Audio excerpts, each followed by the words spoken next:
Alright, folks, welcome back. 皆さん、おかえりなさい。では、412日目です。Is day 412. Got a lot to do today. Bit of a late start. I was busy catching some extra Z's.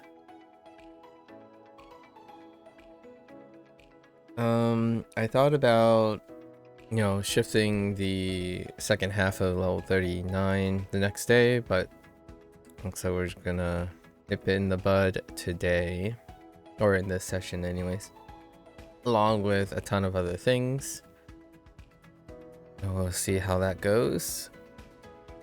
What time is it? Okay. Alright, let's get into it.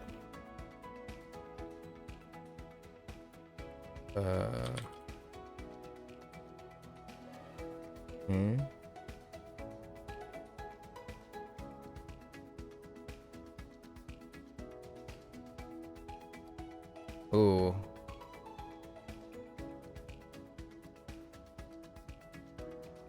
Serifu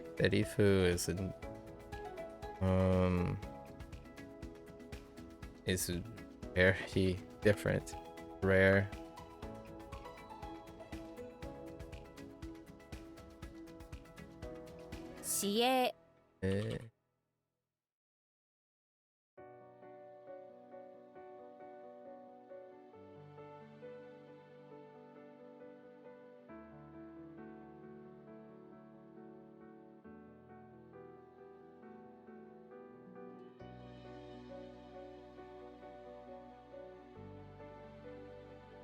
Heal.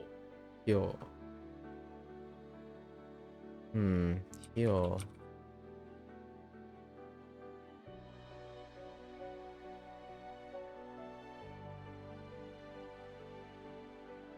Daku 10.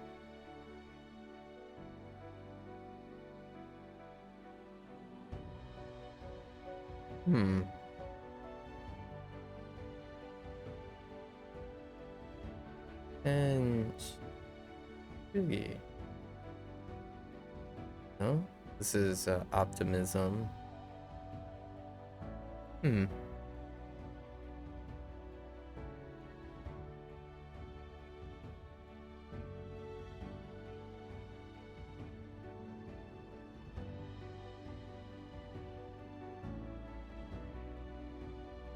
Daku and Shugi. 楽天主義 And Shugi. Somewhere in there was a typo. 一人暮らし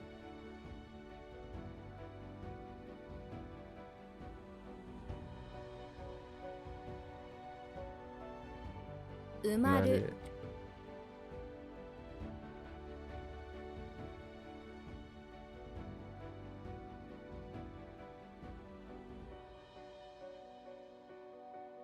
狙う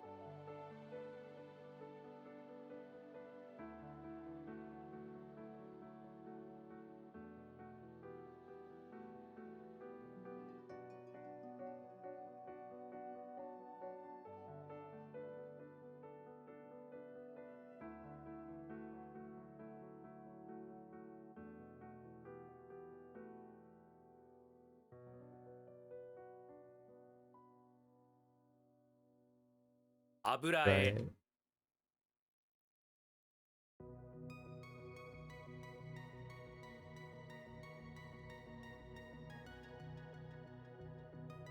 Right. What? 閉殺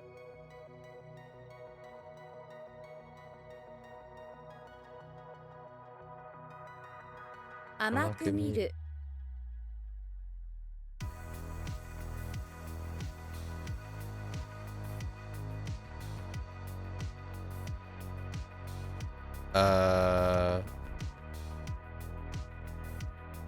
Right.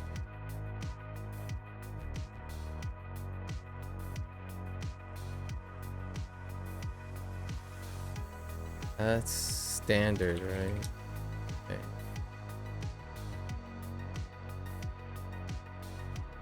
対抗する。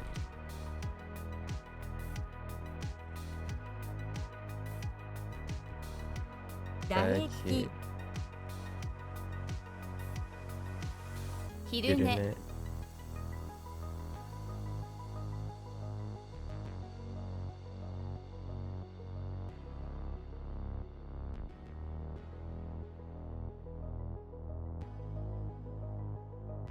由緒正しい。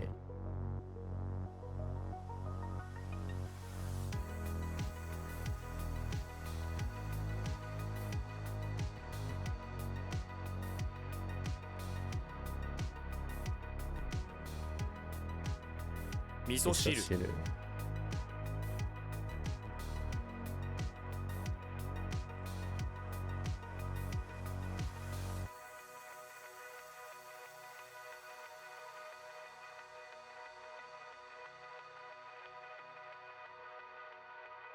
Hmm.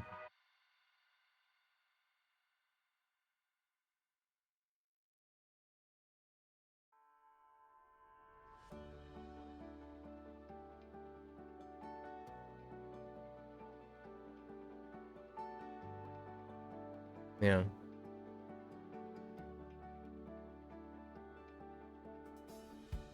まい。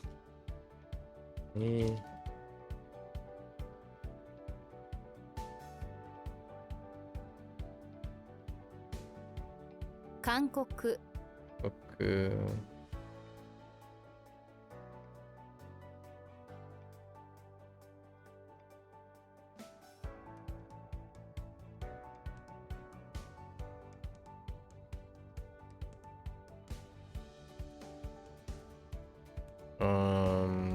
What else?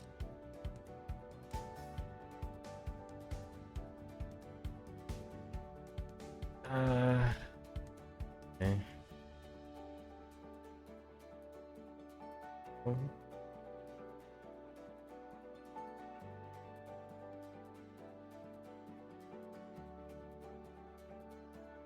Mm.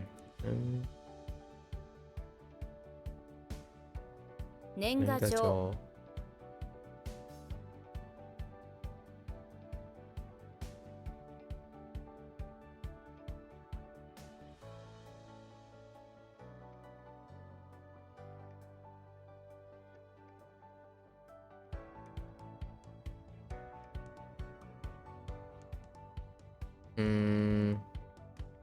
That's not it.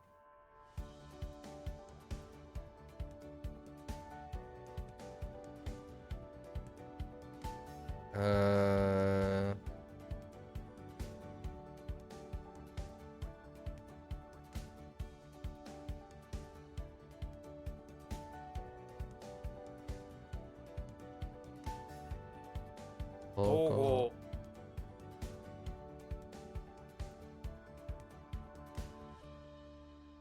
応援。舞台。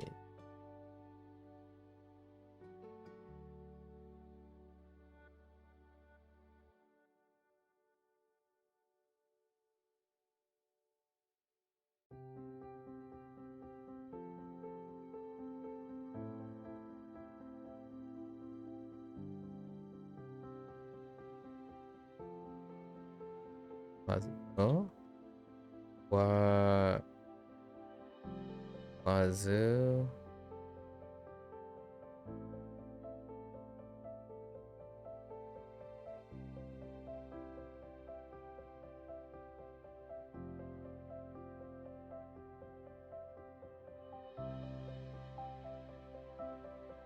Huh.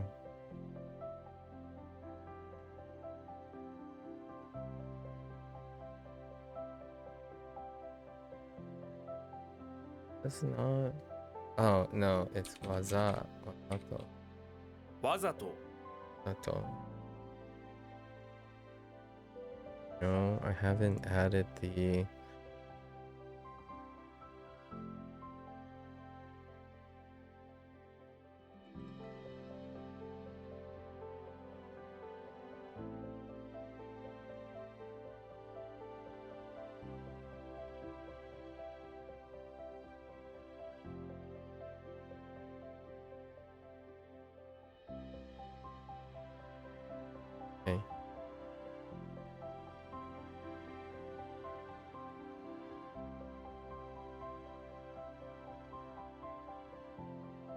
賄賄賂賂。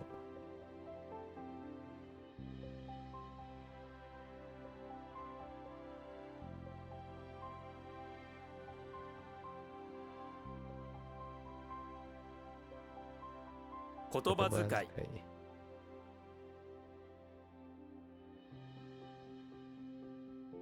かける。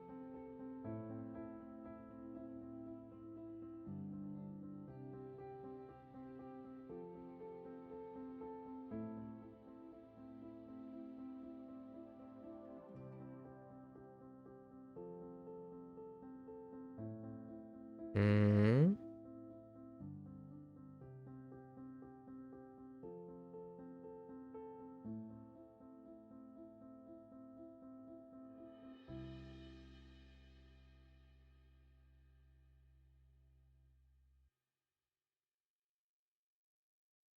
漬物。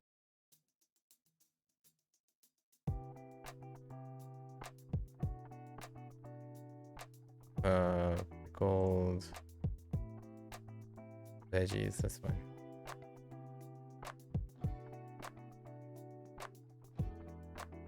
建建築。築。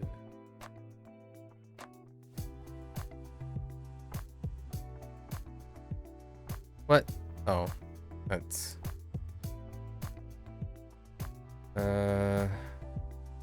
What? How? One. Read that they use this.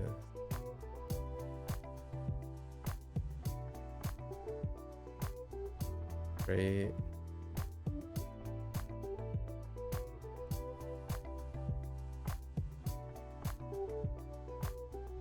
Okay.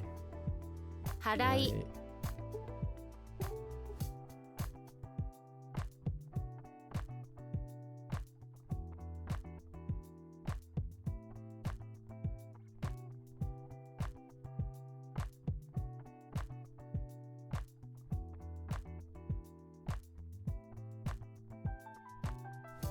後継ぎ。後継ぎ。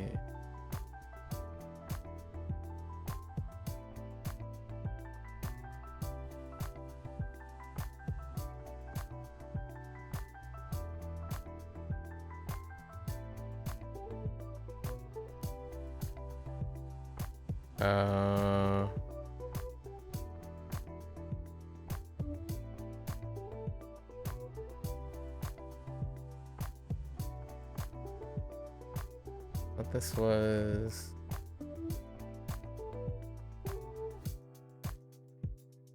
inheritance.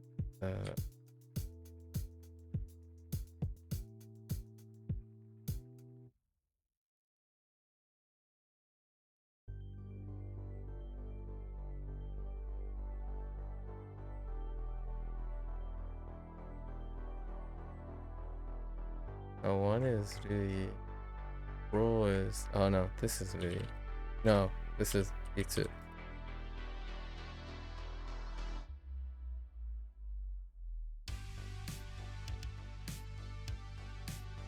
降りる。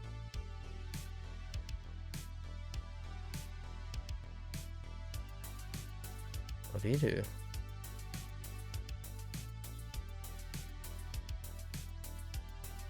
What the heck?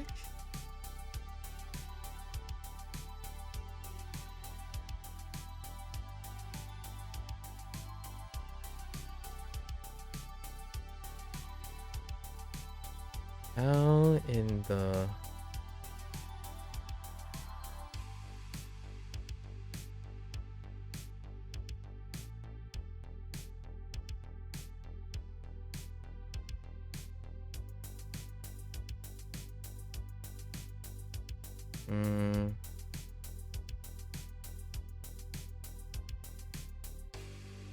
Oh, is it like...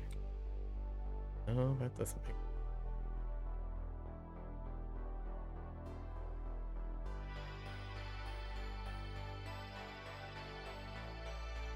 Oh.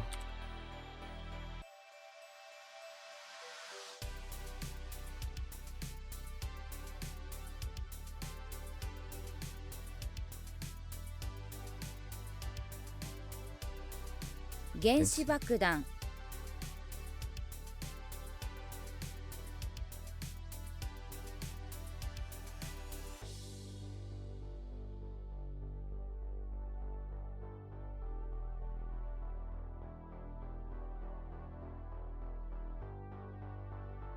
Mm.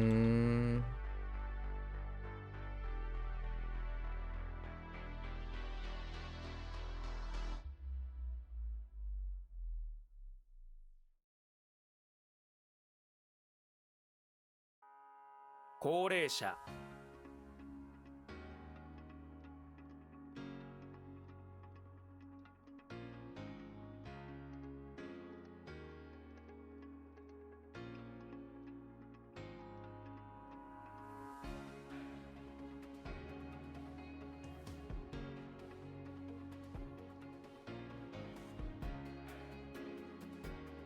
What?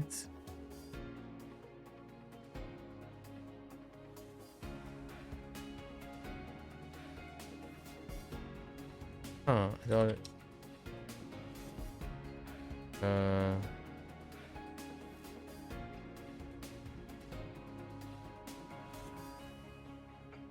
Bingo.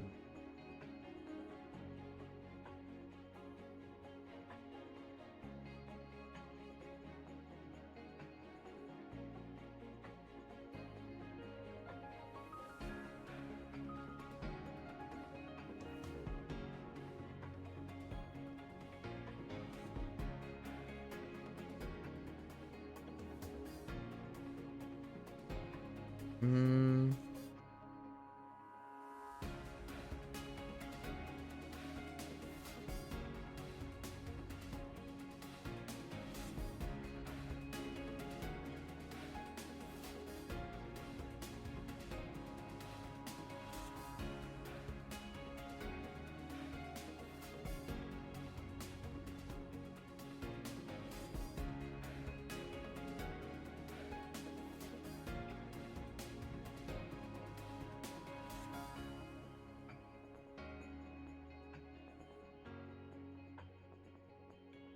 Okay.「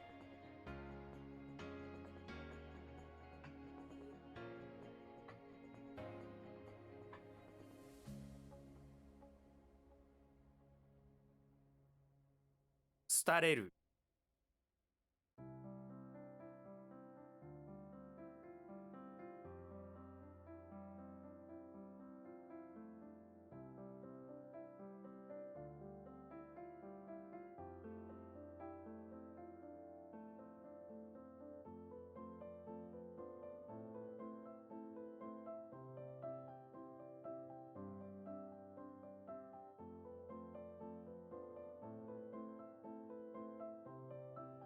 評判 Hold on.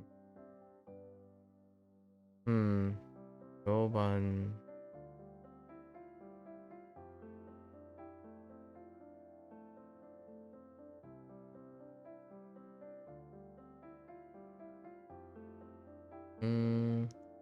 Yo. Wait.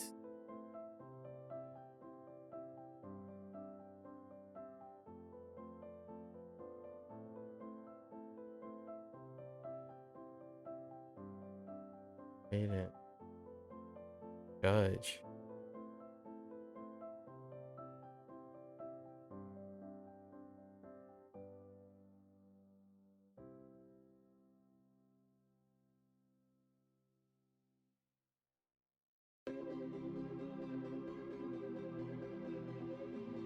No.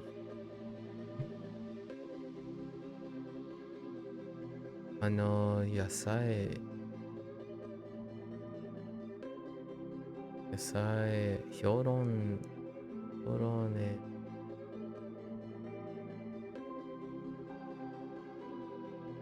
家は、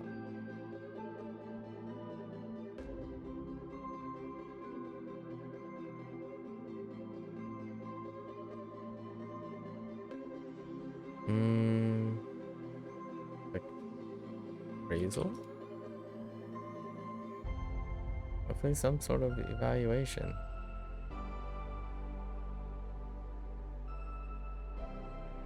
Not critique, not... I'm gonna talk about the... What is that? Vegetable? Oh no, not... Yaku.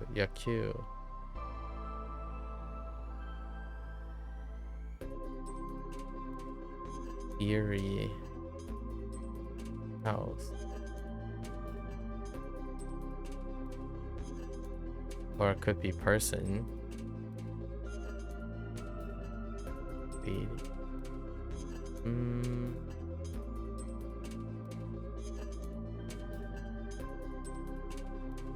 Probably reputation.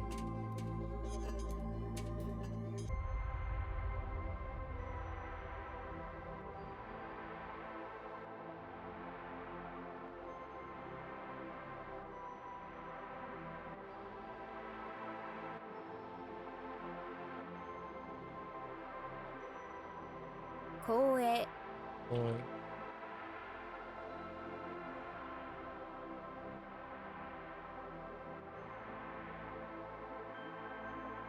what?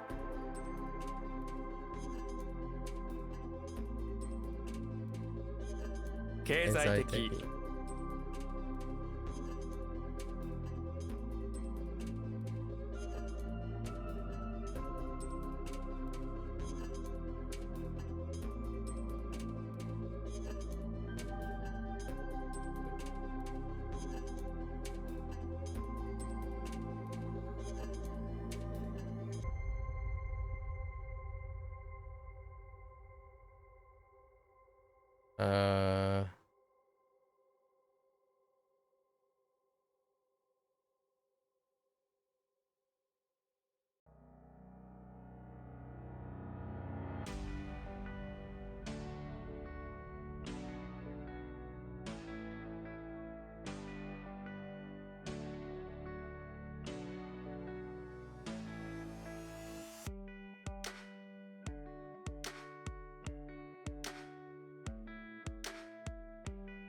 I thought it was, oh, くれない 29.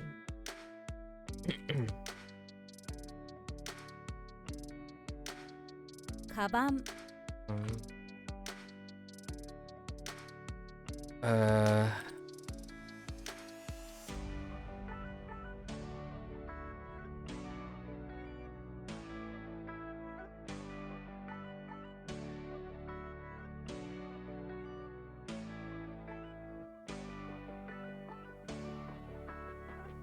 Kabuki Kabuki. 衣服 Ifuku.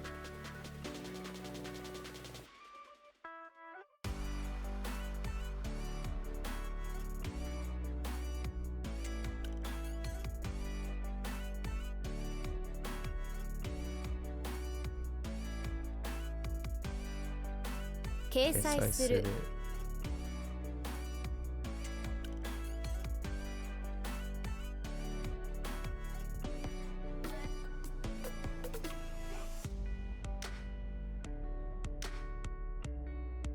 Haji shirazu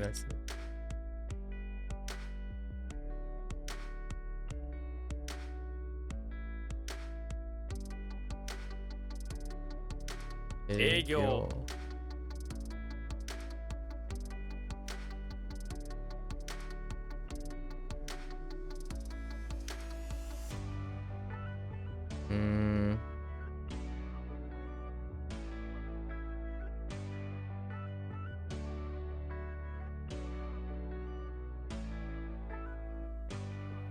What? That's not run by business? Run by industry? Or industry? Company?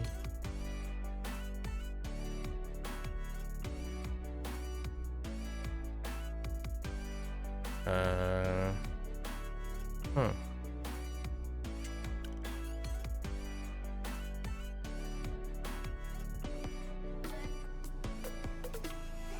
This one is just business. Okay.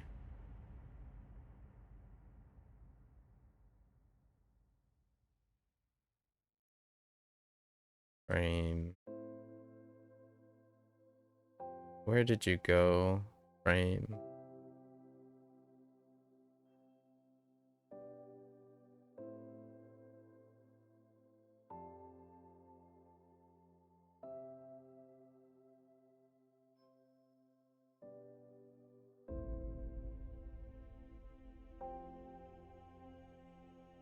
Where did you go? Oh.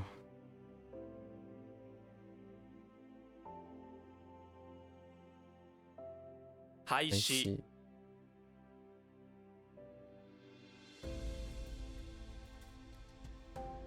更衣室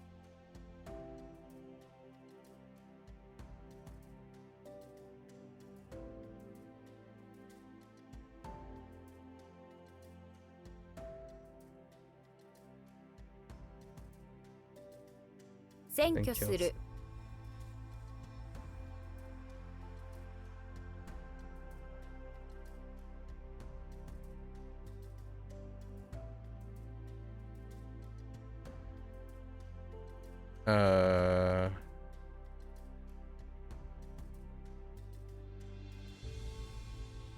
How does recognize?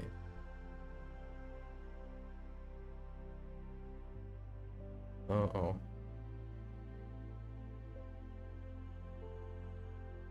I think it's can't be Ren. Oh, but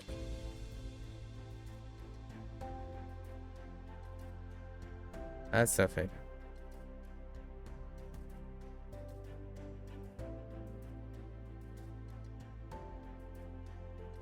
Yeah, where does recognize go? Oh, like probably 確認する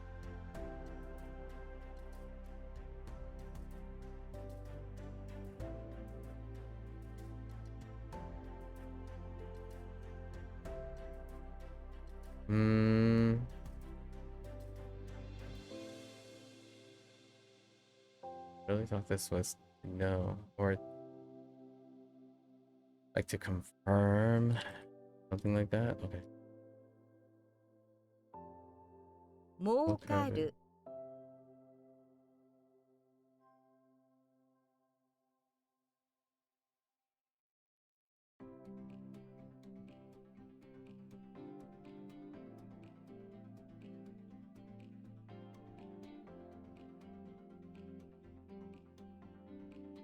Oh, too many E's.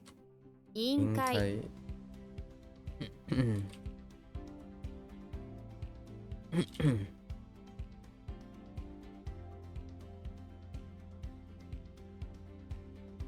What? Edition.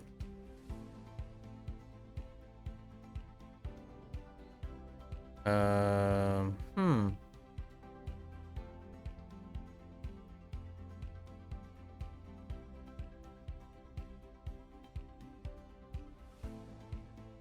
Is it? Oh. Right.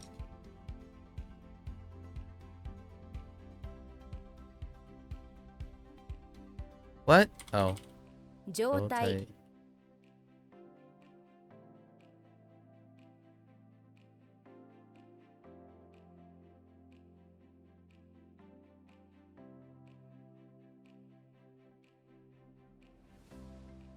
寝不足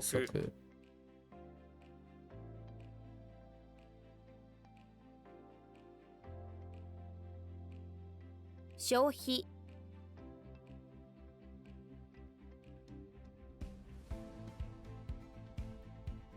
盛り上がる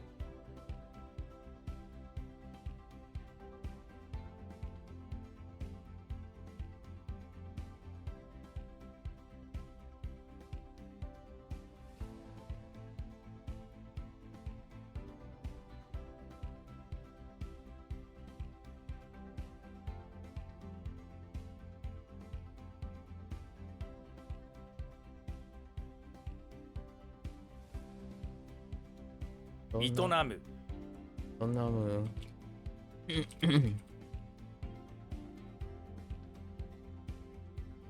甘党 遅い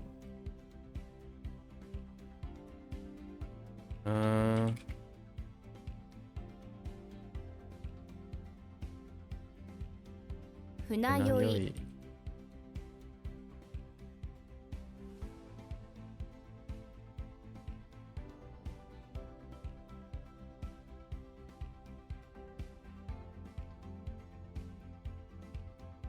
潰れる。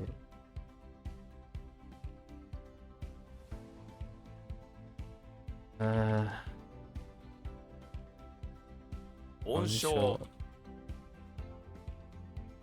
寝る。寝る。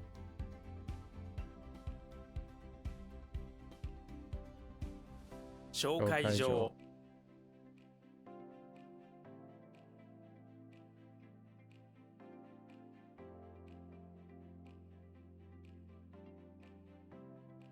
I have to sneeze. Okay. 寝坊。Oh.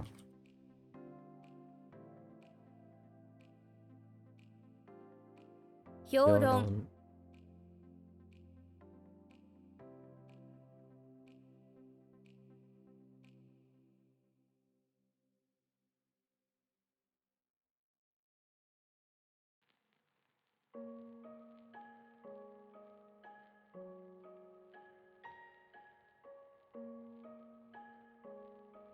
贈収賄。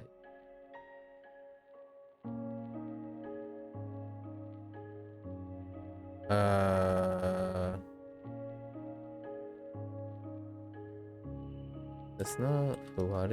Oh, wait.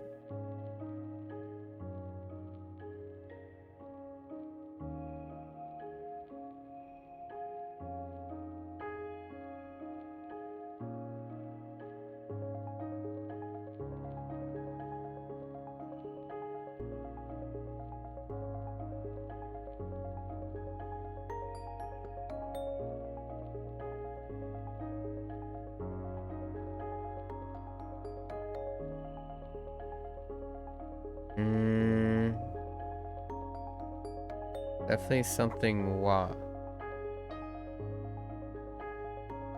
Oh, 加わる。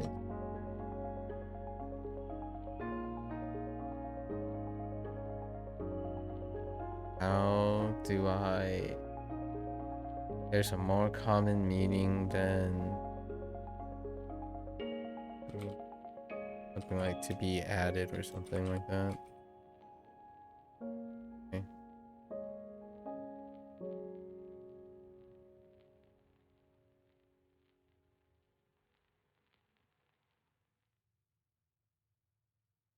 主営。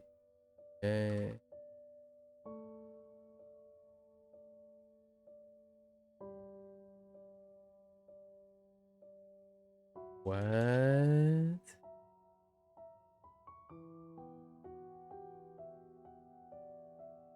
Same difference.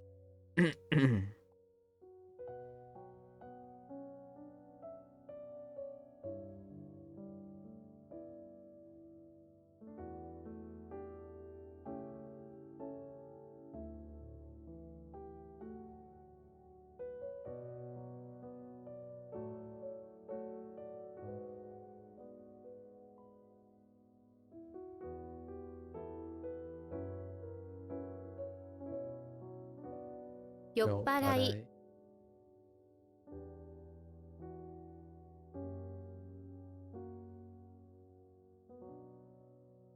小遣い。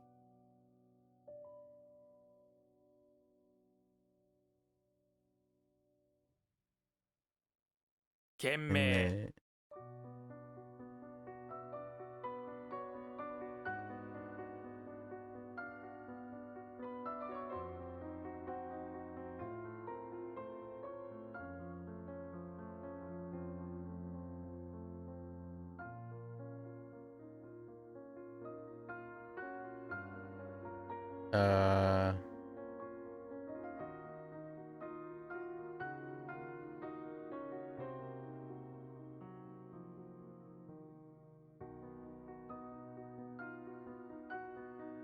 Why do I want to type Chico? Chico Kai. 自己紹介。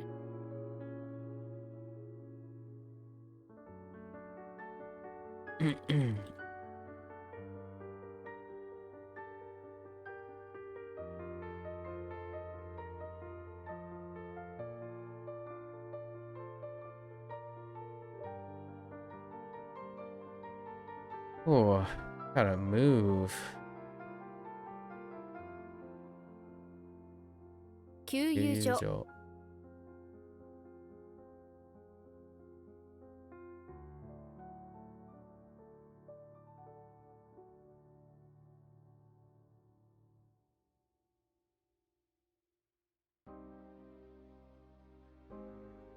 脱走する。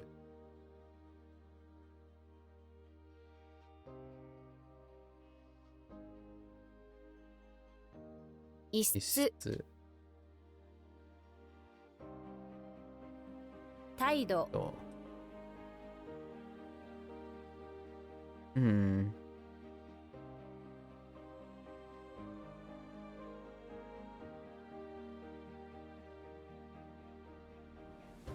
あ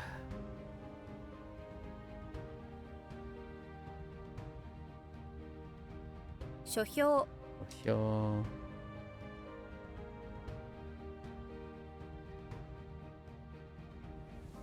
校舎。校舎。うんうん。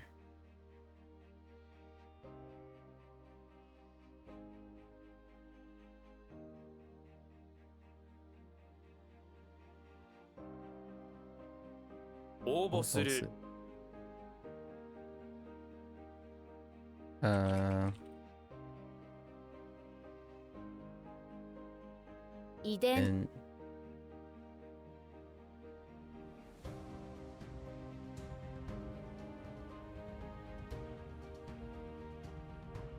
立てる。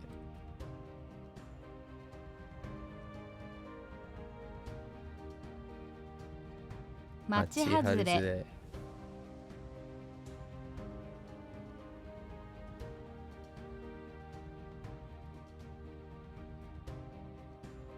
Slow and steady.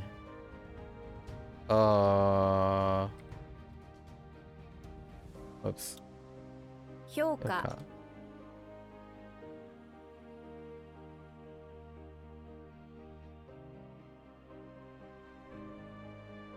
足跡。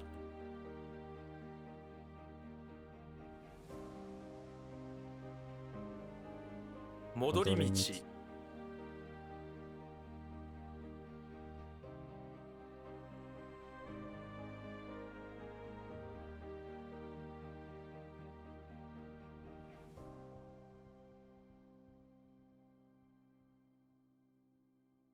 Dang it, it's gone.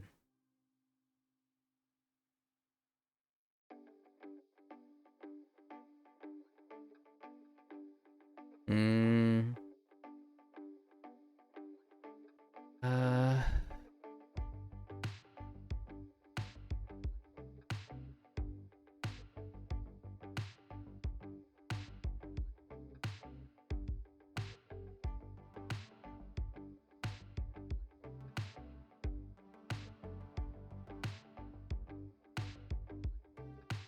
could use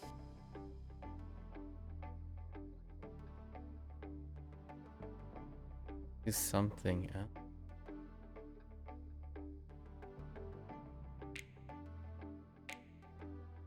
They used Kun for this.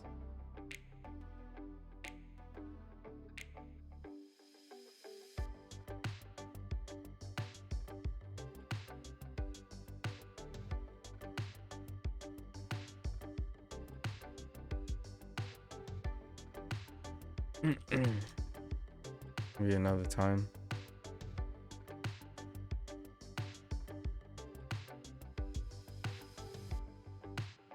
Hmm. 跳ねる。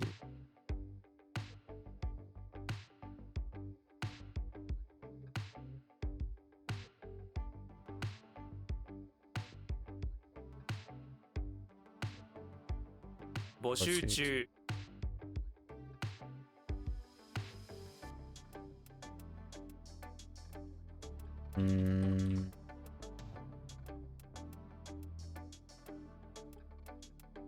失態。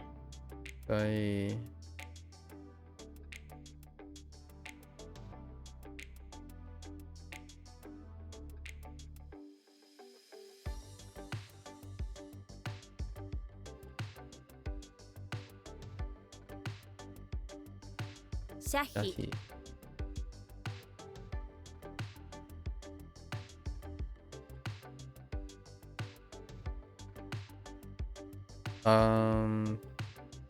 This is different.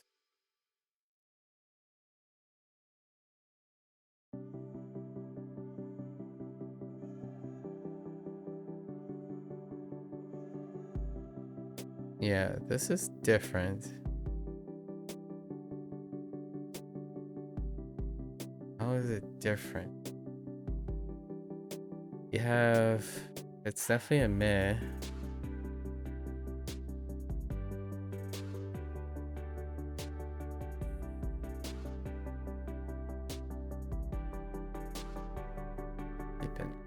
Season for what?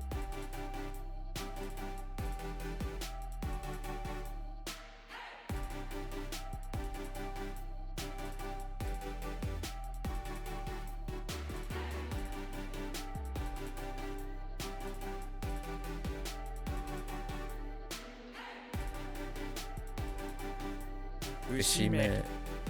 And keep an eye on season, the turning point.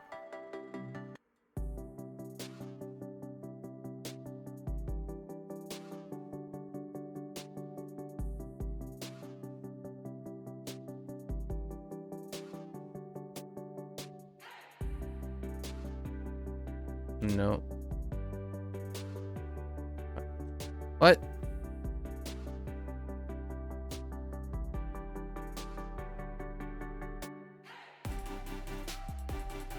What?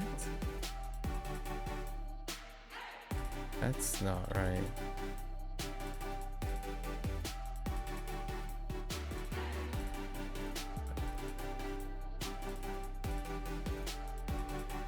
I thought it was...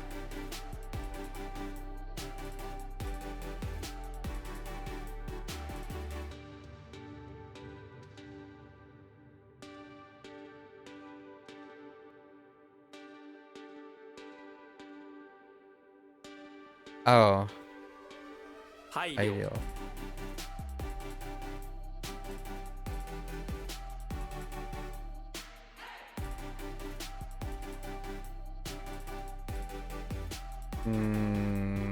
What?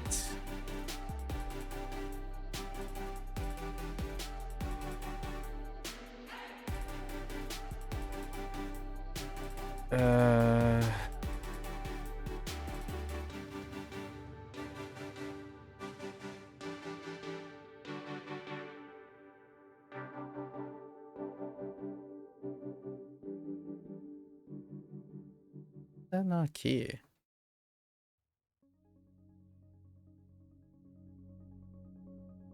The other one's definitely N. Unless...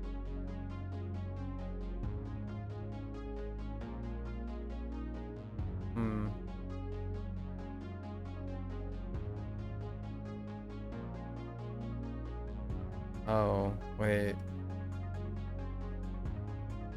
支援 Yeah. Same difference.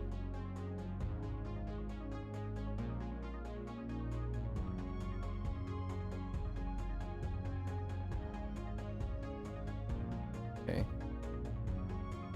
Oops.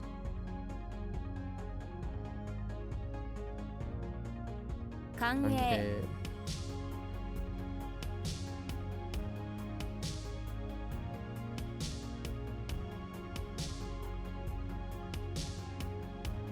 破破れるれる。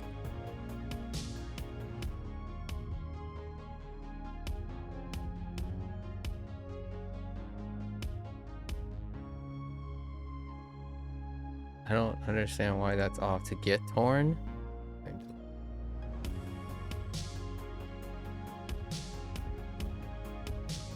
Mia. Yeah.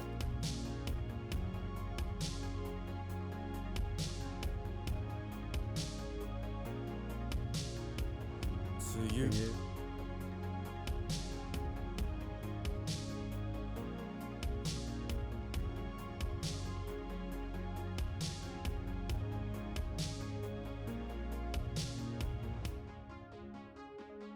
Oh wait. Okay.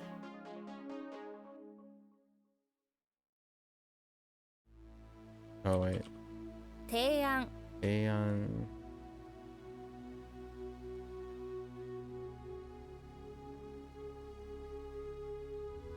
How do I bring up and like bring up plans?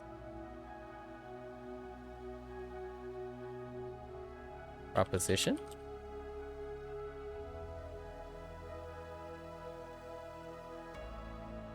心得る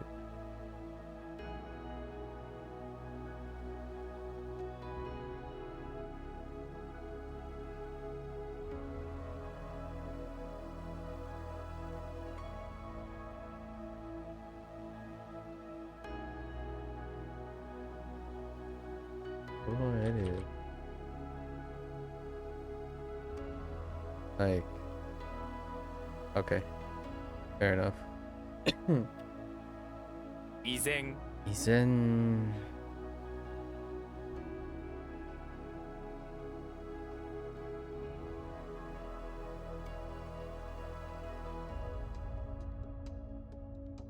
雨戸 That's special. 鍋 Fine.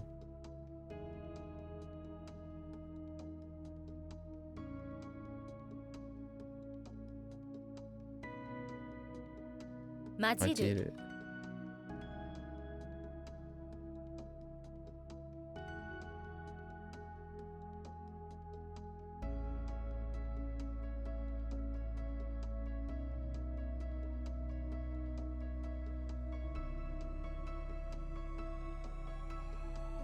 あげる」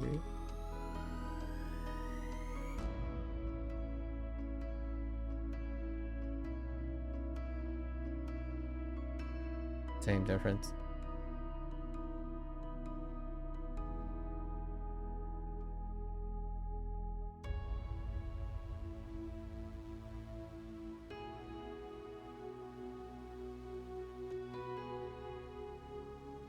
完璧 Vicky.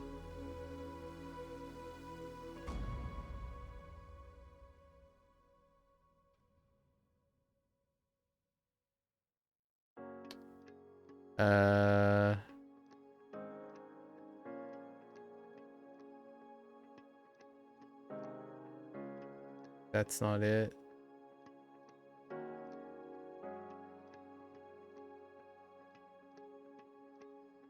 Not what I think it is.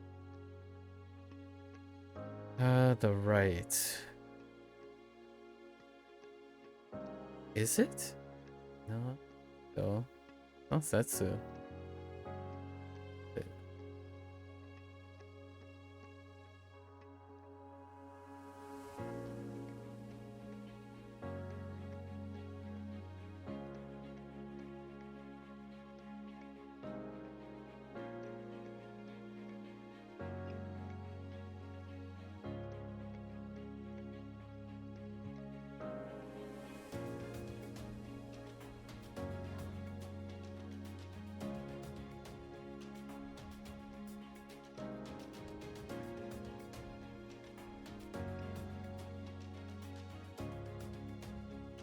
I don't know it.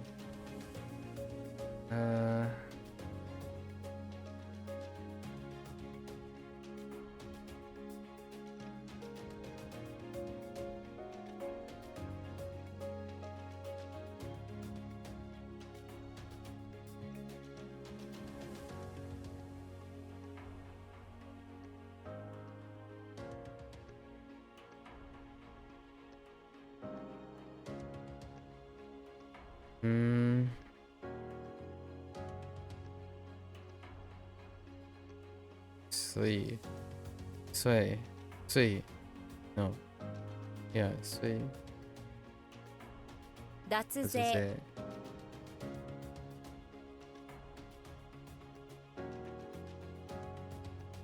Oh, 紹介する引く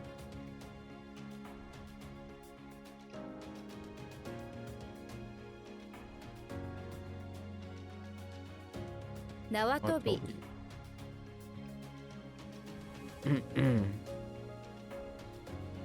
脱脱線線。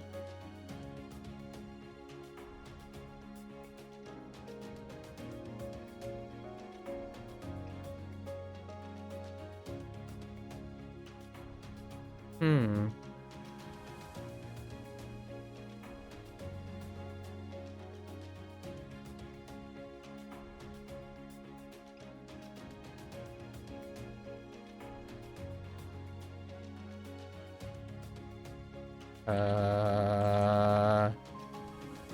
I lost it.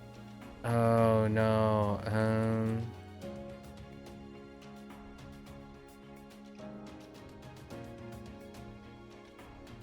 記念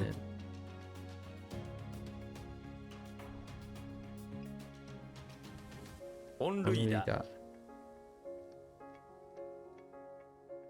Oh no, wait. Just kidding.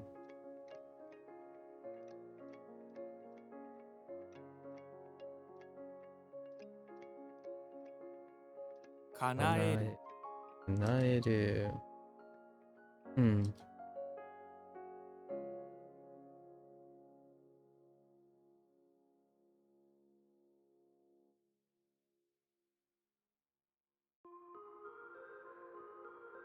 大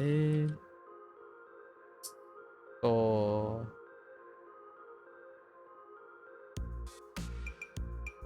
大統大統領大統領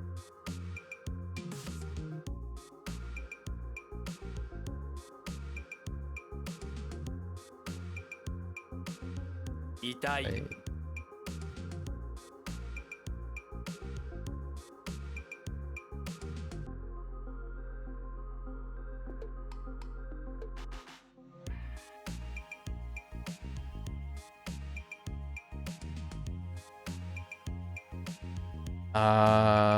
no, that doesn't make. Oh, hang on. This all has. Okay, on the hill. Right. What is that? Provide. 払い戻す。す。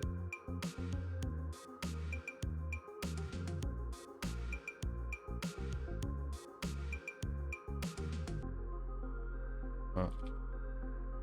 Oh my gosh. Oh no. 作作用用。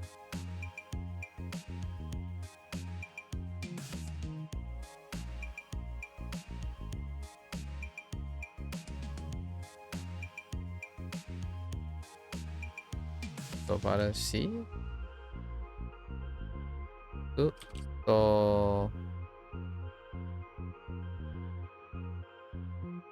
晴らしい。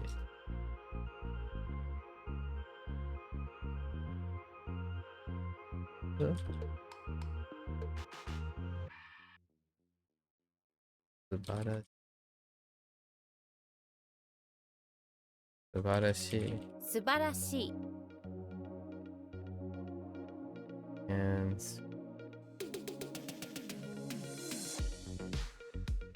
I don't know, like, okay.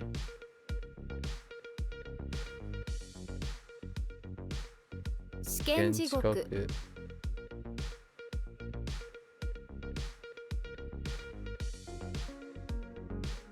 避難避難。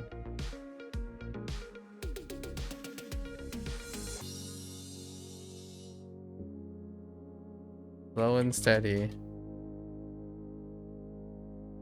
Oh, what? Oh, 否認。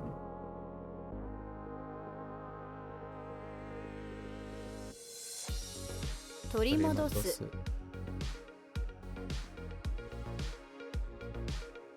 遺産。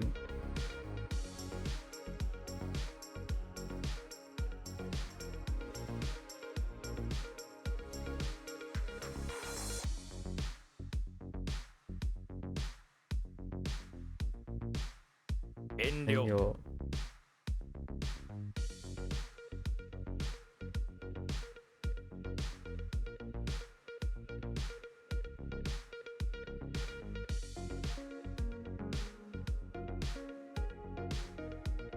知るもの。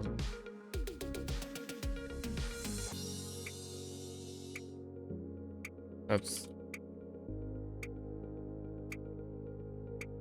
県営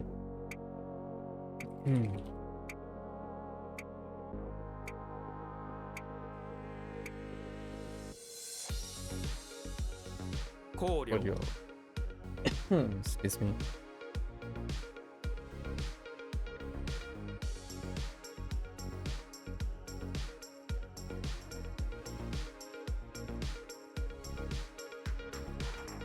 The heck?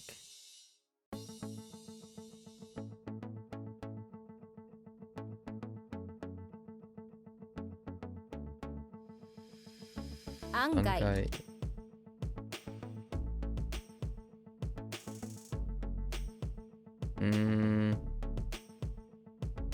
Wait. Unexpectedly. Okay, fine. .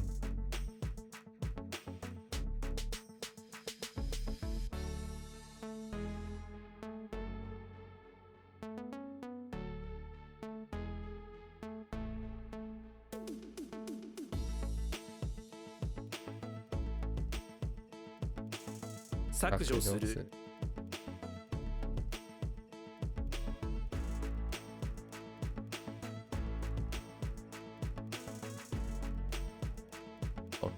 Huh? That no. Oh.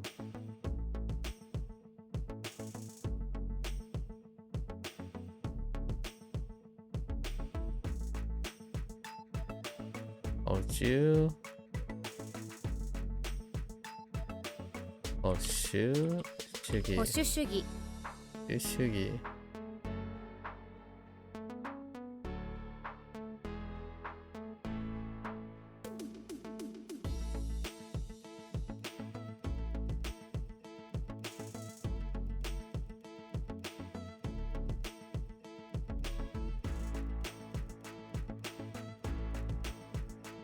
潰す。甘い。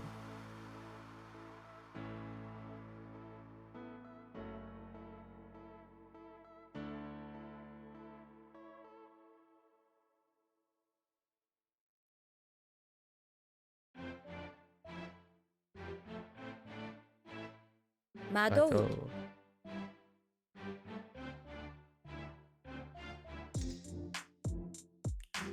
You're right.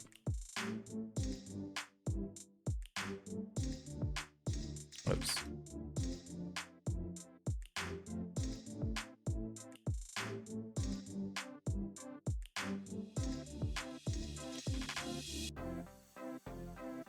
Futsukayoi.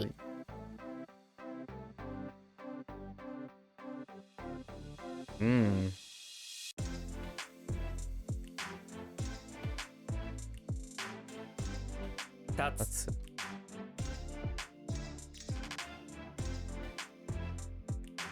any difference.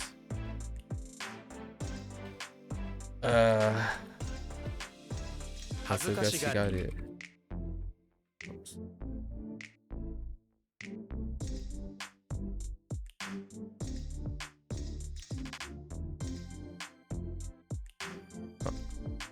Whoops. 眉毛。 Mayuge.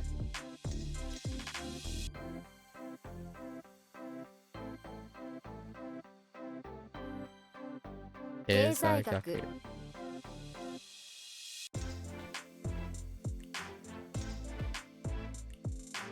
済ます。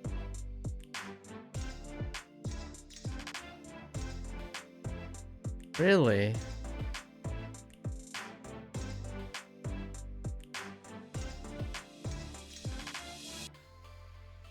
Same difference.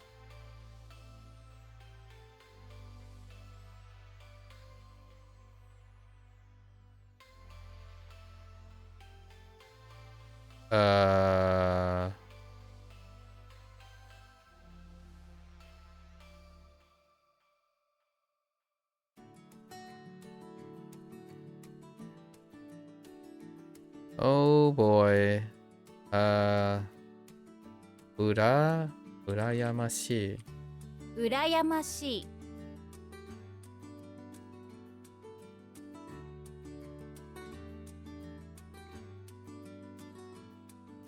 ぶ Oh. ど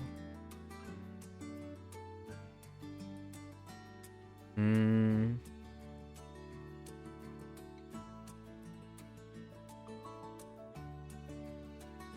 I don't know how to spell honorable anymore. Oh, it's just an A. There's no extra E. Okay. Oops. う噛む Kamu.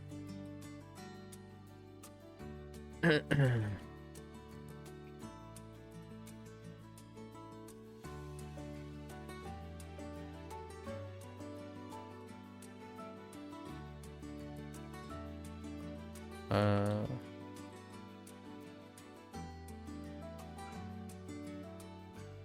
what? Oh.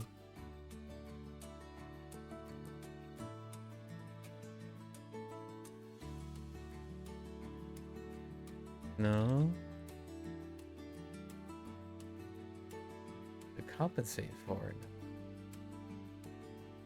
Or yes. Hmm.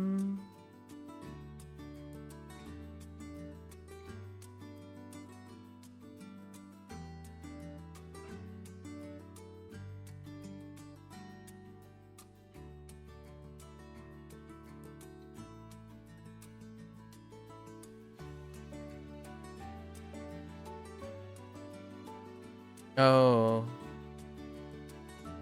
Hang on.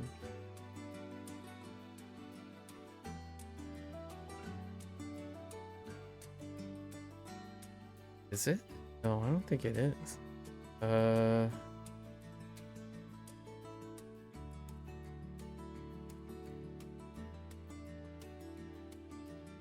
It's to pay. Or to cover.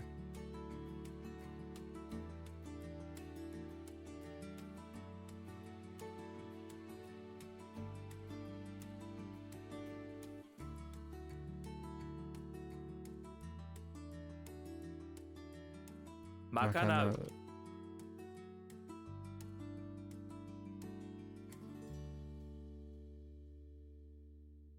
Amazu.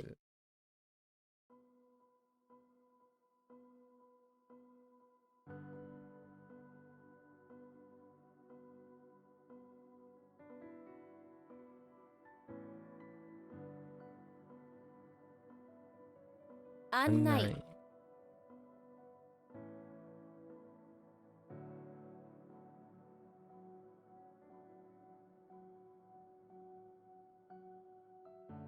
What?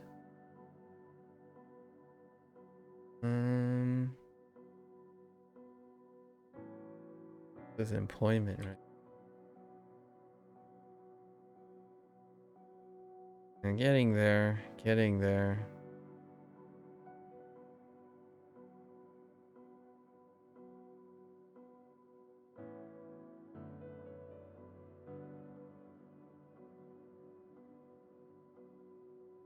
Keijiban.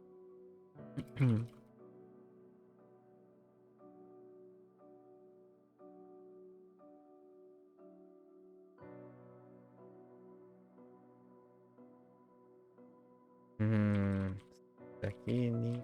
責任感 Sakini on.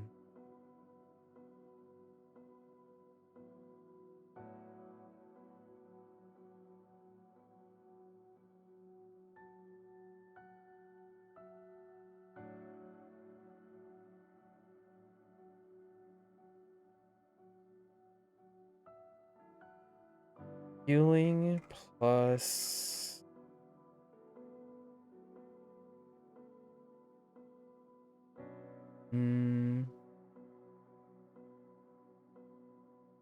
healing. Sakinin is responsibility plus duty since.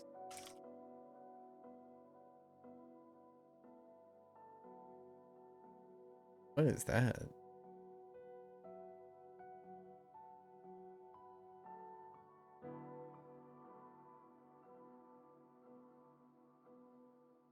Thick and cheap.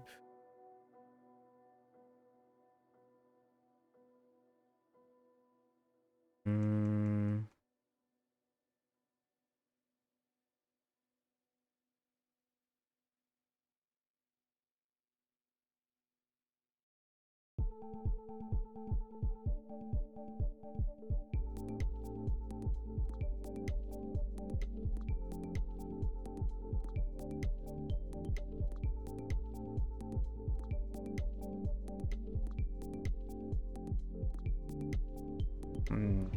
Oh, strong.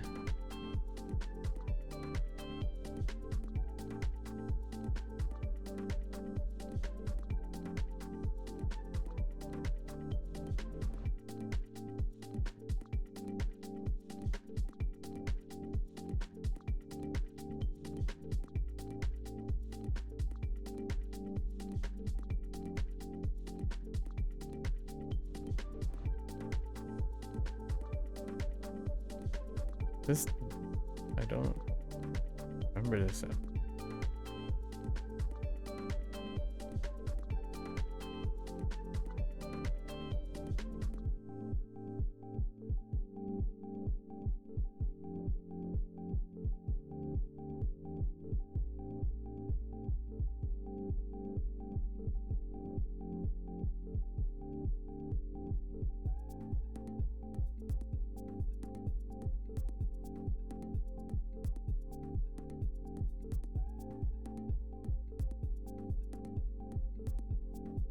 I have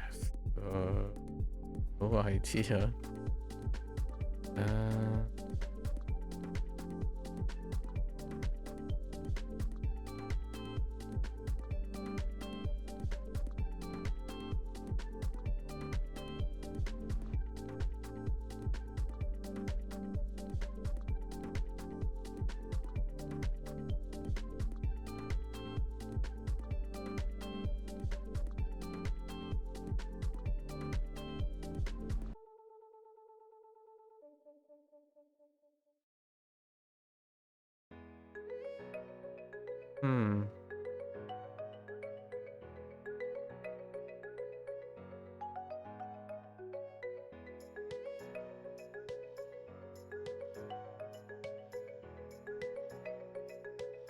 Yeah, we gotta move back to that. I have no idea what that is. That sucks. So close. Hmm.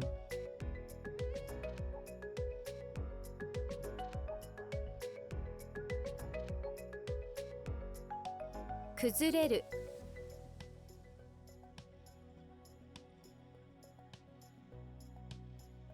舞う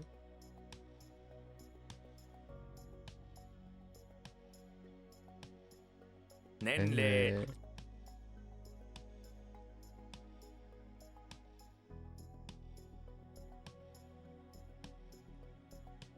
I keep thinking ka. Okay.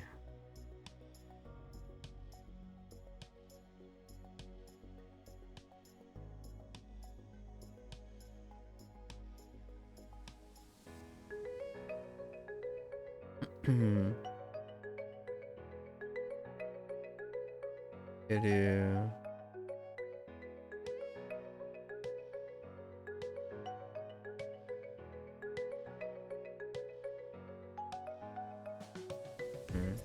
Here. God.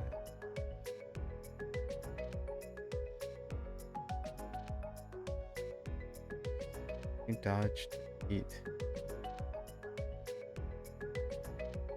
Oh.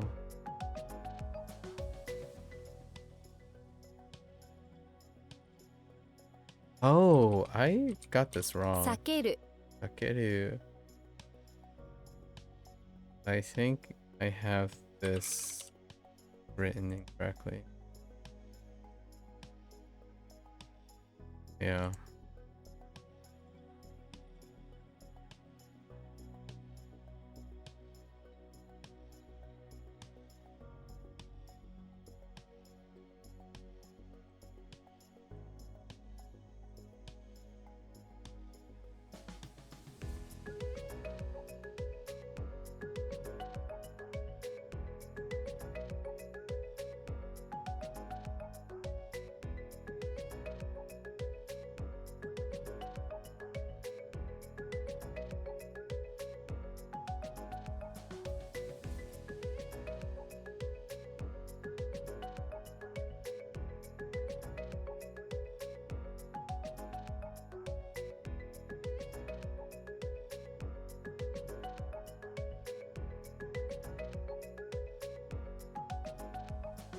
Had the ending incorrect in my head.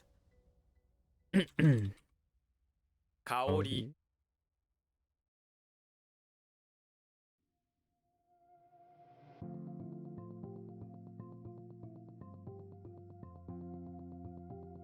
and 変態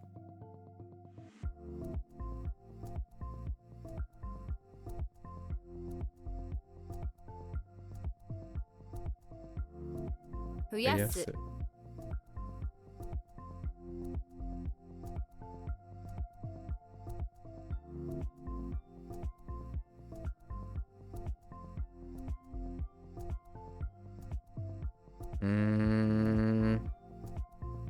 老齢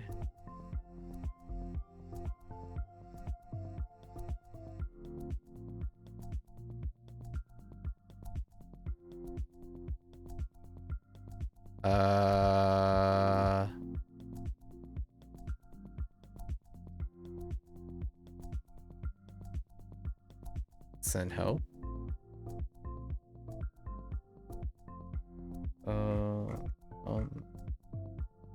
At roof.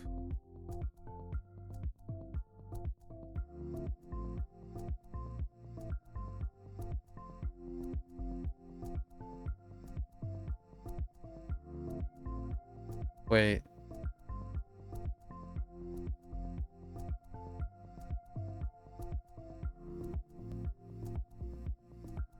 I don't think that is. I think it's supposed to. Hole. You're thinking hole. Okay. Then I think we're back to this. Oops. Oh boy. So what's going on here? I don't know. This.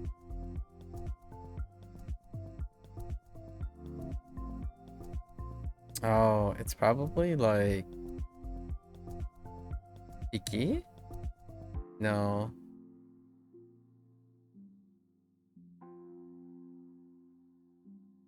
Caillou. It's itchy. Alright. Man, an hour and 15 to what? 251? It's kind of rough. Alright, so we have the second half of our lessons on level 39. I'm gonna take a short break before I go into lesson mode. Alright, I'll be right back.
Alright, let's get into our lessons.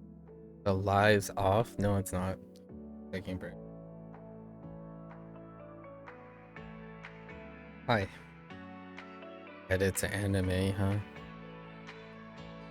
Alright. Let's get into our lessons. Address C. I got ate for this, so it could be like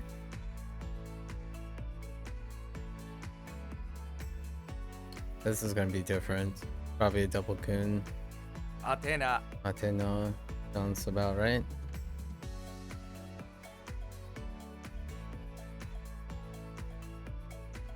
Shogi.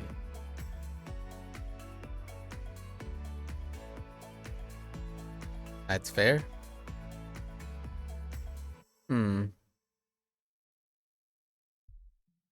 Unexpected rendaku? 将棋 Shogi. Okay. How am I doing? I'm doing pretty well. I got a lot to do today. How are you doing?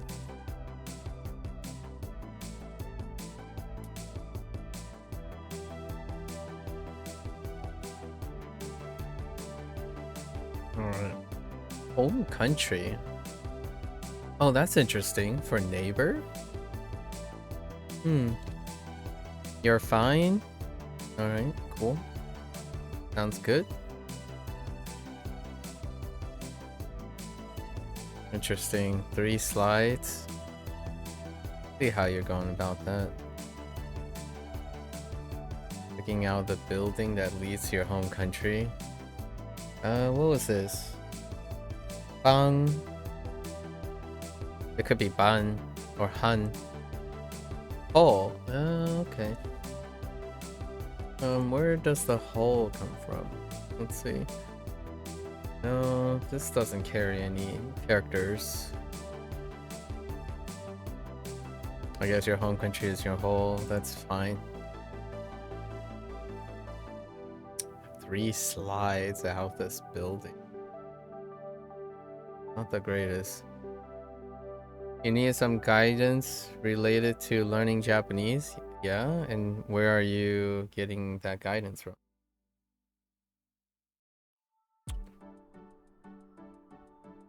Where to start from? Japanese got a lot of things to remember. Where to start? Well, I don't really give advice to people I don't know because I need to know what they do or what they have done before in order to do that. If you're talking about me, I would take something that you know that works and start from there. And what works could be to reflect upon how you acquired English in the first place. And you start from there and then explore while maintaining things you learned. So I imagine you've taken classes before, so you can start with formal education. Whether how successful you were with formal education, you can take the parts that work and then find alternatives and substitute for the things that didn't work. Right. Probably where I would start.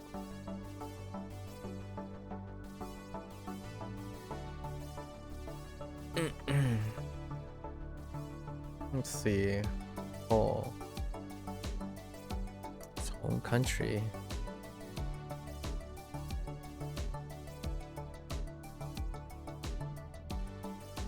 Don't like the slides thing, so I think we're gonna take this and convert it.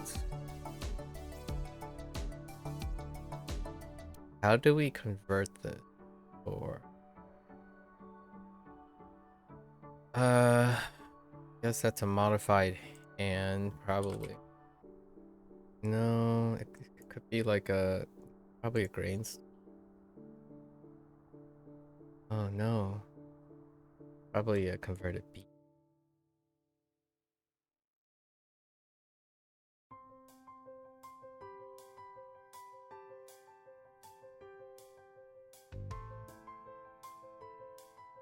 You certainly are. Nation. Yeah. You're a beginner? Well, you're not a beginner if you're speaking English. with learning. So there's clearly something you did to learn English. That's where I would start. I would take and I would sit there and probably reflect on what it is that you were able to do going through acquiring the English language, and then looking at the available resources, pick apart the available resources online that reflect some of the things that you know for sure works, and then you start there. While you're doing that, you then begin to try to experiment and see what weaknesses that you have with your current approach to acquiring Japanese while looking at your English methodology. That's my opinion, obviously. Others would say, well, Japanese is not the same as English, so you should treat it differently. But I'm not really talking about Japanese or English being different. Like, the two languages are different. Your learning abilities are not different. They are seldomly ever different between each other. So what got you to learn English, all the techniques like scheduling, quizzes, exercises, maybe even flashcards or writing notes, looking at things, right? Contextually answering questions, that type of thing. All of those things you have done before in your life, hopefully in your life, whether it be like high school or college. That's a place to start, so you can start with that. Since I don't know anything about you, it would be very difficult for me to say anything else, right? I think the safest thing I can unofficially say is you have done a lot of things, so you're a beginner in something, but you're definitely not a beginner in something else. And having a discussion in English would imply that you're not a beginner in learning. Certainly not most of us, including myself, most of us are not masters of learning things, but we certainly aren't beginners of learning things. Okay, so we have beanstalk.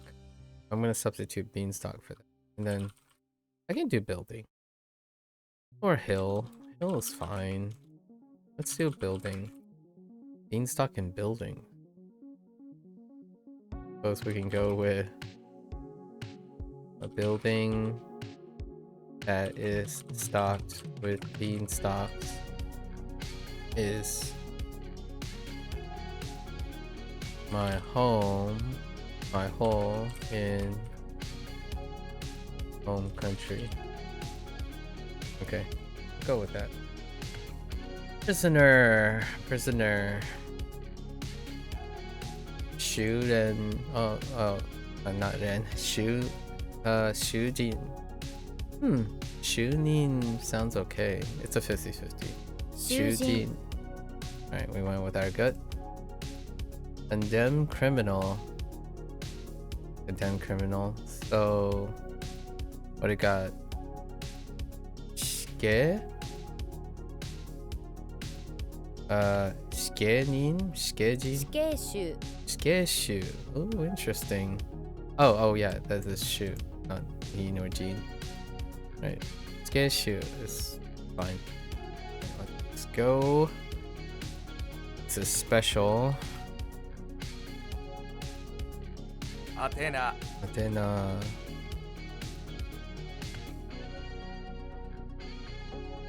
I haven't ever used this English word, addressee, but fair enough. Like interviewee, employee.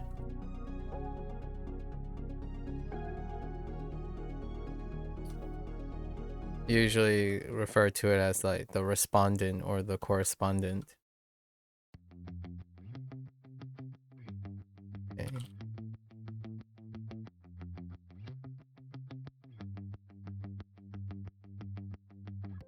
Shogi.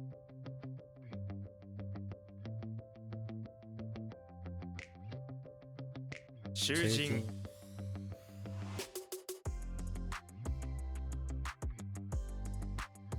囚 issue.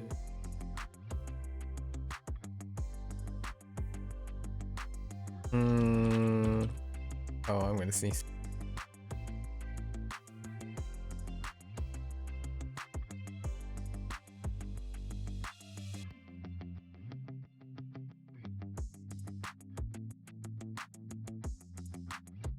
All right. Traffic jam. Sense. Sort of. Not really. But we'll take it. Bitter and stagnate for traffic jam. Guess one would be bitter, stagnate when you're stagnating in traffic. Let's see. Traffic's not in there though.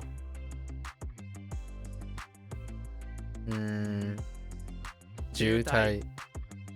Okay. Doorbell. Yobi? Yobi Rin? I feel like Rin is gonna get a kunyomi somehow. Check it out. 呼び鈴 Nope. Okay, Yobi Rin is fine. Maybe because it's suffixed. Or it's a modifier. Yobi is a modifier. Abstain.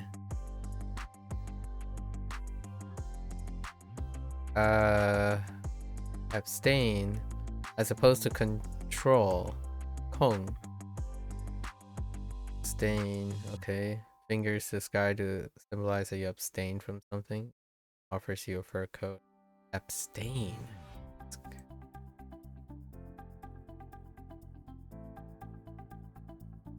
Greatest word. Yeah, too. I guess control does kind of fall into that. You're controlling you're restraining yourself. Control. This kind of looks like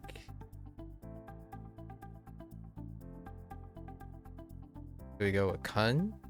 Hong? They went with kunyomi because it's probably a verb first. More commonly a verb. Ika? Let's throw in some things like finger. Finger. What was that on the top? Hole. Construction. Construction. He. Abstain.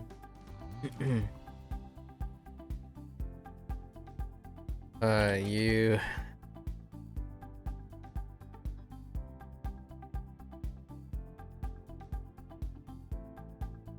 You point at the. You point with your finger at the hole.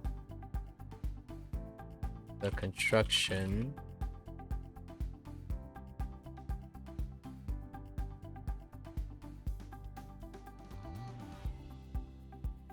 Eat. What the?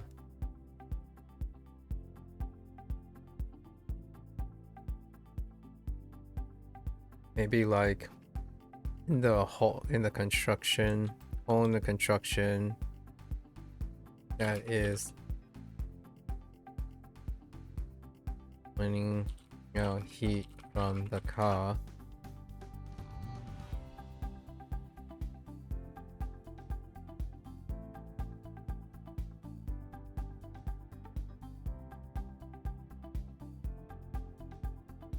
That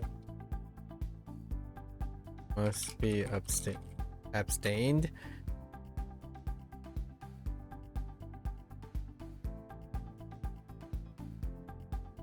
Nah, I don't know. You point with your finger. Maybe.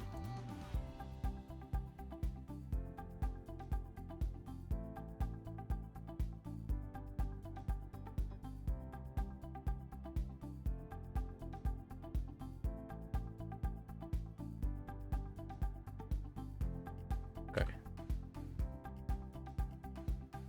Fair enough. Abstain.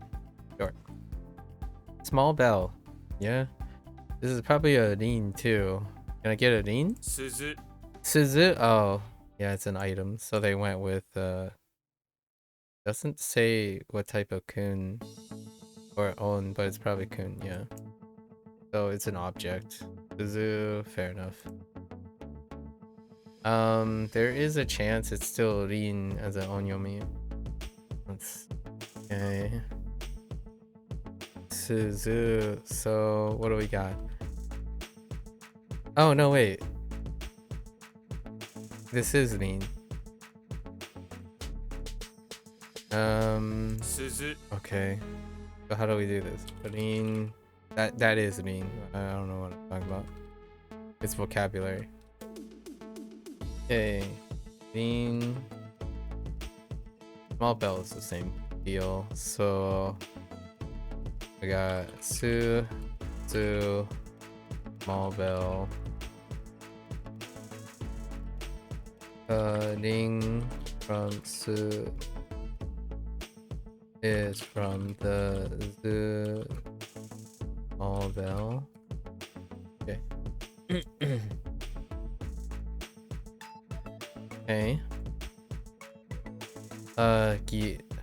Gifu or Gifu? 岐阜 Gifu. It's a place. So are we okay with that? Gifu.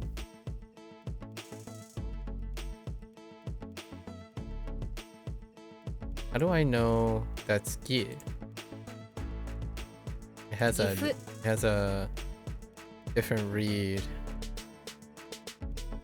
I thought this was oh, it's both gi and gi. Okay, I'm okay with that.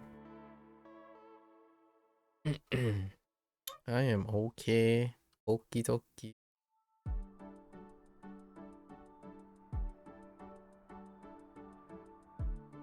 So Spain point. Okay, oops.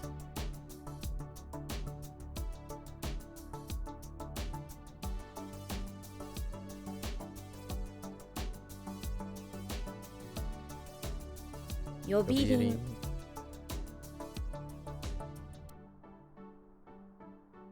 Wait.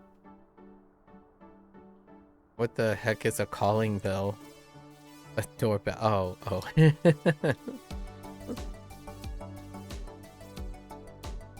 Yes, fair enough. There's no door in it, but that's fine. Just like there's no traffic in the 渋滞 good time.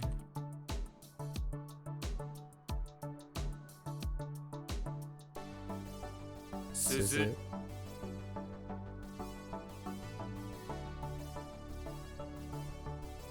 Gifu. Alright. Okay. Prosperity. Fair enough. Pile up. Prosperity. So 流 can 星 do you say oh yeah, do you say okay.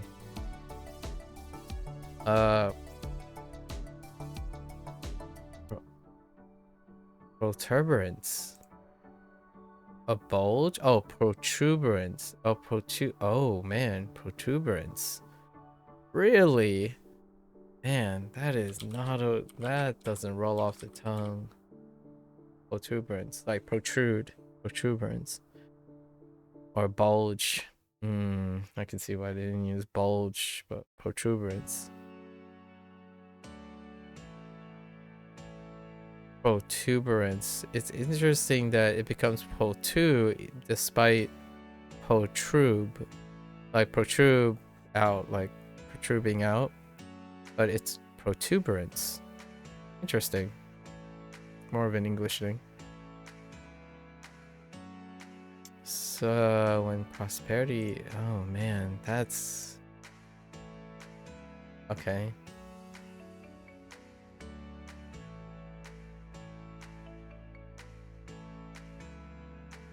That's kind of rough. That's tough.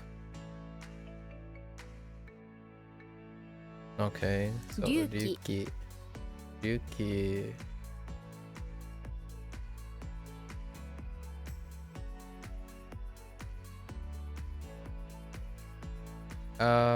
Ki is fine because of chi.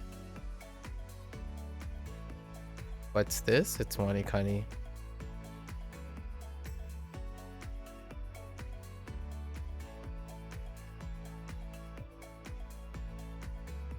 Yuki.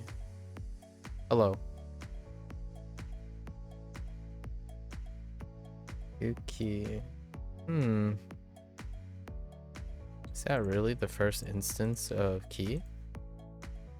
Despite ki being onyomi? No. Yeah, kisho. Kisho. Okay. Ryuki. Yuki. Could be a tough one. That one doesn't quite work. To employ, we have ko. That's not gonna work. So what's the kunyomi for 雇う yato? Okay.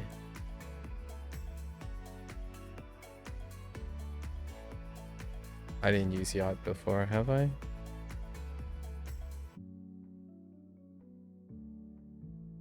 It's not frequent enough. Alright, so we got coal. All employees still fine. Maybe we throw in the others. See what it will do. Yeah. Coal. Employ.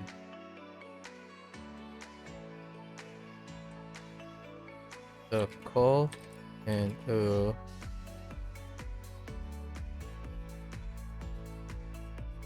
in the yeah. Oh.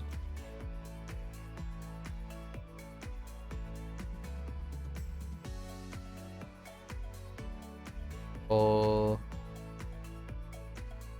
the products, all the I don't know. They told the vegetables, the produce,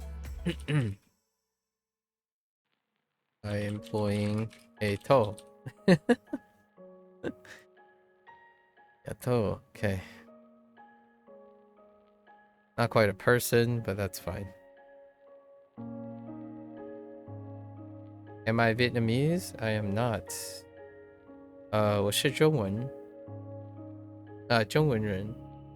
中国中文。我是中国人。Would you know? Or at least 我的父母是中国人。我媽咪嘅爸爸係福建人嘅。Yeah, I'm Chinese. Yes, indeed. Are you Vietnamese? In terms of, I'm American. 아메리카인です. I'm technically American. So I was I'm second generation American. So my parents are the immigrants. So Asian American. Nope, you probably could guess your race from your name.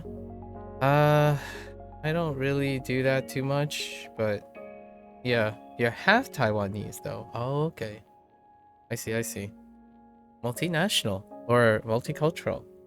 Very nice. Like, what's the other half? I don't want to make any. I'm not very good with that particular combination of names. I am learning traditional learning to read traditional Chinese at the moment. Are you a heritage speaker or do you speak Taiwanese? Your mom is Thai? Oh, okay. That does check out. I don't know enough Thai to really know like the difference between like Thai, the peninsula, the little like bulge, like Cambodia, Nepali, and like Laos, Laotian and stuff, so I can't really guess too well. You plan to learn Mandarin too because your sister and dad lives there and you only speak English. Okay, so do you heritage speak at all? As in like you can hear and listen and still reply in English? Most of my life I'm a heritage speaker, so I listen but I still primarily use my common language. So my parents don't really speak English, so I'm a heritage speaker in terms of Fujianese. I speak a dialect. I speak their dialect from China, and that is not really close to Mandarin, but it's like not understood by Mandarin speakers. However, I understand Mandarin because other family members and other like people who are around me spoke Mandarin. I call them heritage speaker. Like I use this term heritage speak because technically if you're around family members who like speak a specific language, you can like still say like yes, no, like all right, and you can understand them, but you don't really want to, you don't commonly use it. Your common language is different from your heritage language, so to speak. That's fairly common when someone is learning another language. Like people, one of the more common reasons to learn another language is often people who are in between languages. When are you planning on learning Mandarin? You clearly understood what I said in Mandarin, so I imagine you have some sort of level of heritage speaking.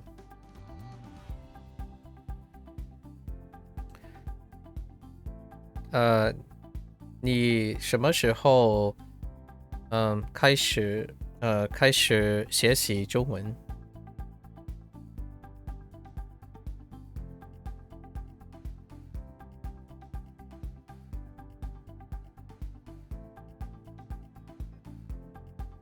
To fire someone. Okay. You barely talk actually? Oh, you just graduated last year? Congratulations. Graduated from... Sorry, I'm a little bit old on the old side. So graduated from high school? Or college? Or graduate school? Graduation happened 3 times for me, so I have to ask where you're coming from.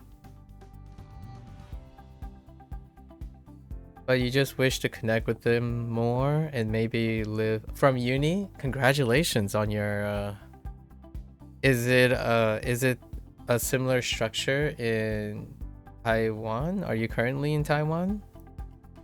Or are you in like you're somewhere abroad? Congratulations on your graduation from uni. It's a great milestone. What are you planning on doing with your degree?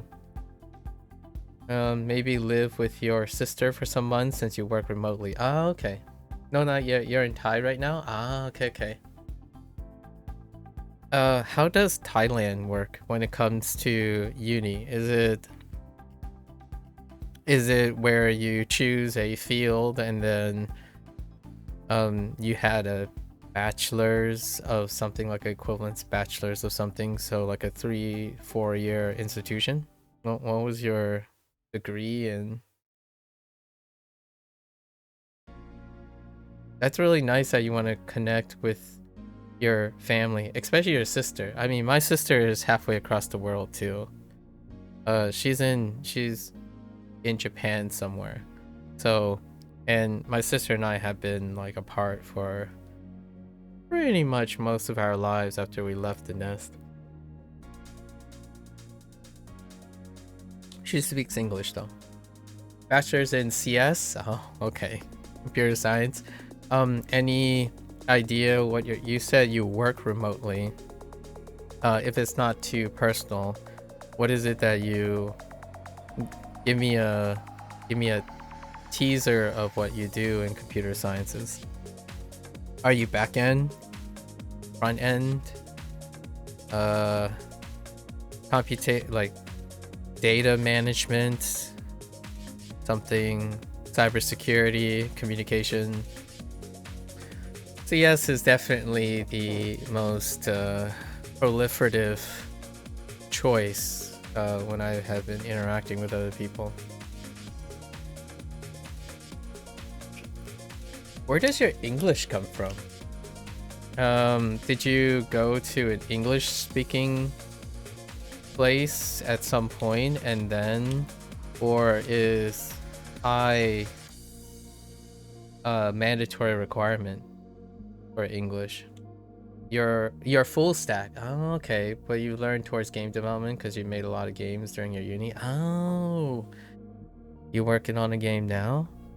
I've come across a couple aspiring game developers. I hope I live long enough to maybe one day they'll come back or something and show me what they made. There is one person that I know who's currently in the UK studying machine learning and generative AI, of course. You play VR chat every day? Does that count? Oh, is that where your English comes from? Two other people mentioned VR chat. I haven't ever used VR chat, but from their descriptions, it sounds like a really wonderful place. The person that described it, they were talking about sign language. They started by being interested in sign language, and then that branched into other languages because of the advent of hand gestures, I suppose. I think anything really counts. Communication counts. I focus on communication when it comes to languages. So if you want to learn a language, ultimately it's tied to communication. And I spend most of my time, most of my skills are built around communication. So it definitely counts, if you're wondering. For me, personally. No better source than communicating every day. In my humble opinion. So you use English mostly in VR chat? I mean you type. Well actually, do VR chat type too? I don't know how people communicate in VR chat. Is it through texting or do you speak?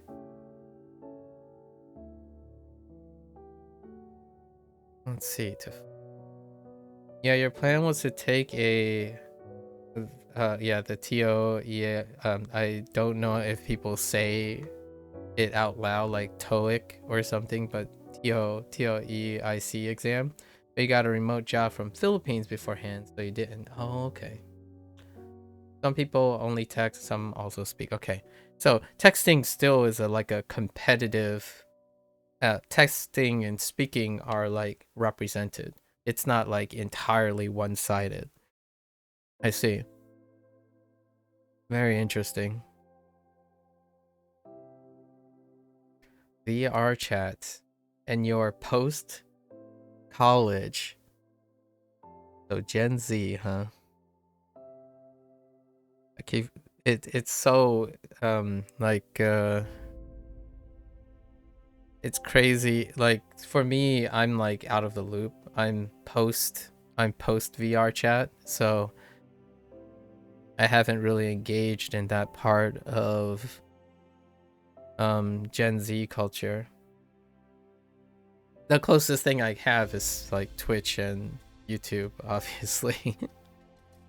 But like I rarely participate in like Instagram and TikTok and whatnot as well.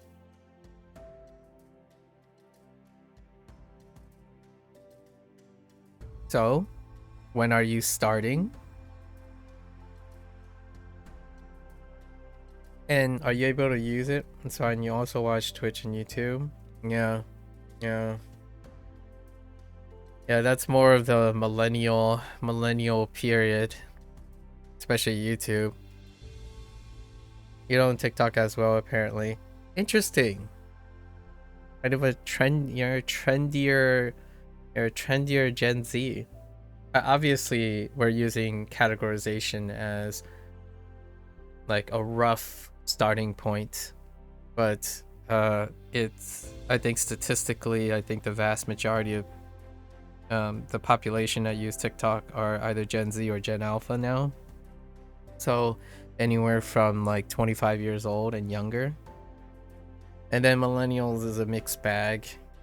I happen to be one of those people. Like I watch YouTube shorts of TikTok shorts or of TikToks, but generally I occasionally dabble in like shorts. And shorts, I dabble in multilingual stuff.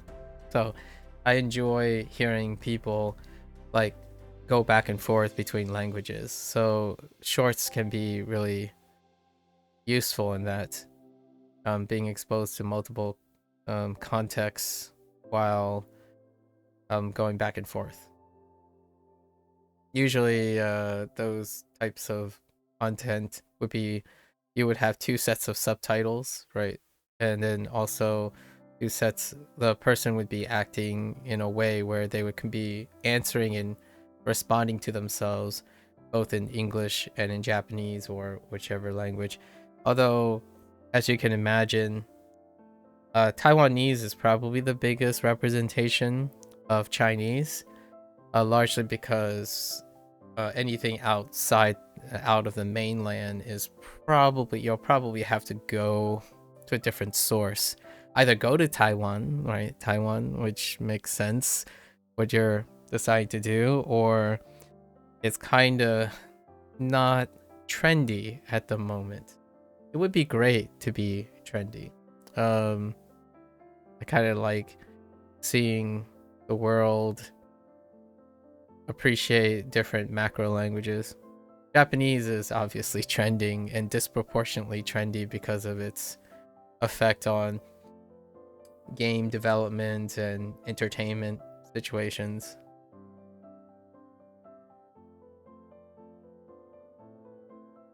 Let me know. I would love to hear how your Mandarin goes. My Mandarin is later in the day, so I have to do my Japanese stuff before I get to my Mandarin stuff.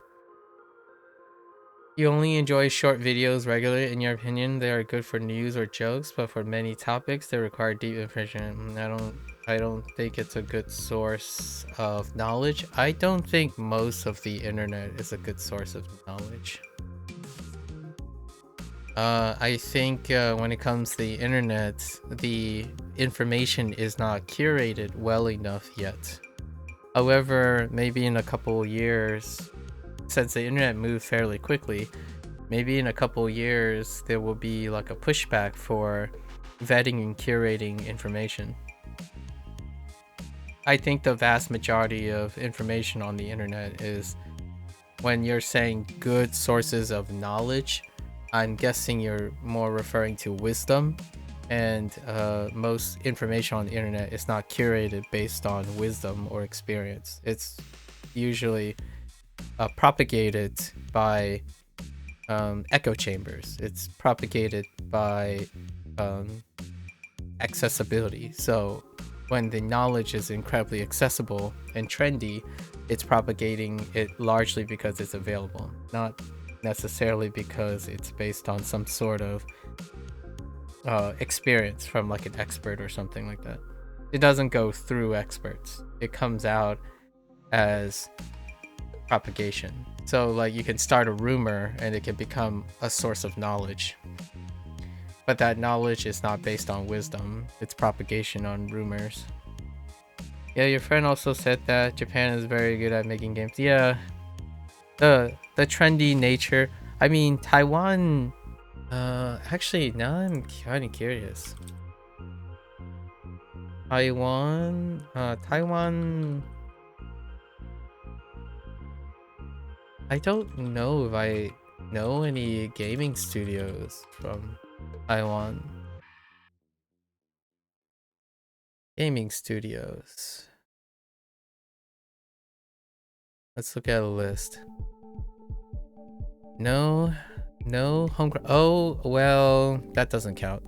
There is a branch of Riot Games that's in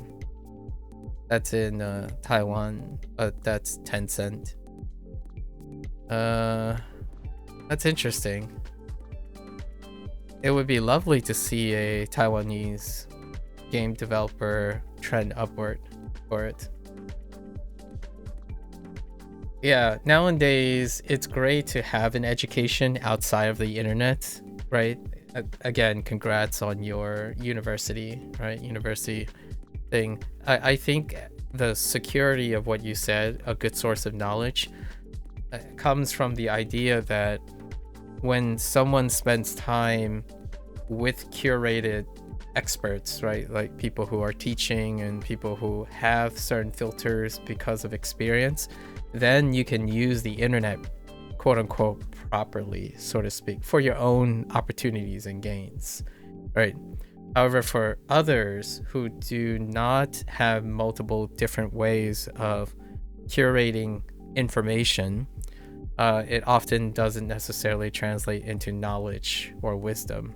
I do interact with 2 or 3 people, like off stream, about how they're learning. I'm like observing how they're learning, and they ask me questions and I ask them questions most of the time, and trying to see how they synthesize information, because there's a lot of information and there's a lot of redundancy in the information.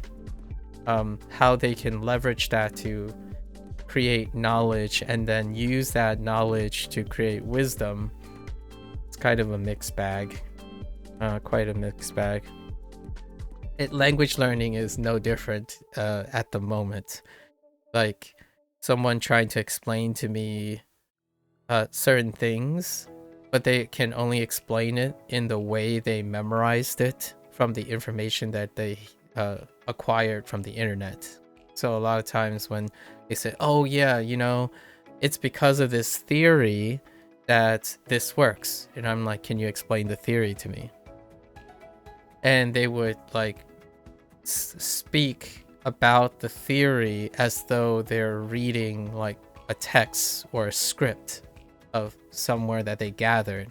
There wasn't any there weren't any like level of critical thinking involved.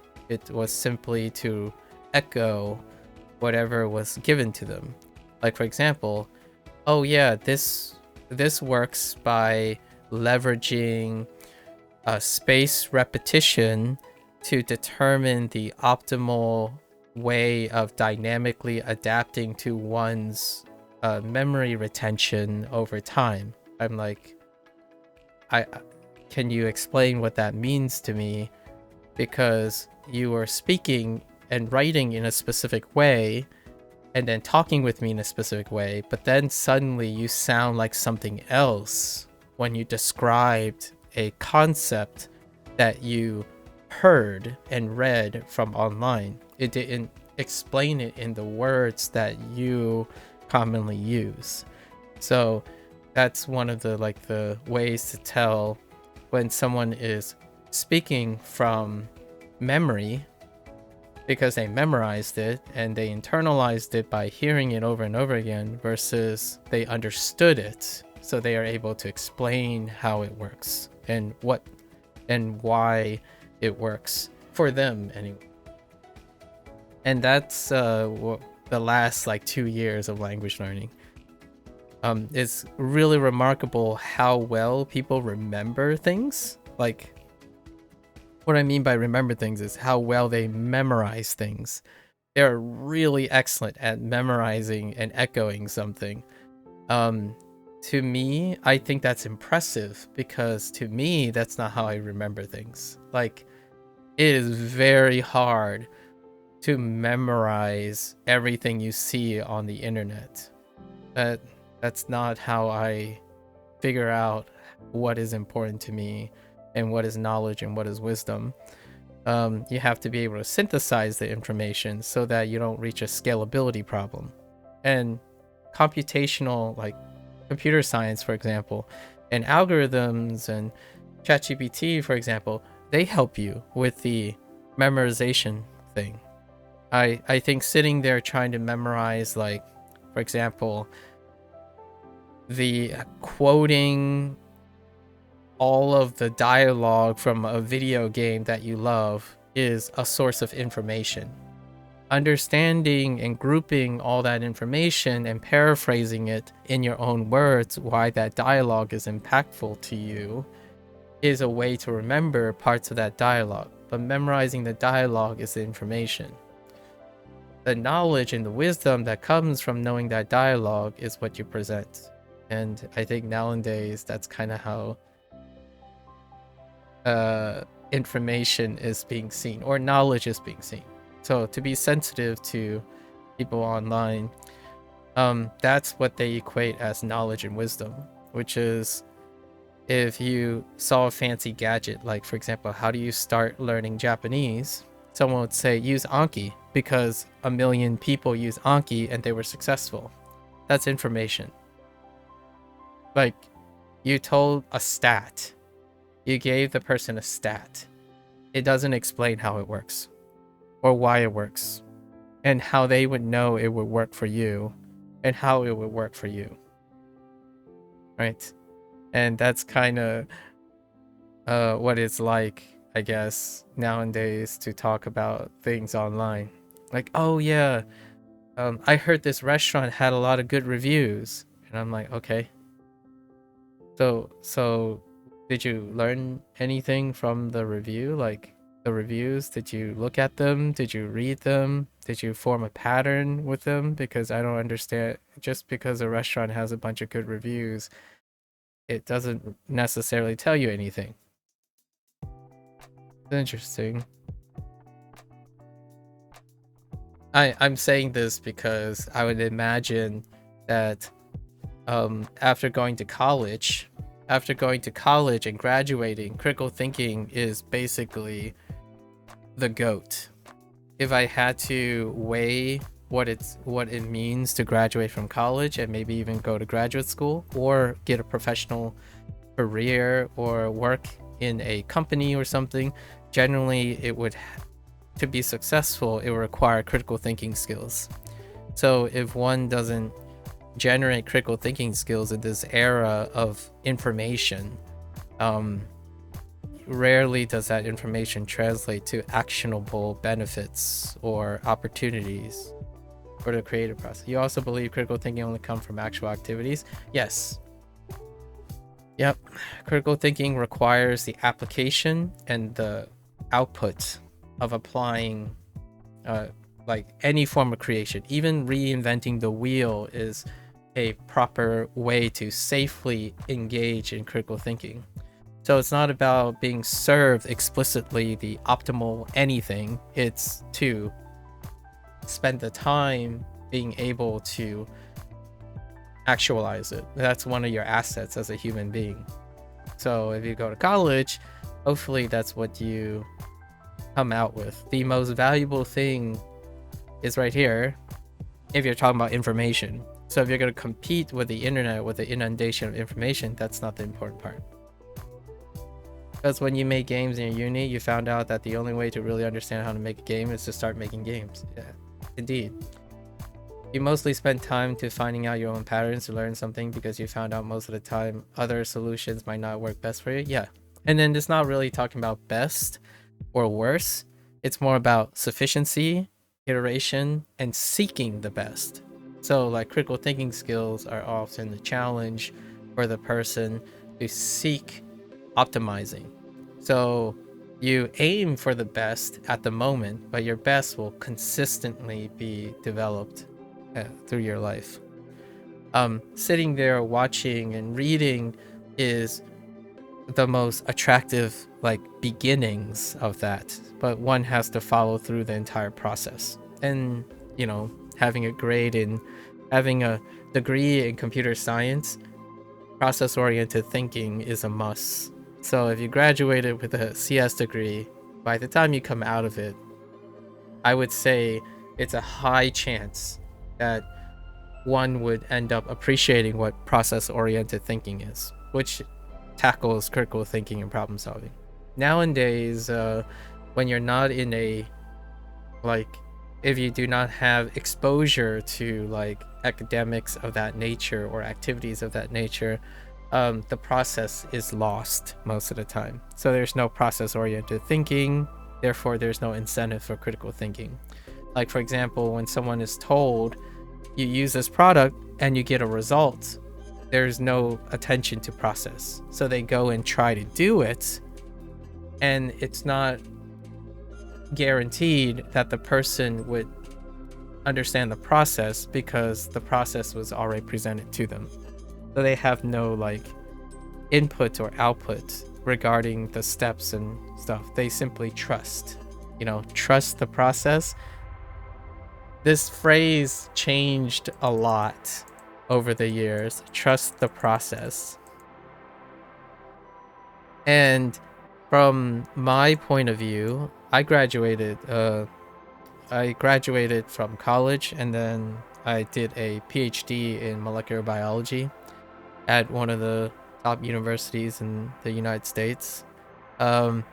When back in the day, like the old days, I suppose, I don't know if I sound like a boomer right now, when you say trust the process, you're talking about the process oriented thinking. So like when you're trusting the process, it is assumed that you are making alterations and iterating and refining, right? Iterate, expand, innovate, right? Iterate, innovate, and refine. That's what the process is. You're trusting that when you're doing something, it's gonna end up doing these things. But nowadays, when I hear language learners, for example, say trust the process, they're talking about taking a methodology and full sending. So like the methodology works already. You're making the assumption that it works, and then you trust it by doing input only. So when someone says I need advice or guidance on the online, which coincidentally happened a little bit earlier before we started talking, they're looking for a methodology that's already tested in order for it to be 100%, so that when you input only, as in you have no feedback or no iteration or innovation or refinement in the process, it would work. And that's kind of what oftentimes the new age of AI is supposed to do. It's supposed to remove process-oriented thinking. You ask for an answer and it gives you the answer. There's no reasoning skills or anything in between. You can still, that doesn't mean you can't do it with this. It's just that when I see people use AI, for example, they're not interested. So you're not interested in this yet.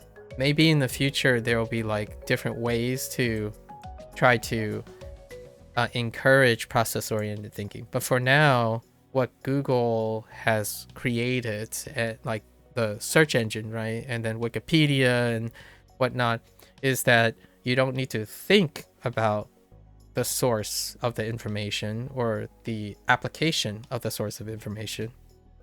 You are looking for answers. And the moment you find an answer, you don't have to refine, iterate, or anything. So whenever someone says what is the best way to do something, when they Google what's the best way to learn Mandarin, for example, they would iterate on the information. So like, oh, this is the top app to use for learning Japanese. And then they would iterate on the idea that the information says it's the best app to learn for Japanese, as opposed to being interested in why how, with relation to your own experience, does this information track? Like, so there's no filtering or adjustments and whatnot. And that's kind of what I've learned in the last 2 years of sharing my language learning experience. And for the record, I've been streaming on Twitch for 7 years now.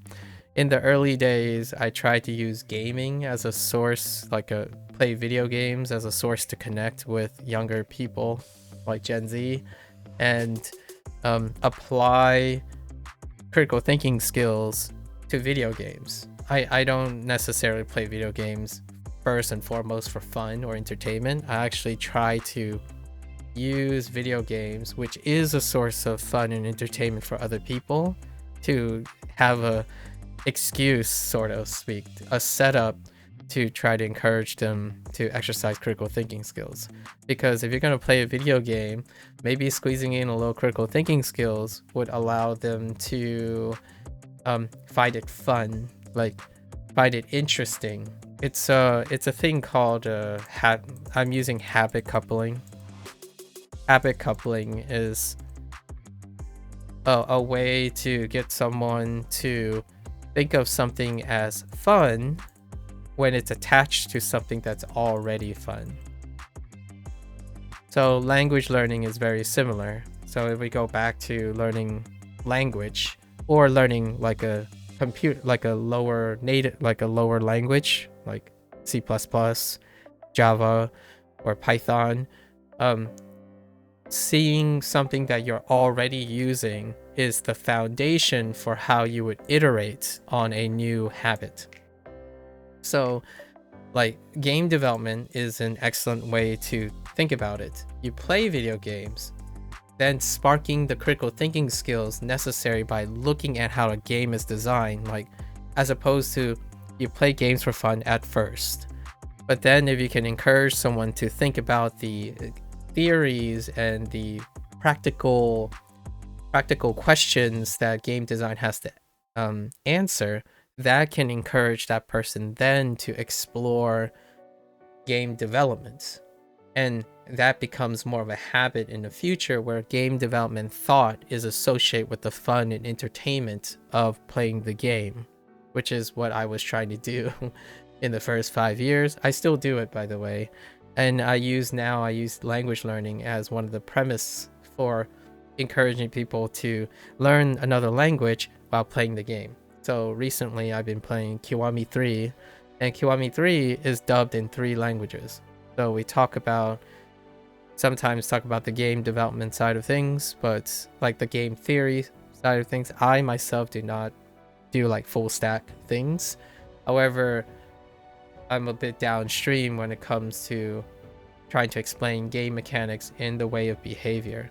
So you want to attach habits, because learning a language involves that it's a habit.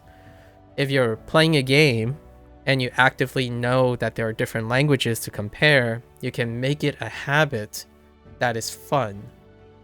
Associating habits is very powerful. Like, for example, when you're younger, you would be rewarded for a task completed. So oftentimes that reward becomes attached to the task. And nowadays, gaming is a lifestyle. So gamification is a testament to how well gaming has become a lifestyle choice. So you can leverage that habit slowly, right? Slowly at whatever pace that other person may want. And that's kind of how I try to encourage people to learn things. I focus on learning most of the time.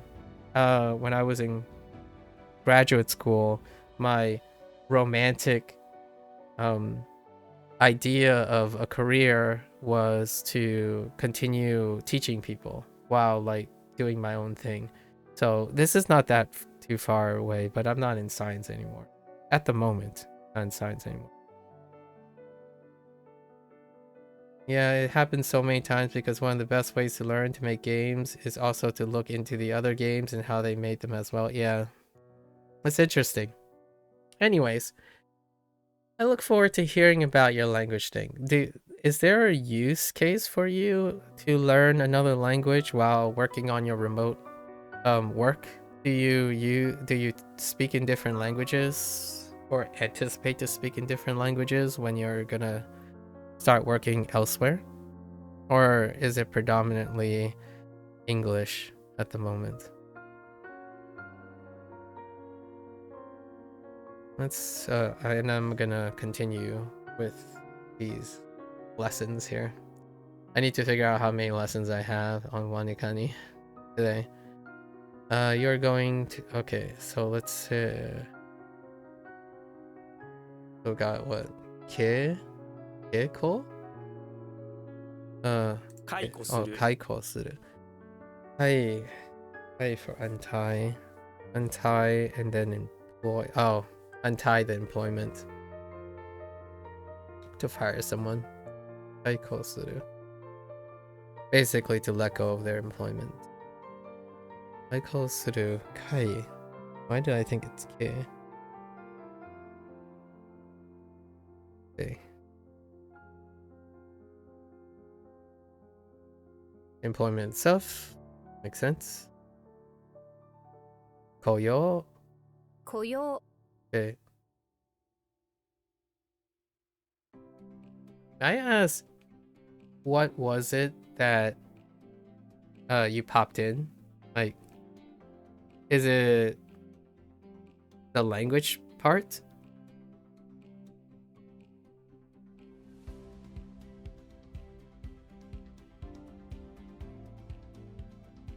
We could totally go back and forth in Chinese. I think my Chinese is like okay, like all right. Work remotely, spend most of the time at home, right? Lonely, starting talking to people in VR. Gotta learn some languages, find better chances in career path. Maybe you show up on your feed. I showed up on your feed. May I ask, what do you think? What do you think you were doing that caused the algorithm to relate to what my feed was? I only have tags that deal with learning, education, psychology, executive function, and then obviously Chinese, Japanese. So those are like the key words.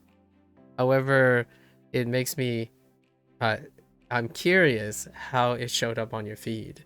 Like, because of that must mean that you had some sort of interest with those particular things.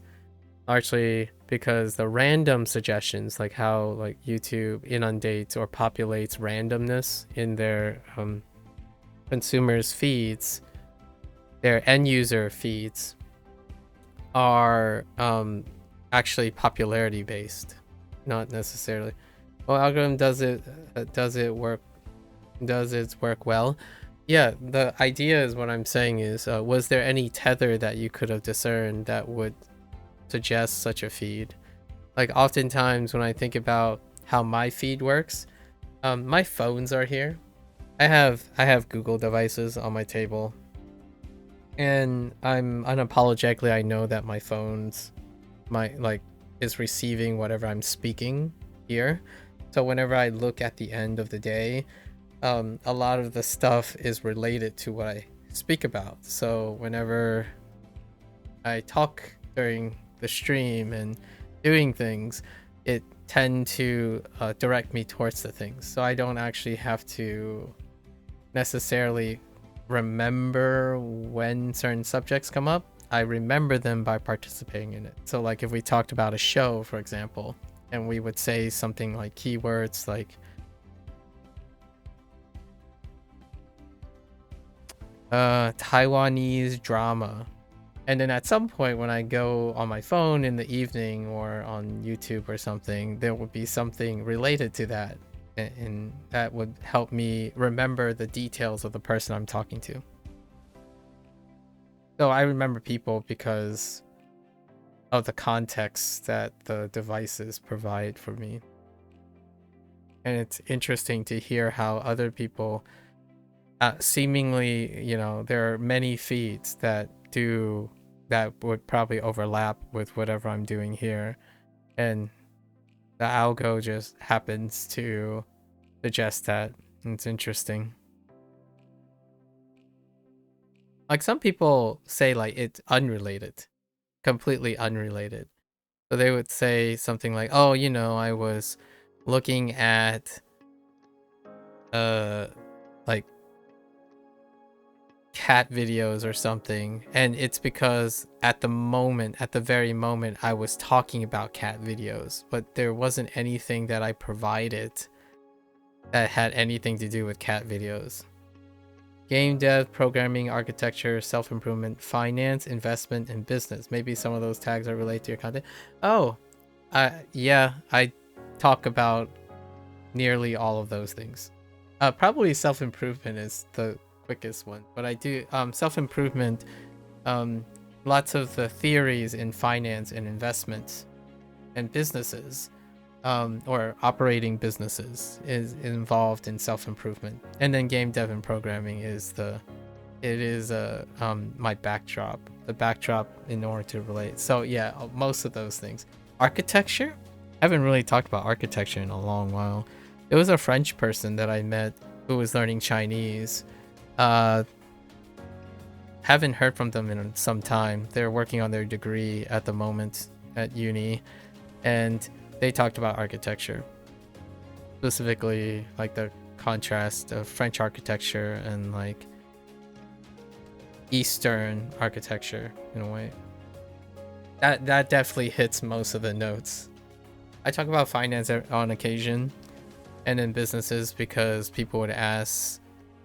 I'm not a finance expert or like a investment expert. However, the people who talk about or ask me about finances and investments when they're out of their curiosity, I would say I'm above average on those. So we occasionally talk about finances, and finances and investment are more talk about it in a self-improvement manner. Like, for example, how do you invest in a skill, right? This runs parallel with businesses. Businesses and finance operates on very similar principles on how you invest in a skill. And when you invest in a skill, that branches to self-improvement.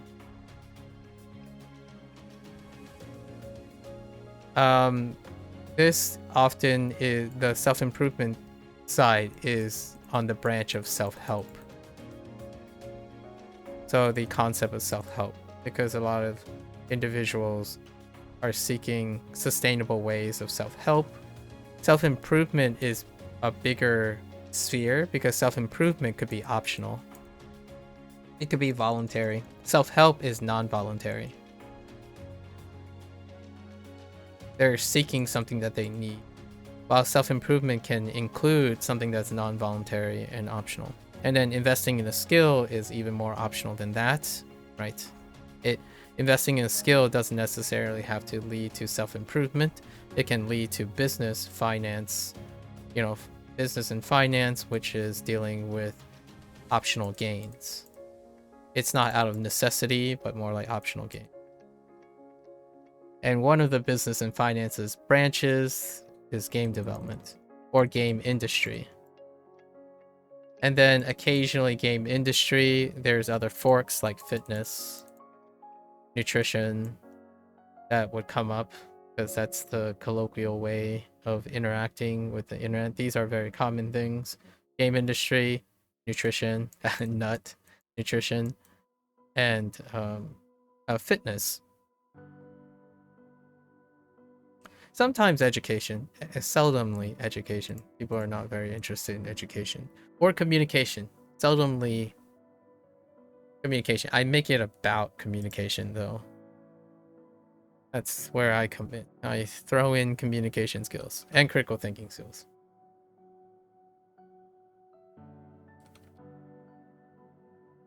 Neat. You just made your ETF investing plan last week? Oh. Being an ETF, huh?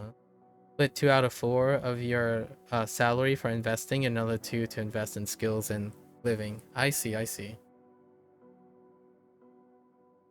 ETF investing plan. I don't I can imagine what the ETF investing plan looks like. However, for the sake of being discreet, you don't have to share anything. Like I won't be sharing anything about ETF investing strategies either.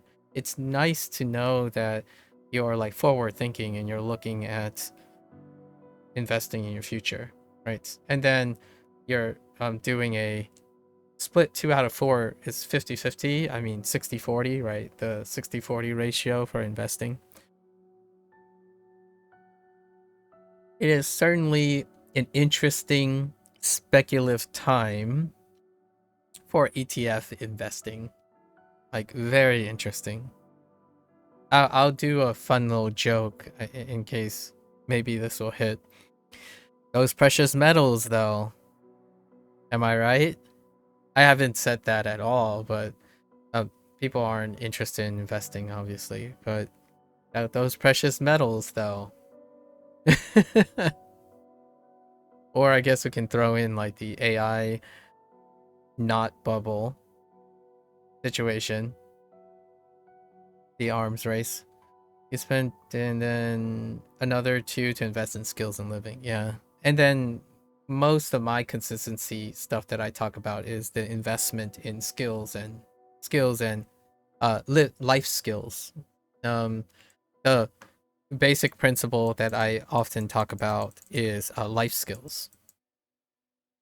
The concept of life skills contributing to holistics of one's aptitude. So like self-improvement basically, right? How when you invest in life skills, it has a holistic effect on how well you self-improve in any skill that you develop. So like if you're looking to invest in your I don't know, your coding project for the future 2 years, if one of your life skills is incredibly deficient, then investing in that life skill can create uplift in any of your other skills following. So like things like sleep, height. That's why I brought up fitness and nutrition. Fitness, nutrition, if they are not sufficient and they become a rate limiting step, like a bottleneck, those are the life skills. So this is like executive function situations. So that the skills and living, I like how you separated invest in skills and living, because living would be in the realm of life skills, and then the particular skills that we talk about are voluntary skills, like creative skills and whatnot. And oftentimes life skills are neglected. Like someone who has an incredible mental capacity for learning language has deplorable time management. Like they have poor time management. So regardless of their aptitude on how well they're able to acquire a specific skill, they have the potential, right? The potential, people talk about potential a lot, but they don't typically operate at their potential, largely because there's a bottleneck in life skills. And one of them is time management. Others is like the concept of delayed gratification, right? Delayed gratification can probably go much deeper than that, but that's kind of one of the concepts. I say I've been doing this stuff for quite a long time, and most of the time it's difficult for me to convey. I'm working, I'm trying to improve on how to convey some of these things. Whenever someone says, oh yeah, I have to make time to improve my life skills, my thought is any time you have time is an excellent time to improve your life skills. You can couple the enjoyment of improving your life that also feeds back on any skills you invest. And then there's like investing, the financial investing situation, in which it doesn't necessarily tackle your skills that you're actively working or your life skills. So yeah, those are really strong 3 concepts, because investing has an element of non-autonomy. You don't have control over that. The skills you choose to invest in, you have control over. And then the living lifestyle thing, you have control over. Outside of like, you know, the mortality of human existence. But that's a minor contributor. And then you have the financial side of things, or like the market side of things, or people's opinion side of things. Those are things you can't control. So there is a 4th prong a lot of times. You have like financial investments is definitely one. Then you have your skills, and then you have life. There's also one, public opinion. There's public opinion, so that is your reputation. Reputation is another. And this, oftentimes people favor reputation at the cost of life skills, their current skills, and their finances. And this is like net speak. This is the hustle. And reputation is obviously a hybrid. It's a hybrid of control elements and uncontrollable elements. While finances is largely uncontrollable, you're trying to predict, but you specifically do not have that control over like the outcomes. We're talking about like the outcomes of reputation and whatnot. And then skills, you have control, majority control, like 80-20, right? There is biology, that's where the other 20 comes from. And then your life skills is supposedly 100, but we're going to put it like 90-10. This is like unforeseen circumstances, right? Mortality is an unforeseen circumstance. Finances, I would put at like 40-60. Control, uncontrollable.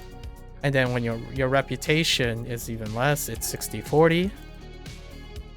It's so you have control 60%, or the other way around. Yeah, and then uncontrolled.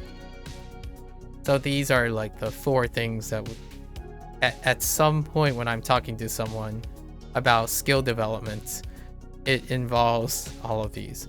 Like, many people are motivated by their reputation, the idea of reputation. And this is, yes, it feels like you have control, but there's enough aspects of things that you can't control, like other people's opinions and their feedback and how they see you, right? Or either you hate or not. That's why this is it. But finances have a little bit more less control, but the nice thing is it's a different aspect of uncontrol. Then we have skills in life. In fact, when you're talking to someone about reputation, they often think of reputation as a combination of finances and life skills. And because they think about it this way, they feel like both finances and life skill has no, like, a lack of control. So they would end up getting 20-80 feeling when they combine these two, because there are actually more things that they feel is they're unable to control. So like their health, their hygiene, their sleep hygiene feels like they have no control over that. And then it has something to do with coupled with their finances. And then it impacts, both of these impact their reputation. Hence the whole like getting burnout and all that stuff. Burnout, then everything else falls apart. Their studies crumble. Pretty much the most common type of dialogue that I have with you. So you plan to start creating and post content when you're strong, when you have strong finances, lifetime, and skills enough, like in a year or two. I look forward to it. I really look forward to it. Like, if this is gonna be the last time we ever speak in a year or two, like, I would love to hear how you start that. Yeah, definitely dependency is not what I'm aiming for, so I do look forward to hearing your projects. I did the same, more or less. When my finances were strong, my life, time, and skills aligned, then I started using and double dipping on my skills. So my life, skills, and finance, I'm double dipping, right? And that is kind of a lot of people right now that has stuck around in conversation with me. They're all like 6 months, a year, 2 years away from executing on their goals of that, their short-term goals on that. And I think that is a great way to change the landscape of the internet, where now it's about stepping up and having a strong basis for people who have strong finances, life skills, and time management skills, and particular skills that when secured, they're represented, their information and sharing is represented through their experiences.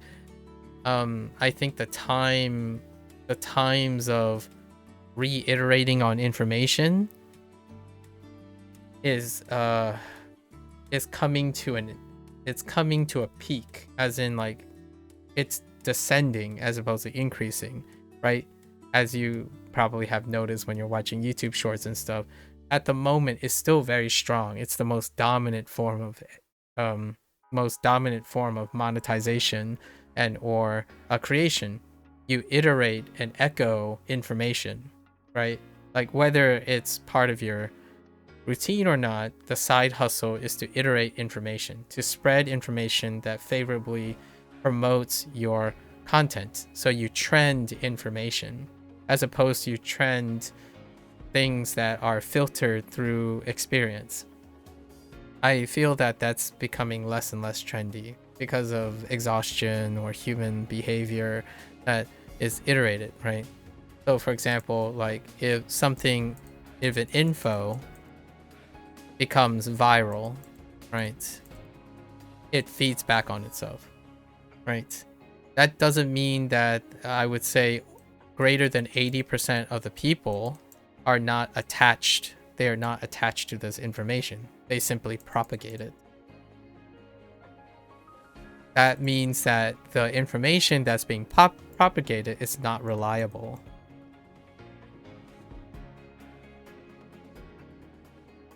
Right, there's no reliability. Most of the ways information is being presented now when they post content is not post experience. It's taking information and iterating on it. So much like AI, right? If AI makes a statement, say it makes an error, but that error was based on the human data. So you have the human data and it goes through AI and it makes an error. That error is given to the end user. But because that end user is propagating data, it goes back into the human data and then it goes back into the AI and it propagates this error. That's the human way of echo chambers. This is the echo chamber that's happening. And you don't need AI to do this. AI speeds up the process. And the only way outside of this echo chamber is something outside of it. You know, it's outside of this system, outside of this loop. And that deals with experienced professionals. Right? Experienced professionals can inject information into the system to maybe like balance the information or something like that. But generally speaking, AI has facilitated the echo chamber. So anything that's within the system will propagate on its own. So if an end user like provides information in the system, it can be propagated into the AI, right? So all information is in a confined pool. It doesn't have outside supervision. So whenever you hear like, oh, did you hear that this is the best thing ever, and then you go look at it, it's like, well, it's the best thing ever because all the people that spread the information already agreed it was the best thing ever. It's not through peer review or scrutiny that that information is correct, or like that information has some semblance of rigor or vetting. So whenever you hear a new trend, it's a trend. It's not reliable information. You hope it's a reliable information, like coincidentally it's reliable information. But generally speaking, a large majority of the information is circulated. They're not transformative. They're not outputting new things, right? Like truly generative, for example, truly generative ideas are still kind of exclusive to humans for now. And I'm not saying AI can't do it, or like it's beyond my comprehension. But right now, humans is a source of transformative information. So for now, if humans are reliant on a cycling information, then they're not incentivized to be human, basically. So what does that mean? It means sometimes it translates to the lowest level on behavior. Like when someone explains something to you, it sounds like they're regurgitating information. They're not regurgitating what they learn from their life experiences and the human experience. They're regurgitating what information that has been regurgitated and iterated, like through exposure, not like refined, but through exposure. They're good at saying the same thing over and over again because they don't need to go through all of the experiences that they have. So it's very easy to sound well informed and still incredibly uneducated. That's like 80 to 90% of content on the internet right now. Yeah, and I think it's coming to a peak. And hear me out, I'm not calling people stupid. Like, I have to say this all the time. People are very smart. And because they're smart, they find the easiest and fastest way to do things without having to do it the hard way or any form of effort, right? And that's why the internet is the way it is now, because it is the fastest and easiest way. One of the basic human conditions is to be efficient. So if you ask someone, hey, do you want to be inefficient?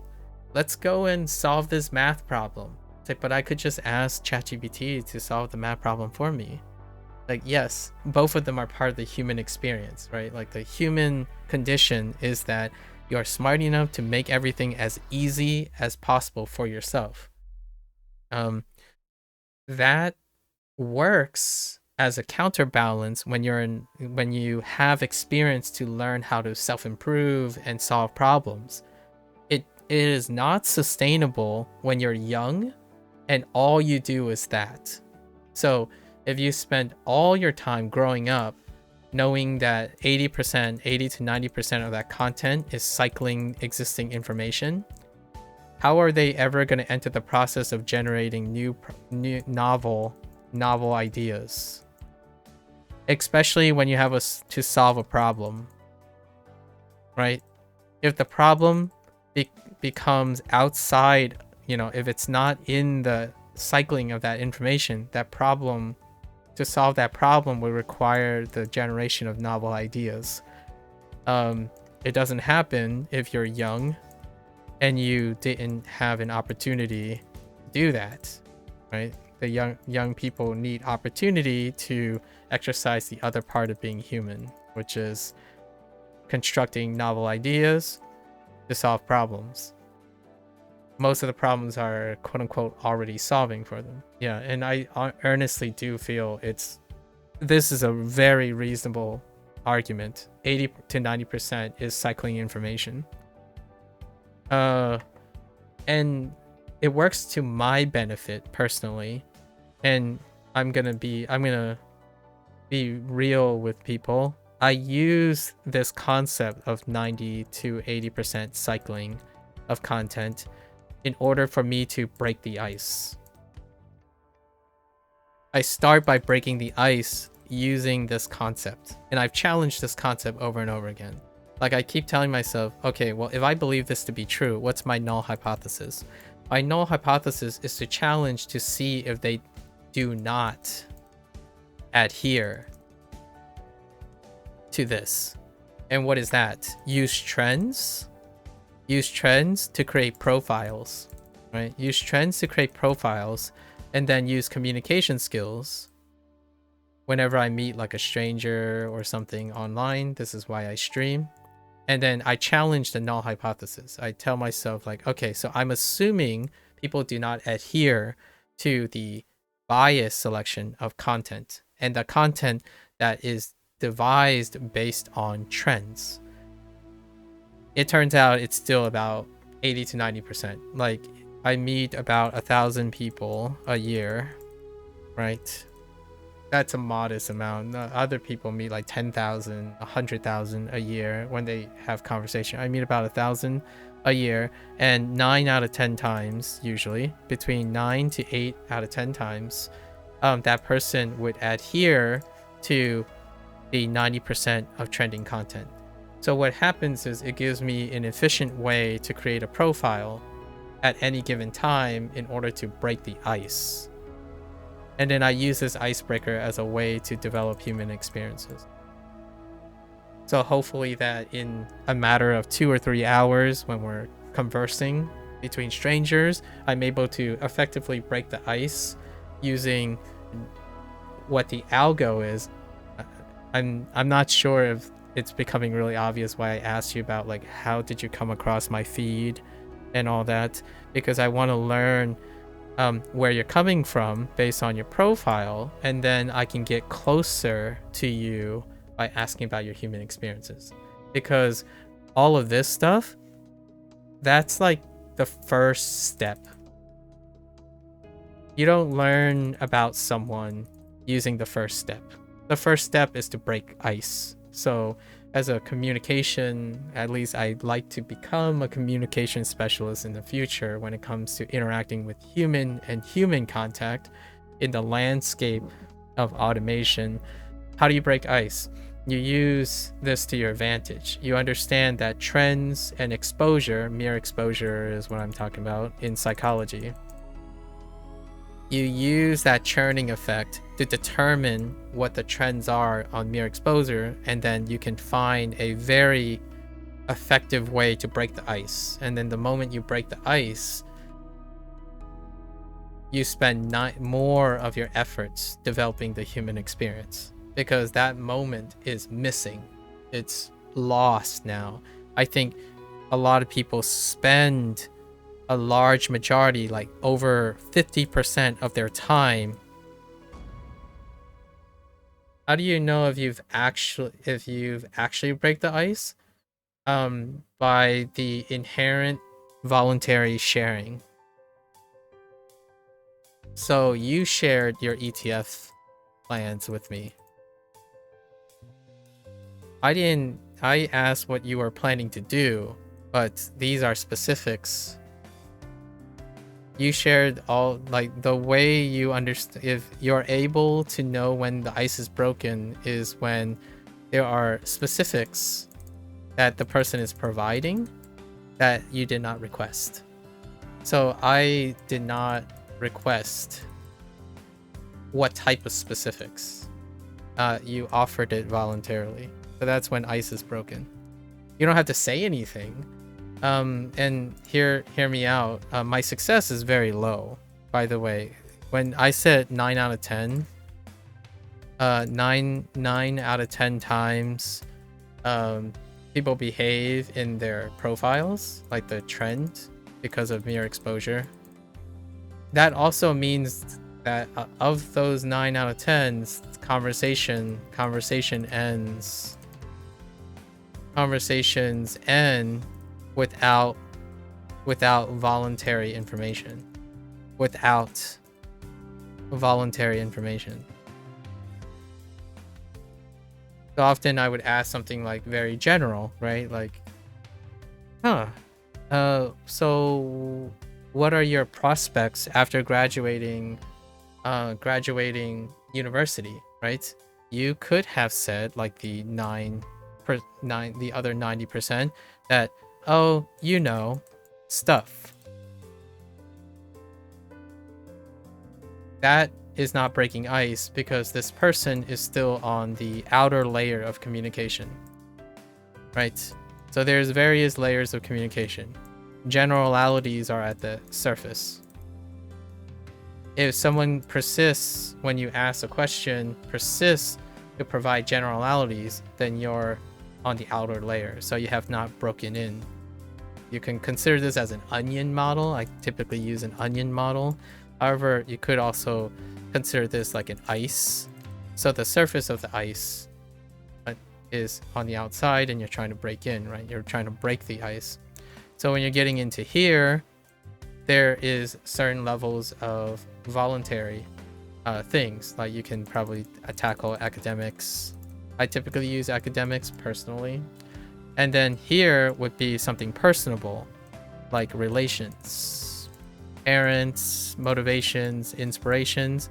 And then here is where we would create social X, which I don't typically hop right into social X. Like I'm not going to call you a potato or a goober all of a sudden and expect you to understand my euphemisms for my own personal form of communication. So right now, my level of communication is nowhere near this level in the end.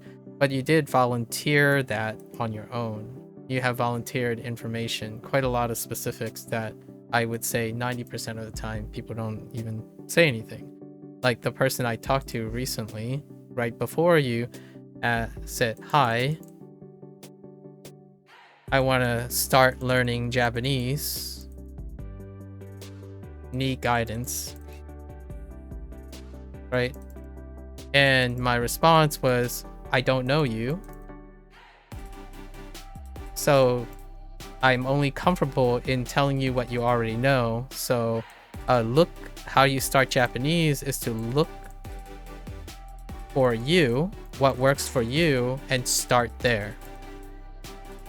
So you have acquired English. So in some way, there are things that worked that you can iterate on, and then you can explore outside of that iteration in order to start. Because that person, despite saying, 'Hi, start Japanese, need guidance,' they didn't share anything else with me. Like no other information. When I mentioned like, well, since we're strangers, there's no way I could possibly offer any form of guidance that I would be comfortable with because I need to know the elements and specifics of you. And if that person voluntarily shared those things, then the ice is broken. But it's not the same ice. So I went around and spent about 30 minutes talking about how to assess like existing skills and whatnot in order for them to start, but they already left. So the conversation already ended.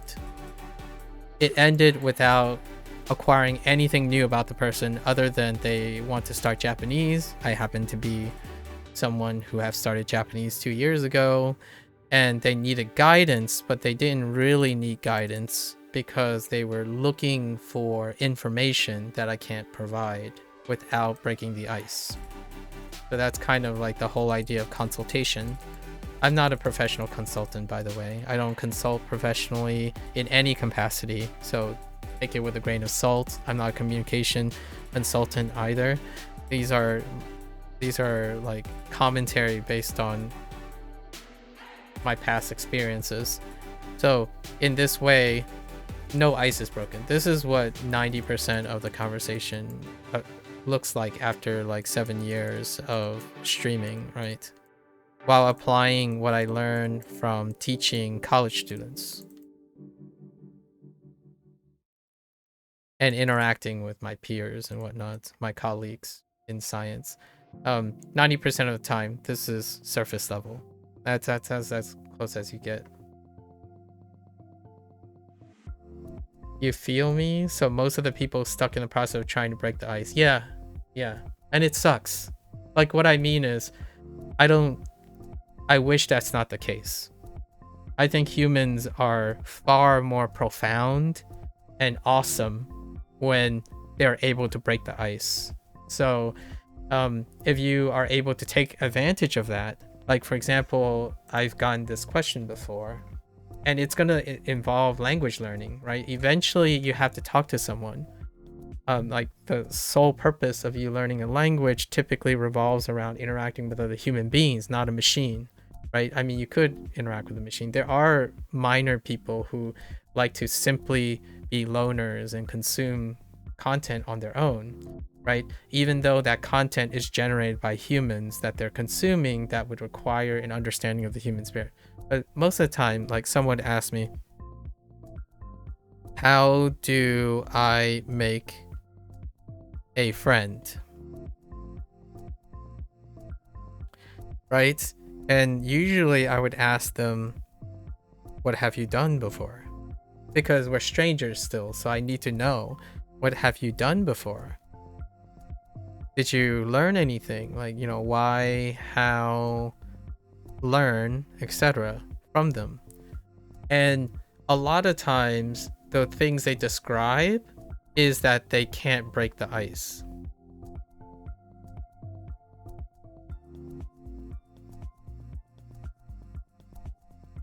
The way they make friends is coincidence. And coincidence come from coinciding information and coinciding tasks. So like a friend, to the first step of friendship is if you played Minecraft together. Minecraft is the source of info and XP. The friendship comes from the coincidences. So at most, people exchange information. They rarely exchange their experiences. Without the properties of experience, you do not break the ice. Ice is broken here. So you can take the information, which is like the 80% or 90% of churned info, and you're giving them the opportunity to integrate their experiences in order to break the ice. So when someone says, how do I make a friend? I ask them, what have you tried before? What do you commonly do? To me, I'm doing the null hypothesis, right? I ask this question, what have you done? Because I have to test my 80%, 90% churned information, right? Because this is the algo speak. This is net speak. So if they say something different, then we're already past the ice part. But if they say the same thing that represents 80 to 90%, they haven't decided to share with me something that I don't already know and that they don't already know. So when they say, how do I make a friend? And I ask, so what's the problem right now? It's like, well, everyone's introverted. That's 80 to 90% of the cycled information.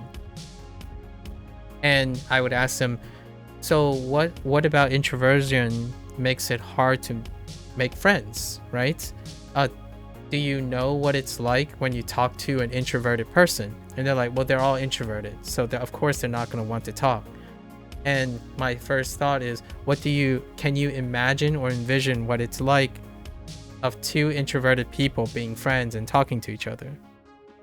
And they're like, well, I can't tell, right? Well, what they can tell, what they would do is they would say, well, it's like this. And they would explain the problems, like all the problems of two introverted people, or like introverted people interacting with other people to get conversation, but it's not their experience. It's not their experience.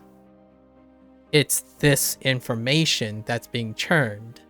So if it aligns with everything that I already know, it's unlikely to be theirs because there's not enough specifics. They would say something like, well, introverted people feel exhausted when they communicate to another person, so then they can't keep it sustainable, and then there's all these other things, and then they throw in ADHD, and then they throw in like nervousness and insecurities. But I haven't heard a specific detail that is anecdotal to them. So the moment I can get a particular anecdotal specific, then we're getting closer. Like we're breaking the ice, like we're going deeper now. Most of my conversations do not go past this stage. So someone would say something like, well, I have trouble speaking to people online because online is not the same as IRL. That would be 80 to 90%. Online is not the same as IRL. And the reason why I say this is because I represent the ice break. When I tell someone eventually, and I won't tell them until they know that they're breaking ice with me, what is it like to speak to an introverted person? I am an introverted person. Like, without a doubt, in my 40 years, I can, almost 40 years of life, I can assure you that having a conversation with an introverted person is not the way someone imagined it to be when it's based on circulated generalities of that. Introverted people actually have even deeper conversations with each other than extroverted people. Like, what I mean is the consequence and experience that I'm saying does not, it's hard to empathize with it without experience. So what's echoing and churning becomes more general and general information, and it's accelerated by AI. So anything that's algo based and it's cycling, it becomes more and more general. There is lacking specifics. So nowadays, it's a bit ironically to my advantage, or not maybe ironically, but opportunistically for me, it's easier for me to see when ice is broken. It was harder back then because there wasn't such a large gap. Like when someone says, oh, hey, are you doing in classes? That would be probably one of the earliest places you would interact with ice breaking. You both are in school, right? School is the coincidental context. Coincidental contact, right? Or context. We'll use the word context. And because of that, school can present problems. And those problems may trigger coincidences to form into actionable skills, like having an argument or something like that. But on the internet, it's entirely optional. So when someone says the internet, right, is not the same, when you cycle, the internet is not the same as IRL, you have to qualify that. And oftentimes qualifying that requires critical thinking skills. So I'm like tying all the themes that we had together.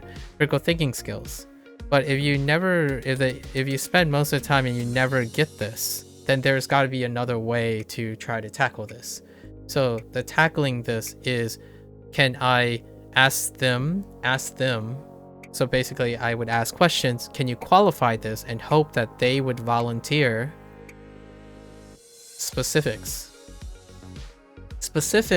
that I would not be able to find in the 80%, 90% churning, right? That's a really high flag, but less ideal because it could still be that the ice is broken despite it being this. That's perfectly fine. That's still a win. We're talking about like sufficiency. So if it's sufficient, the telltale sign is when the specific can't be found in the general mythos. So for example, I will give you a language learning example. When I'm talking about WaniKani, you ask me, what is this? It's WaniKani. And I gave you a generality. WaniKani is, I only said this is WaniKani. I actually didn't explain anything about WaniKani, right? So now that we've broken the ice, so to speak, or at least I have an indication that we have broken, WaniKani is an SRS system. Sort of, people use the word flashcards, right? Flashcards, and I'm sure if we have to integrate your share of being a CS major, SRS systems is a kind of a rudimentary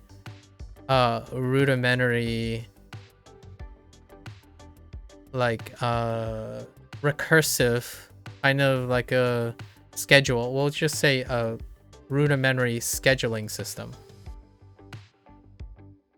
That's what SRS is, right? And then it uses in the form of a flashcard. Flashcard is like the human behavior. The visualization is a flashcard.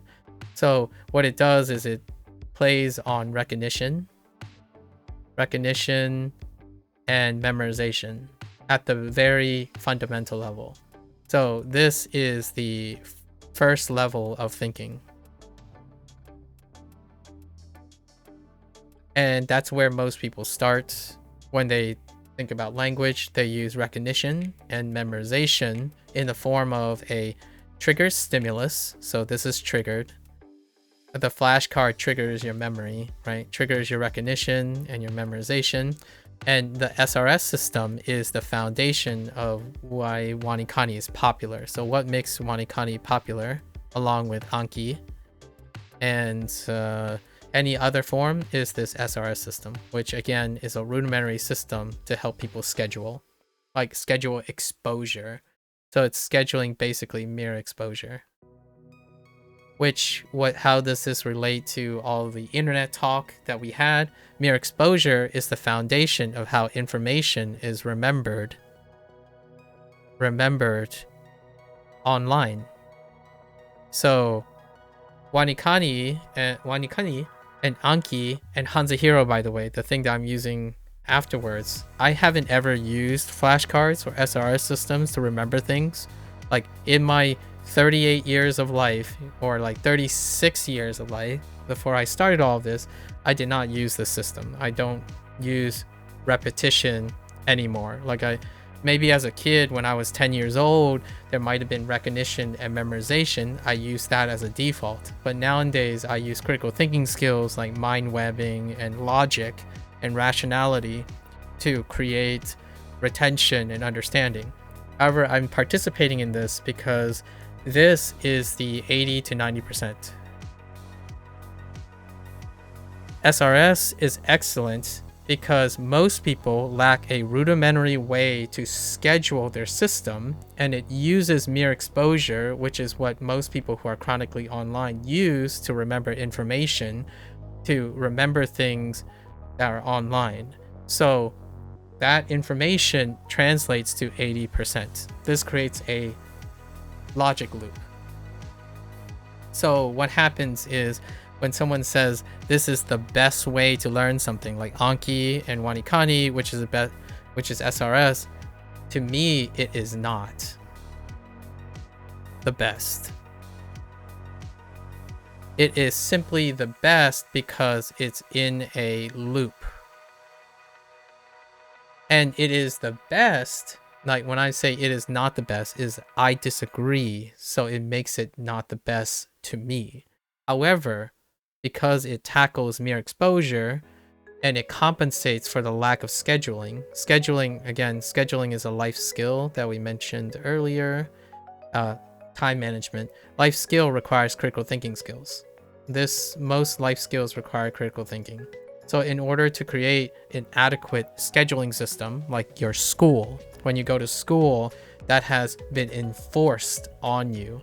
A scheduling system, obligations, exams, homework assignments, testing, all of those are being exposed to you for the first time. And when you have a problem, you have to critically think in order to make it successful. You know, the way you mentioned earlier when you were talking about doing things and then actually finding out what works for you and how you iterate on it, because it's exercising your critical thinking skills. So school does that.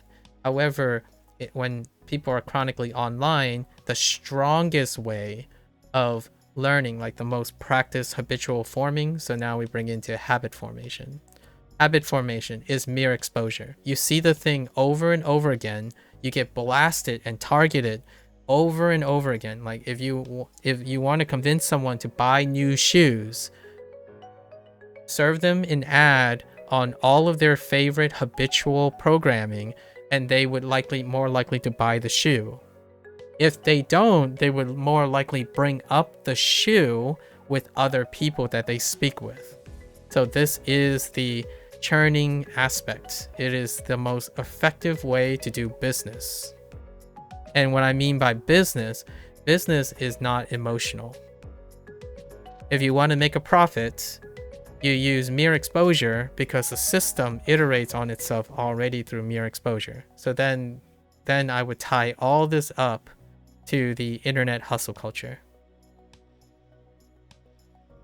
which does exist IRL. Like, it does exist outside of the internet.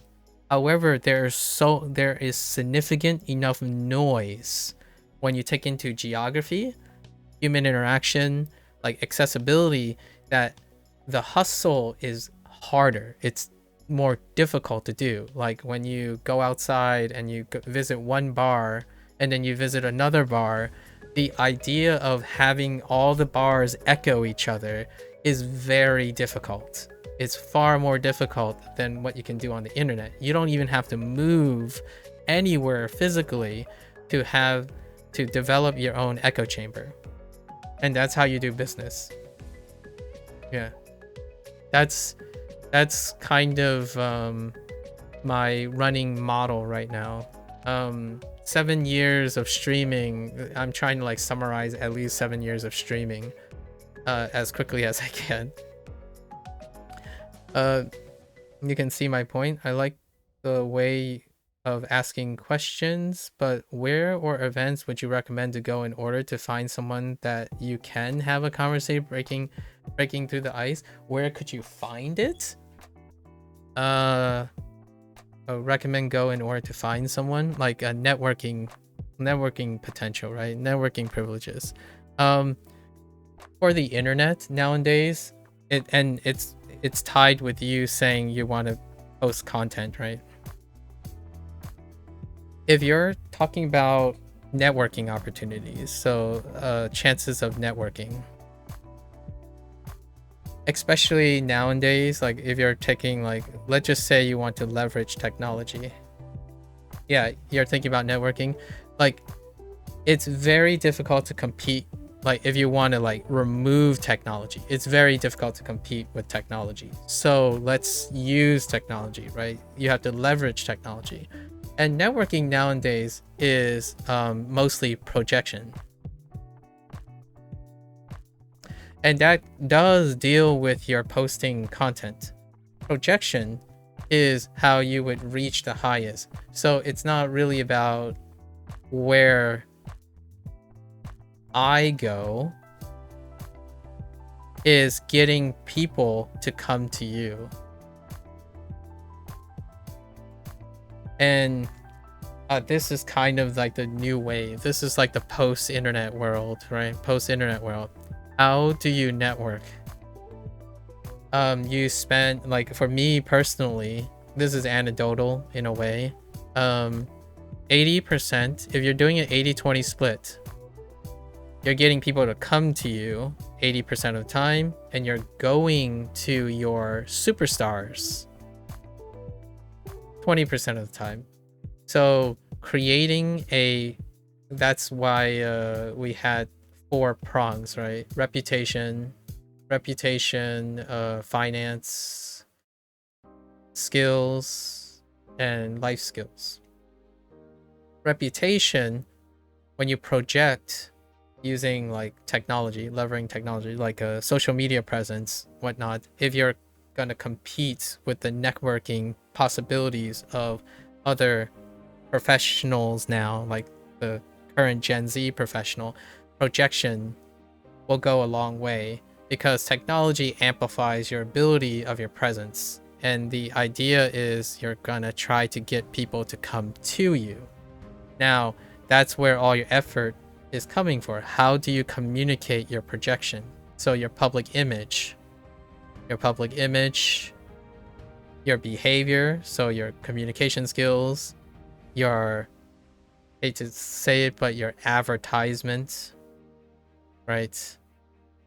All of this leverages the 80%, 90% information, and with that, you would have more people come to you. And then you have lots of opportunities to break the ice. Now, you're asking where you would recommend. Most of the time when recommendations has to deal with the person's threshold. So what is your threshold of success, right? My threshold of success is like this conversation we're having now. My threshold of success is anything greater than 10%. So what then I would have to plan on is I have to project in a manner that I can reach at least 1 out of 10 people whenever I have enough opportunities. So your public image and your communication skills will leverage the information as much as possible to get enough opportunities where you expect the result that meets your expectations. So like the thing that I've done here with you and me, I do it 100 times and I expect that 10 of those times I would be able to break the ice. And then the other 90% will fail, or like fail in the sense of goal-oriented task, but they are learning experience on their own, because if things that fail, the more you can learn from it, right? Like, so the other 90%, I use it to see and test other ways to break ice. So how I'm breaking ice is dependent on the other 90% of failures.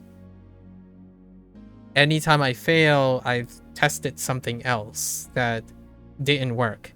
However, the 10% is enough for me to find recommendation. So taking this like principle of how I would recommend events, the idea is you consider what you want to project and you find a position in which you have the most public image and the most ways you can curate your communication skills. So for example, if you don't like, say, like if you don't like LinkedIn, for example, LinkedIn sucks. That would be the trend right now. Sorry, LinkedIn, but 90% of content, they say that LinkedIn sucks because of 1, 2, 3, 4, whatever reasons, right? This is info. You take that and you synthesize it and you make yourself above that in your own projection. If you want to leverage LinkedIn's exposure, so you're looking for, in my opinion, the recommendation is to find your required or your desired level of exposure, because exposure is double-edged, right? It's double-edged because I'm speaking like kind of in investment, right? Exposure means you have a chance of losing more as well as gaining more. So you find your acceptable level of exposure for your reputation, because your reputation is about your projection. So then you find a platform, or however platform you want, and you have to synthesize the information in order so that when you're projecting, it meets your image. And a way for me, I'll give you an anecdote so that it's not like all general terms. My exposure is, how do I know that I have about 1,000 people per year? Is because the things I talk about are highly selective. Why? If it's not, so to some people it's like, man, that's small. Like, you have a small sample, my friends. Like, I talk to 10 million people a year. And I would ask them, okay, so what type of conversation do you have? And then, do you know what your public image is for those people? Right? Like, if someone asks, if you ask the 4 or 5 people that stay around, if you ask them, what am I like?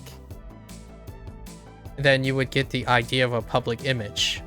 So if someone says, I'm just a streamer, then those are not the 100, the 1000 that I've met. And also remember that out of the 1000, there's less than 100 people that may stay for a while. They wouldn't give you just a streamer. They would give you something else, right? Maybe an unpopular streamer. A streamer that doesn't prioritize viewership. Like, there will be more details, right? So the idea is you're networking.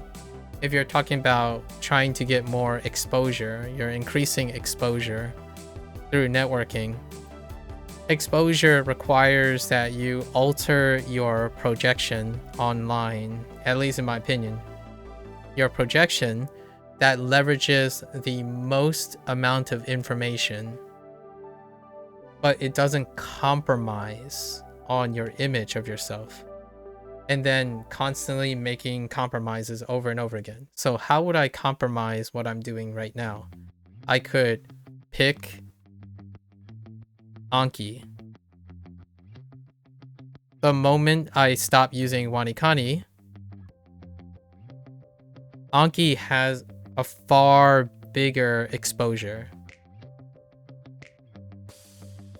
And in order to break the ice, I need to project something that is inherently me. It's identifiably me. So you start with portraying all the things that Anki does. So Anki is a flashcard system. You have to inform yourself, inform yourself of all the things that make Anki far better, bigger, have more exposure than WaniKani, and then you would contrast it with WaniKani to throw in more exposure. However, once you do that, that's your networking ability. You've established that you have credentials for understanding the 80 to 90%. Then you prepare, you spend 80% of your time preparing your projection. Then you pitch yourself. And I'm pitching myself right now. So this is how I'm pitching myself. The very nature of all of the stuff that I'm talking about now and going to talk about is where I spent almost all my time. This is me. This is how I analyze the existing information. I'm not telling you anything that you can't find on the internet. I'm telling you how I'm using it to explain something that you might not be able to find because it's based on my experience, not based on a churning. I could explain to you what Anki is. You could say Anki is the better WaniKani because Anki is FSRS and Anki is still using like SRS 1.0. Maybe 2.0. It's actually like 1.0. It actually has a modified SRS, and that wouldn't mean anything to someone who's not interested, right? So if you're not the target, I wouldn't explain these things. The reason why you have to understand the trend to network first is you have to establish rapport, right? And to me, IRL ones, when you're in an IRL situation, like a convention or something, you're establishing the 80-90% when you go there. So if you're going to like a conference about game development, that conference already selected for the information. So when you approach someone, you use this information and you shoot it. You shoot it and you pitch it. And then the moment you do that, all the effort that you made in projecting yourself, you can pitch that information. And pitching doesn't have to mean like selling yourself. You can choose whichever way you want to enter. So the moment you enter and someone shares something with you, you share back immediately. So most of the time when you talk about CS, if you talk about computer science, I'll talk about video games because there's a chance that video games is the associated trend. However, then because we've passed all of this, this is to save time. Right? You're trying to break the ice. So anything that is commonly shared based on this, I use that information. And the moment something specific comes out, I have been working on myself to make it relatable to the person. So the moment you share something like Thai, you mention you're half, right? Half Taiwanese and half Thai. I immediately talk about multiculturalism and then talk about my life, that my parents are first generation, I'm second generation, and I live between two cultures, which is a way to break the ice immediately, because then you're not building on, oh, what's a multicultural person? Like a person that did not break the ice would say, oh, you know, there are people who are immigrants, right? There are people who are immigrants and they could have children that belong to two cultures. No, instead I said, I am a product of immigrants and I'm trying to immediately empathize with you because you already volunteered that you have multiple. So, and then you asked questions too, and I actually seeded the point of empathy, because you asked if I'm Taiwanese or Vietnamese, sorry. If you asked if I'm Vietnamese, and I'm like, all right, that's awfully specific. That's more specific than the usual trend, right? Because Vietnamese, you might be thinking, wait, Vietnamese is not part of the 80%, 90%. Usually someone would ask, am I Chinese? So that would be the first thing. So the very first question you had was already a lower percentage. You either asked if I'm Japanese or Chinese. Despite, I know how weird it sounds, a lot of people would say, well, why would anyone ask you if you're Japanese if you're learning Japanese? You'd be surprised, because the 80-90%, it's routine to ask. It's not routine to contextualize what's happening. I literally have more people who ask me if I'm Japanese or Chinese when I'm learning Japanese and Chinese than Vietnamese. So Vietnamese is already really low, and in fact Korean is higher than that. So the order of people that would ask to initiate the question would be Japanese, Chinese, Korean, and then usually it's automatically, the top is automatically American. You assume American because I speak American English, right? So these are like the order of nature. And knowing this, there's a level of ice breaking involved. When you get lower and lower in percentage, it means you can pull the trigger. You can pull, that's a very Americanized idiom, but you can, you know, go in. You can, your percentage of chance of breaking the ice is reflected in the way people ask questions in context to what they're exposed to most of the time. Now, you're wondering then, what about the other 20 to 10% chance, right? About networking, especially when it comes to the internet. And internet is a lifestyle now. So you could argue, well, what about people who are not on the internet? Or like people who don't have the internet as a lifestyle. There is selection for them.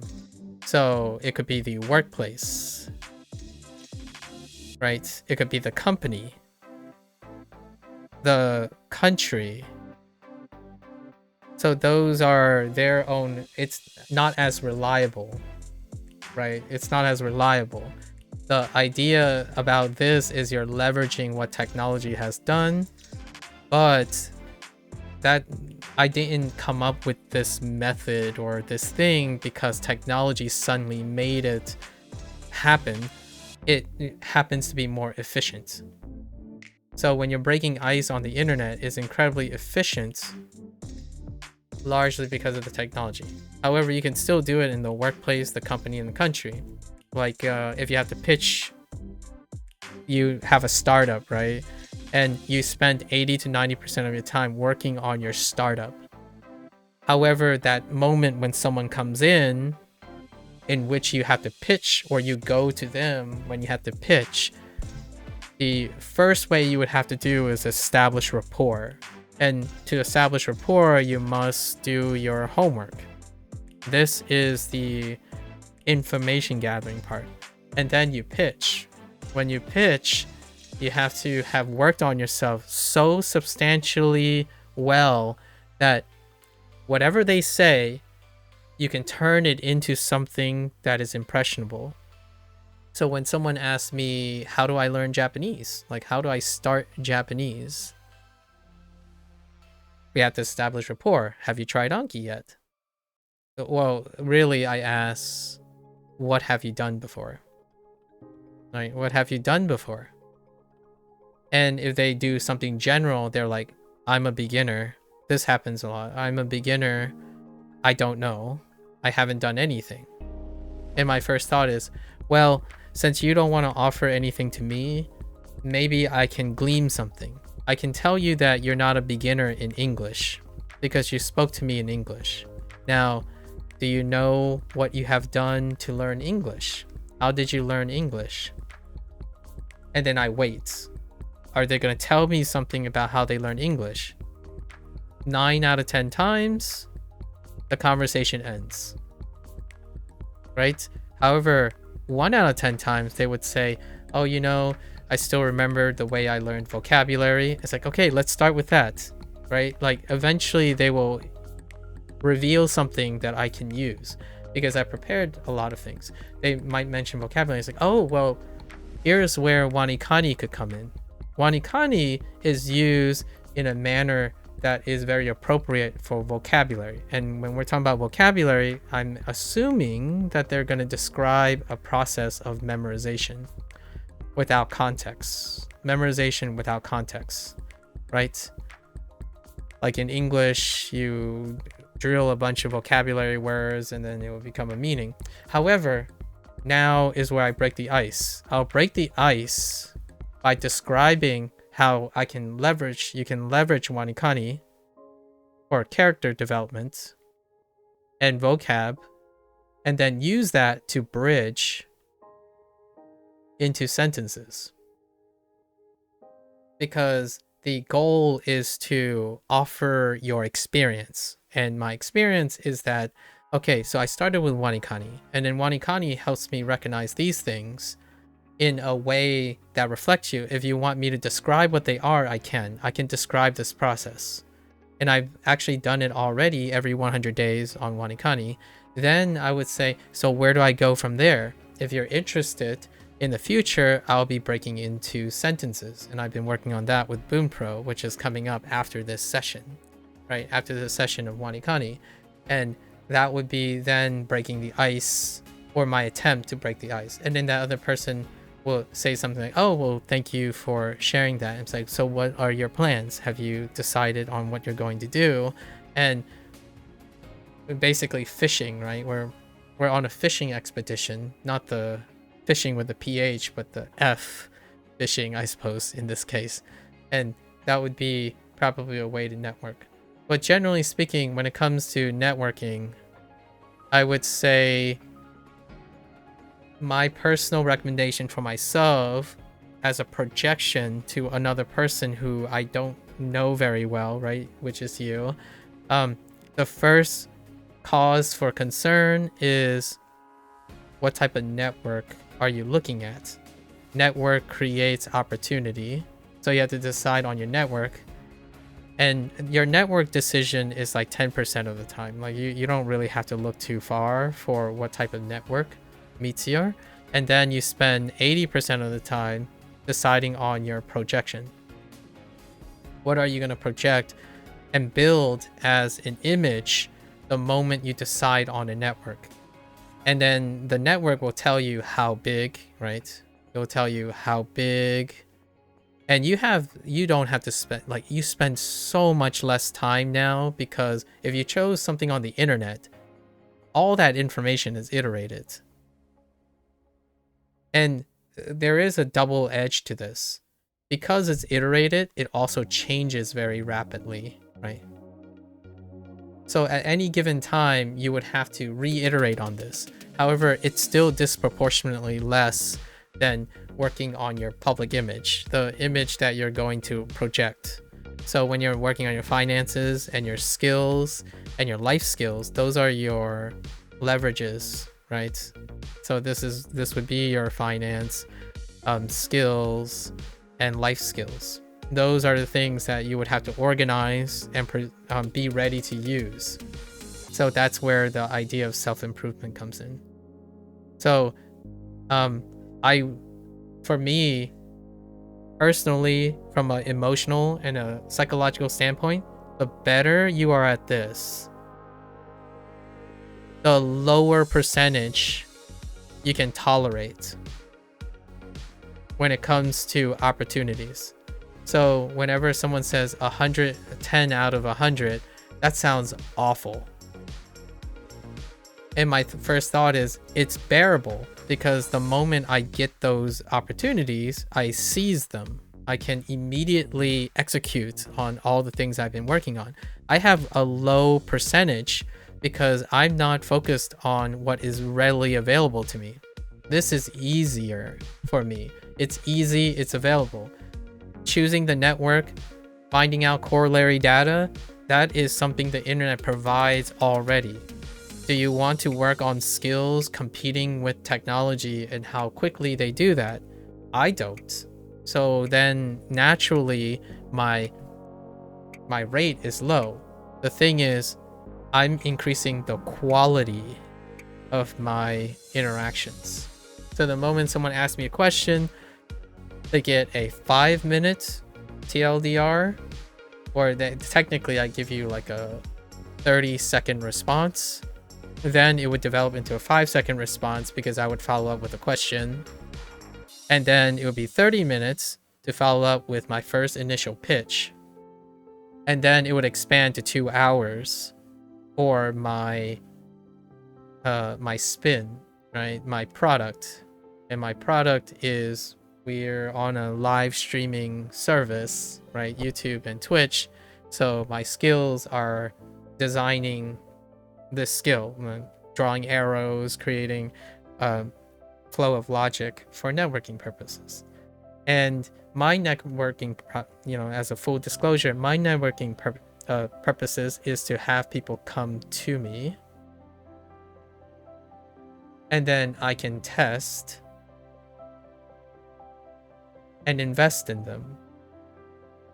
My purpose of streaming specifically is I'm willing to invest in anyone, because the investment comes from the practice of what I want to be, which is a person who emphasizes communication, indirectly motivate other people to use communication and develop independence as opposed to becoming dependent with people.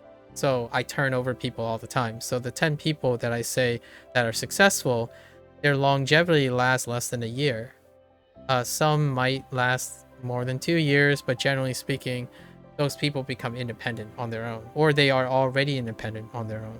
I do not want to create dependency because this type of effort would require that I maintain a network of a smaller network of people.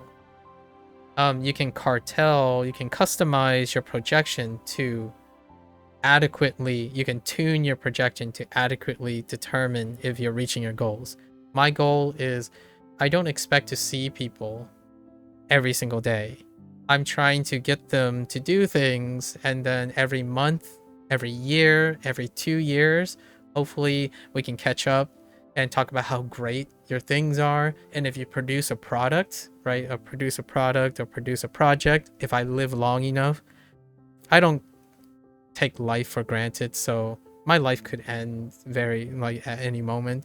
So the idea is to show appreciation and encourage people to produce a product, to be independent, right? And then I can talk about them through their product.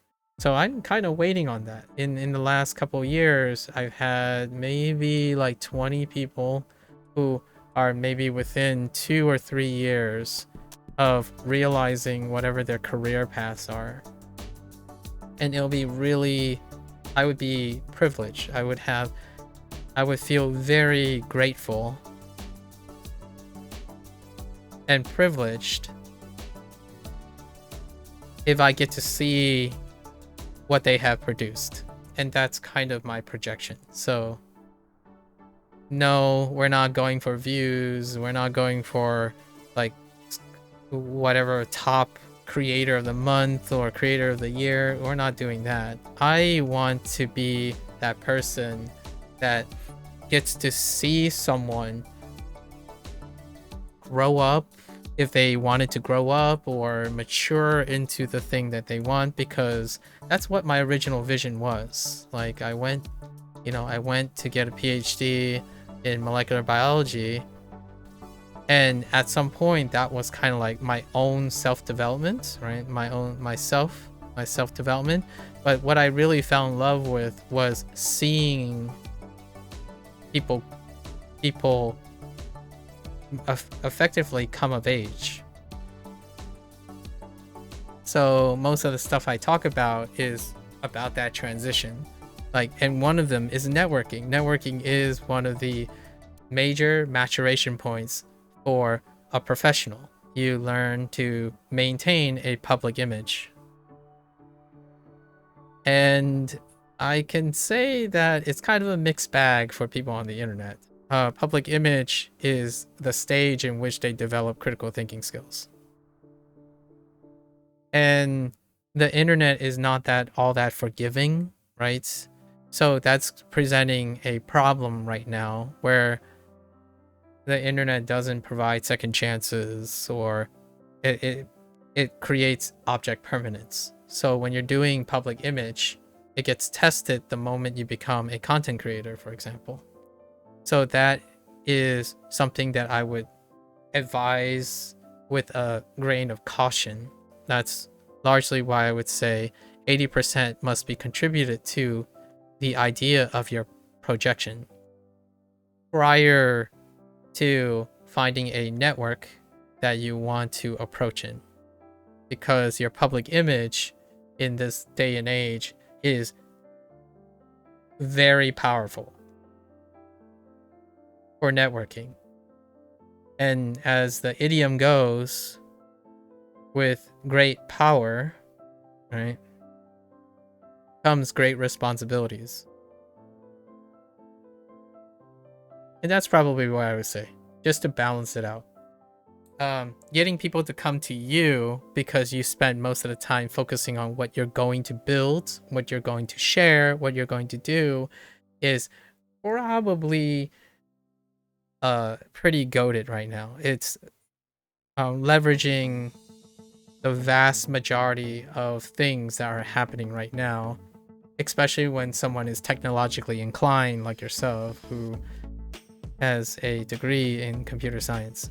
So you can circumvent a lot of other things, like literally going to someone, trying to catch someone's attention, and then remember that it's 80-20. 80% would be doing the coming. Oh, that phrasing, it was really terrible there. Getting people to come to you, and then you are going to other people 20% of the time. Because when you go to someone, it's an ideal case. You're scouting for someone. When they're coming to you, this is the practice. You're doing, you're executing, right? That's the thing that you were talking about developing critical thinking skills. Critical thinking skills to test how you can get opportunities to network. So instead of offering a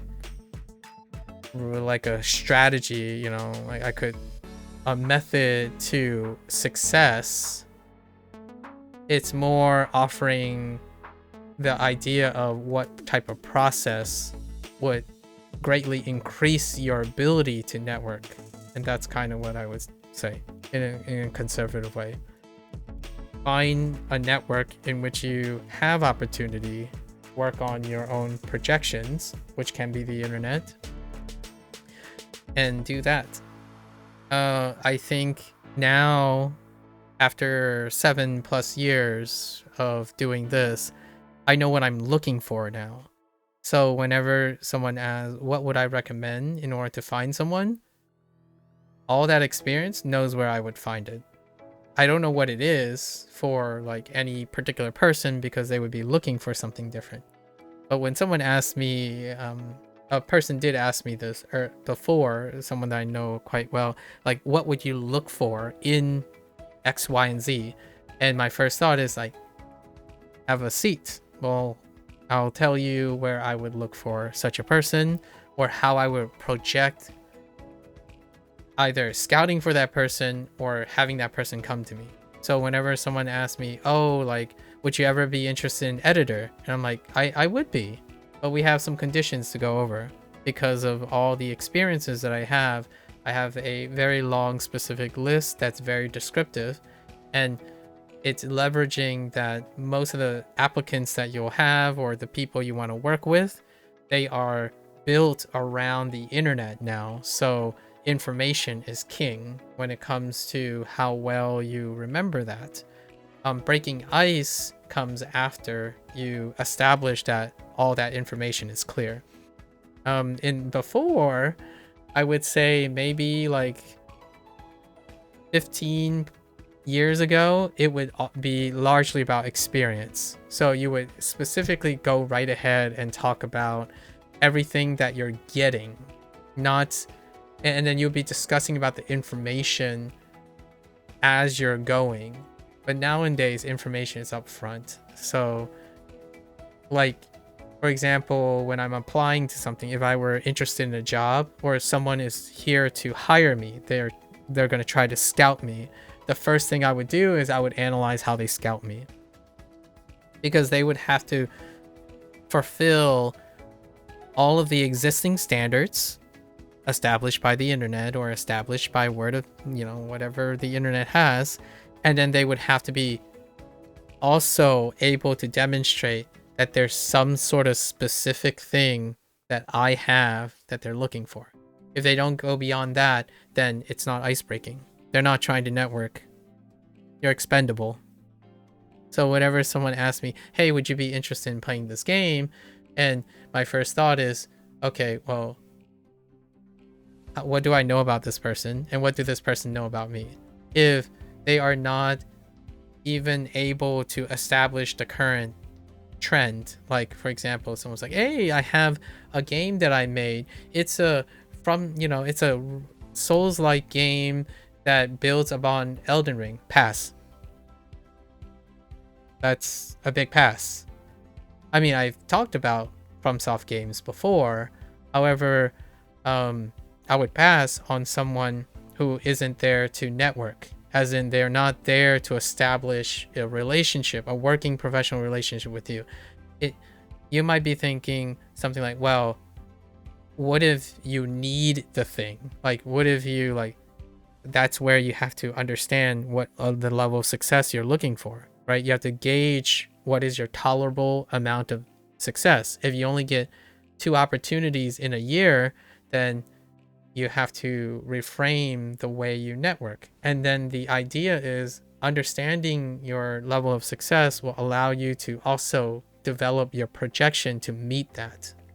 So like, if you know you're accepting any offer because you only get like 2 offers, right? One has to spend most of that time understanding how can you develop yourself to secure opportunities from limited offers. And then at some point you're going to get 50 offers, when you build up, and you're like, I only want like 10 of them. So the idea is then you're going to change the way you project to be more selective. And what happens is you're going to have to deal with people who think you don't change. And that's corporate speak for, hey guys, we're going to change the direction of our product and our services. Now, I'm sorry for those who want to, but hear me out. We have an affiliate who caters to what we used to do. You may find their product interesting. Collaborate, right? The moment, that's kind of what I like about tiered businesses, where they have something that caters to different, they have sister like association, like, oh hey, well, you might be interested in our colleagues' product now because they're in a different phase. So that's kind of how you like transition between, okay, we're moving in a different direction now, but hey, while we're moving in a different direction, we have a place for you to go because we understand you well enough. These guys are pretty good, right? That's kind of how you would offset that for networking purposes, because there's also exit strategies for networking. When you fail to network, you're trying not to leave a trail of negative, negative things that will make your networking situation difficult. So like when you network, there's also damage control, or like optics, right? Optics. If it doesn't work, if something doesn't work, it doesn't work out, you're not leaving a pile of closet, you're throwing closets in, skeletons into the closet that would eventually hurt your ability to network. So being able to improve upon things that don't work also allows you to mitigate this problem from happening. So most of the time, I actually, whenever someone challenges me and say like, oh, but what about all the times you failed? I have more to say about all the times I failed than the times I've succeeded, because ultimately the number of times I succeeded is 1 out of 10. So most of the time when I'm talking about networking, optics and stuff, it's coming from the 9 out of 10 times. This is all the times that I failed to get my goal, because this is where you learn. This is where you practice and confirm and also test. But learning comes from how much you can tolerate. How much can you tolerate on your abilities? This is my personal ratio, and it will continue to be that way until, maybe my professional career is dependent on being more successful. Then that would also mean you start learning less because you need to become more efficient. And how do you become more efficient? You become more basic, more trending, generic. And that leads to why I talk about video games a lot. AAA, AA, indie, right? Indie, AA, AAA, that type of stuff. There are differences. They are trade-offs. You become more efficient because you're catering to more people. And then when you're catering to more networks, you have to become more general and more basic in order to collectively address all of them. But in the beginning, I'm in the beginning of, I want to keep it intimate. So I'm focusing more on my learning process. So I'm not drilling something that's highly efficient, basic, and generic that works. Like, for example, instigate an AI workflow so that my content is served using generative AI, for example. That would be something. Or alternatively, I could start by saying, hey, we're gonna learn Japanese using ChatGPT, right? These are ways to increase your workflow, and that would lower down that would increase your exposure and your opportunities, possibly that work, and then it would decrease your learning capacity because you're using what is already established. You're not testing, or like you're not frequently testing things that may fail. And networking is very similar to that. You go up on stage and break the ice by talking about how you have this vision that's different from all the status quo. Good luck. Pitching an investment like that is very tough. Like, the investment is you. When you network, you're trying to pitch yourself to make that person want to invest in you. And you're hoping that whatever you're projecting is your investment in them. So like when you project, You're like, oh, I'm 50-50 on this. And if you're getting 50-50 back, that's great. It's the most realistic outcome. If you're pitching and that person comes back with 100%, that's a little scary, because you can be too lucky or too good to be true and too bad to be true, for example. So it goes both ways. It's a double edge. If you're all in and that person is like 50%, that's bad. But we can think about a different situation where you're like, yeah, I'm only 20% invested in this, and you're trying to communicate that with them, and they're like, no, I'm 100% in, and like we have a conflict of interest here, because things can be too good as well, and all of that feeds into networking. So it's pretty hopefully some of that is interesting to think about. Anyways, now I'm gonna go back to my lessons. All right.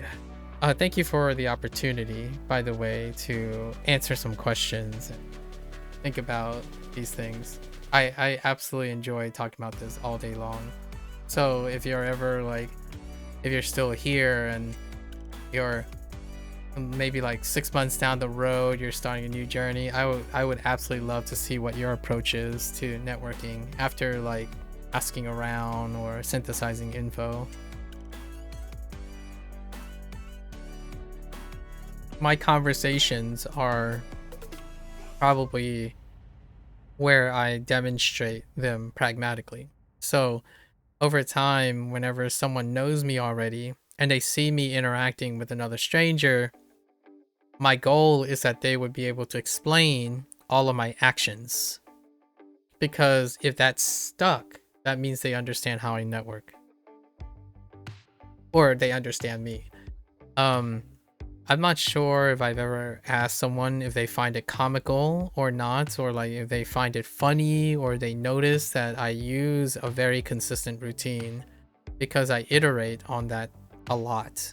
So the way I ask questions, if I point out all those things, it's probably easy to see, however, and understand. However, I would love for people to be able to do that themselves, so that the world can be more of a human connected environment than a machine facilitated environment. Gotta break that ice. All right, let's get back to this. Hopefully we're good. Let's see. Oh, this is we're in our lessons. That's right. What was this?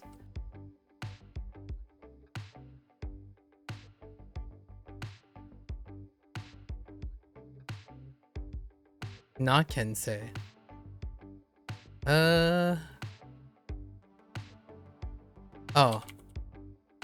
Ryuki. Ryuki, this one's different. It's like bringing up prosperity, but it's actually not quite that.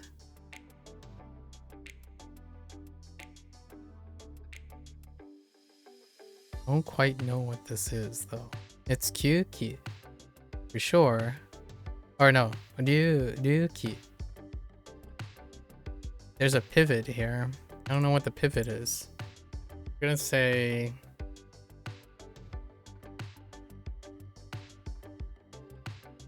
I don't know. Let's just... Oh yeah, it's the bulge. It's the protuberance. Or protuberance. That's gonna be rough. We'll see if it sticks. We'll leave it to rote memory for that one for now. We did a mnemonic for this. So Cole and you, we towed something across the yard. So maybe like, oops. I didn't even read that. It was asking me for the meaning. 雇用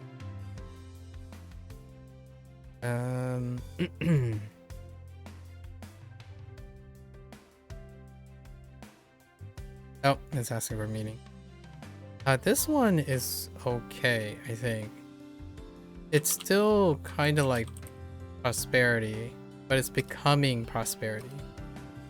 That's the word. Are we employed? It's a coal with the U, and it deals with something that deals with towing. Oh, wait, but this is just employ. I'm trying to work on the read. See if I can recover the read. This is Kai. Oh. This is to fire. 解雇する Suru. Read would be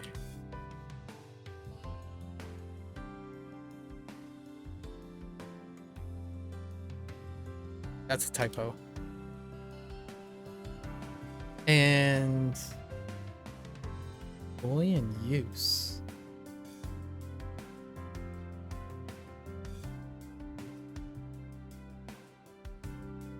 Employee in use.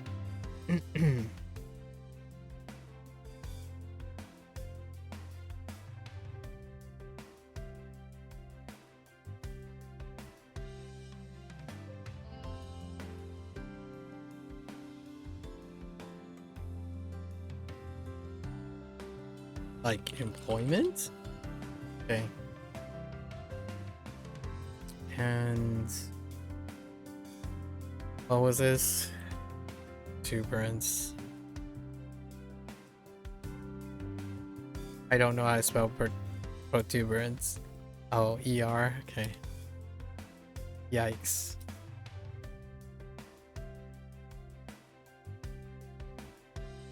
Toe is definitely in it.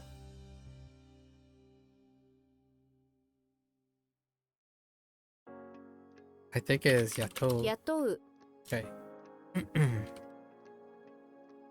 And then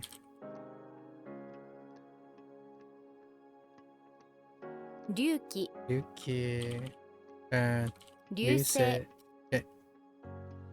Alright, how many lessons do we have? 51. We're gonna have to book it like a speedboat. Alright. Let's go. This is Kabe.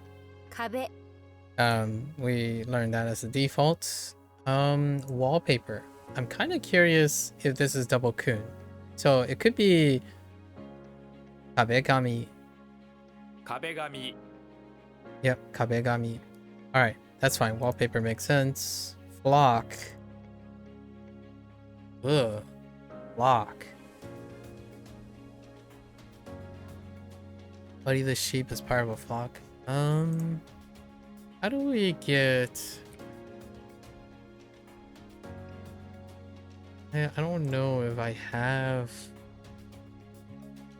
a sheep with a gentleman. Flock. I think that's unique. Yep. Oh no. Oh, a crowd. Chin? I totally forgot Chin. Okay. Chin, goon. You do look like a goon. Because of the left. Buddy has a goon in it. Yeah. Wait. That's just county, but there is a buddy one. Hold up. Wait, oh, it doesn't include itself. That's fine. We'll just go with it. But that does look like a gun. Oh, gun. Is that what they use gun for? I thought it was something else. Now take out your gun and... Okay, wow. Or help him out. Guess that's fine. Okay, shogi player. Interesting. So, Kishi. Fair enough. A hall, yeah. Ikan. 起因 Yin. Oh, that's institution. That's not on. Yin. Fair enough. Okay. Oh, okay. Clock. 壁 Kabe. Okay.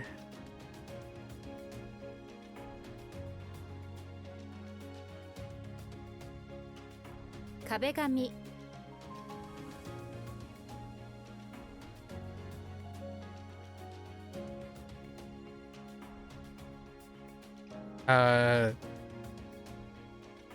Shogi plays? What's a shogi plays? A hall. A go hall. Oh yeah, it's go too. Go and shogi are the same character. Yeah, that makes sense. I got you. I got you. Go and chess, shogi, and go. Interesting. So instead of creating another go go character, there is another character. It might come up. Who knows? So this should also include Go player, right? Yes.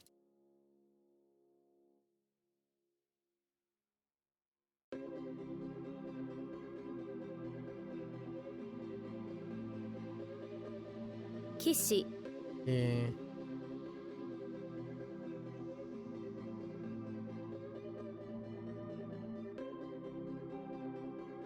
We're just gonna add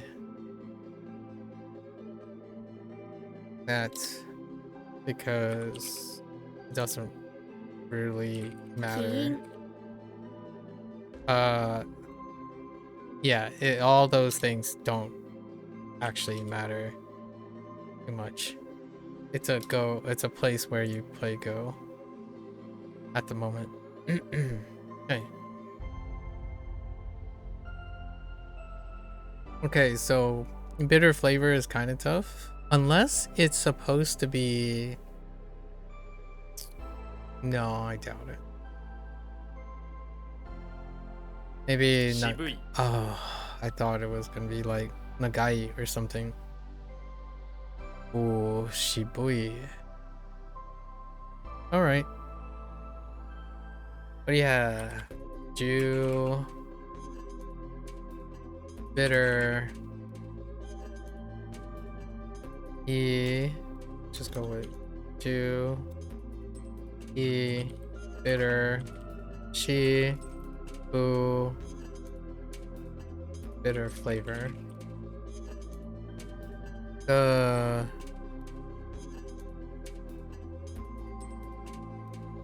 That's tough.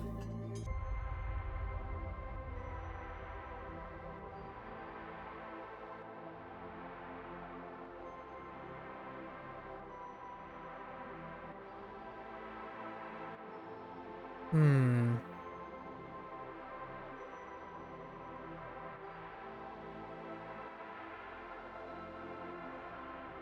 Was...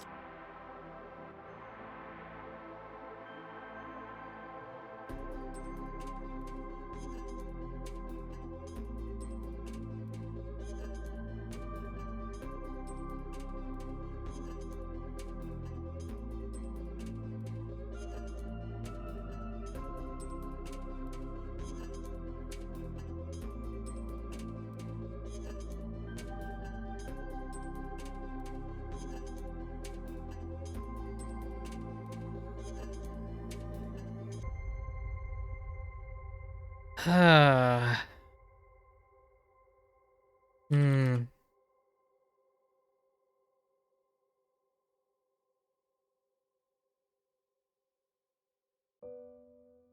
I guess we're just gonna use anthropomorphic things from now on. Okay, Shibui, okay. Alright, I'm guessing since this is a prefix, it's just gonna stay as Kata. kata. Alright, and it's a fragment. Alright. Range. As opposed to... circle. Oh no, there's sphere. Sphere works. The mouth contains a scroll, which you pull out and look. On the scroll is a map showing the range. Oh, that's kind of cute. Range of the sphere of your mouth.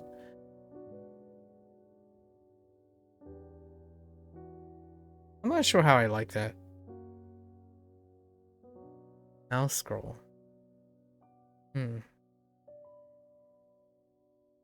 Ken? Does that look like Ken?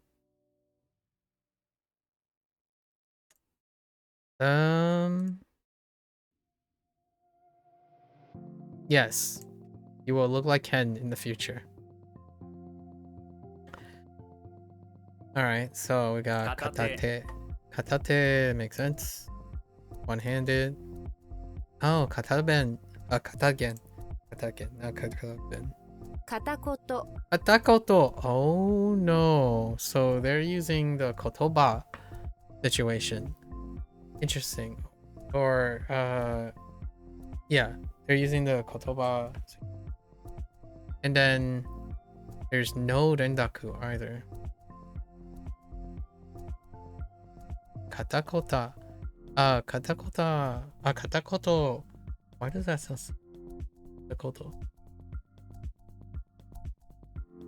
Okay. Okay. 渋い Whoops.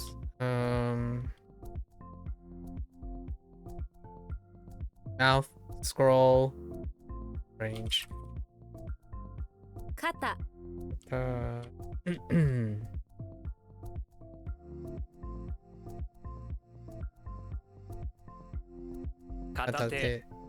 Okay.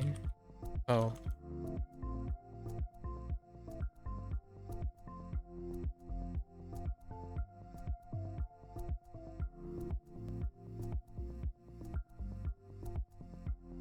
Oh no, katakoto.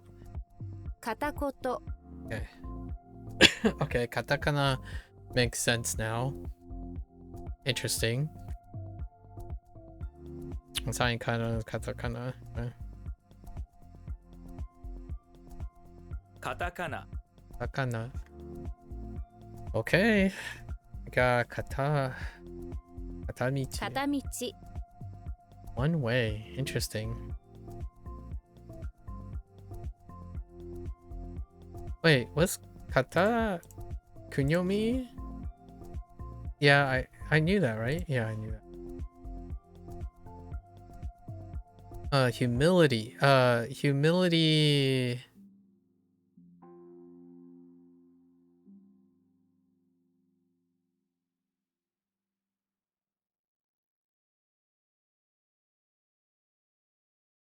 Huh.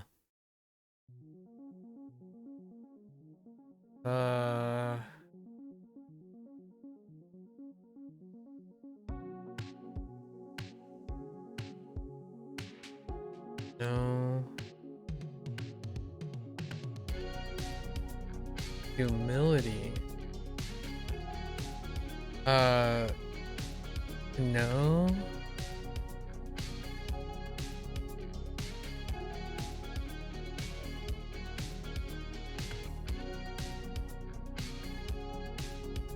Oh, we don't have it yet. Cautious. It does look like sheng. And I just realized that in traditional Chinese, that's why I was writing it as a continuous. I see. Because there's a space here. I have to keep that in mind. It does look like a shun, but I don't have that shun. When someone wants to view your soul's reality, show it with humility. You know, it'd be shin. Yeah, makes sense. Reality has a shin in it, or oh great. This shin. It doesn't include itself. I really dislike that it doesn't include itself. That's such an oversight. Yeah, it doesn't include itself.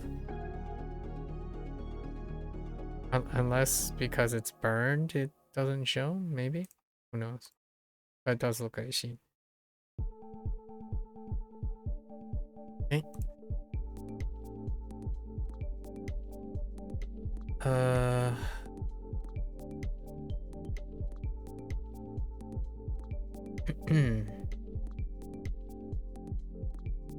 Okay. Sennin? Senjin kind of sounds 千人 Sennin. Okay. Sennin sounds better than Senjin. And Daffodil. Oh, really? I feel like this reminds me of one of the YouTube shorts from Yota. So what do we got? Suisen. Okay.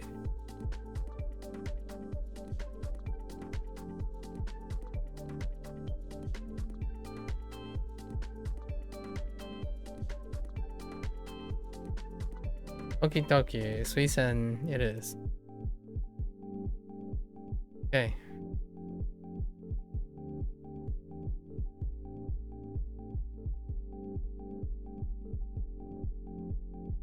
Man, dude. Stop asking for the meeting first.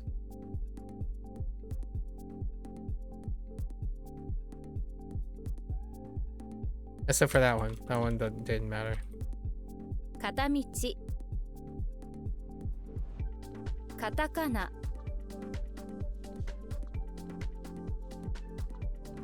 I don't even know how to spell daffodil. Is this how you spell daffodil? Oh no.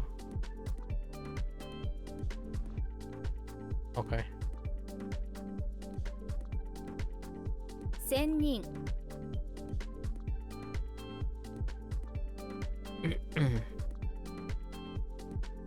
推薦 Sendai. I think it might be Sendai. Air machine is giant machine. Yeah, the Sendai. 仙台 Sendai. Okay. I'm familiar with that area. By name. The name of that area. Fullness. Interesting. Allocate true. Sounds almost like a script. Like allocate or condition true. Or like the parameter equals true. Beefing up. Interesting. 充実 Jujutsu. Okay. Rice plant. Oh, is this how a doll works? That's gotta be a doll. Interesting.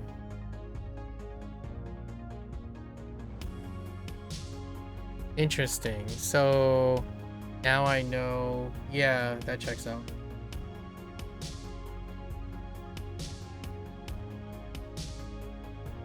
Yeah, this character. The infamous mortar. For that.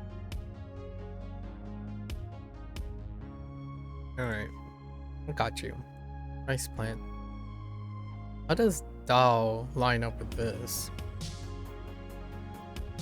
Q? It might be Q. Oh, they went with Kunyomi. I mean, never know. The grain stuck in your cleats had a former life. In that life, it was a rice plant. Fair enough. Ine? Butter ine? Which is oh no. We're not doing that, man. Okay. So what do we got? We got grain, cleats, former, rice plant. Yeah. Nah.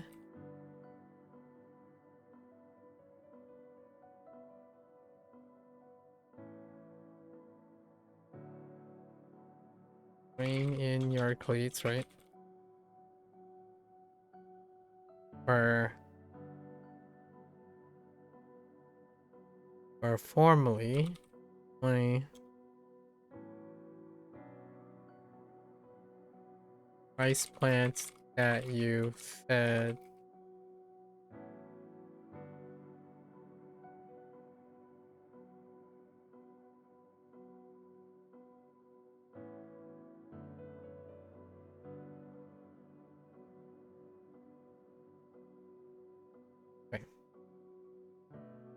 Ine?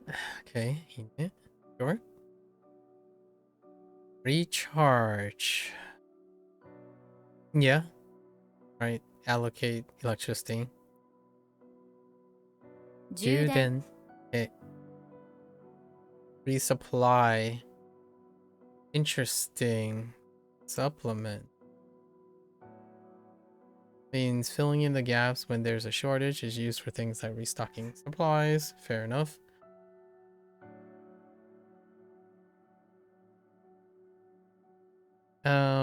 I want to say it's like Hoju. 補充 Okay.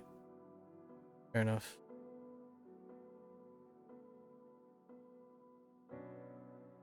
充実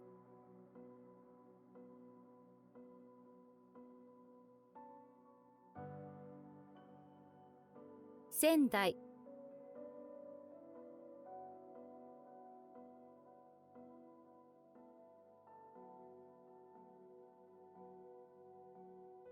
補充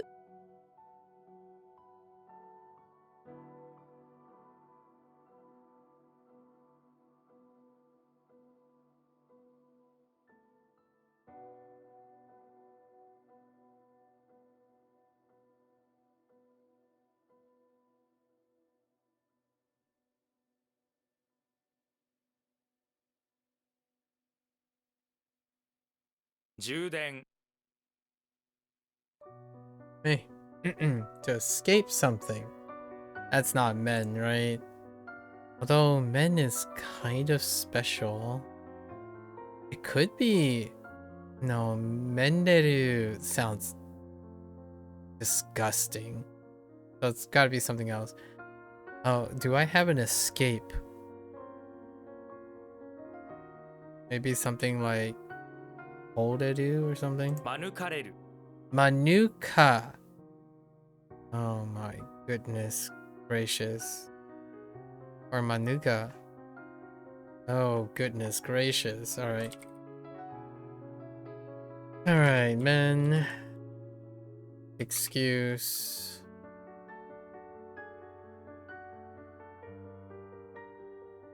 Excuse. Reru. Ma. Nu. Ka. Escape something. Okay. The men had a redu excuse to avoid ma, that is to use to escape from ma when they were found nude in the car. It actually worked out really well.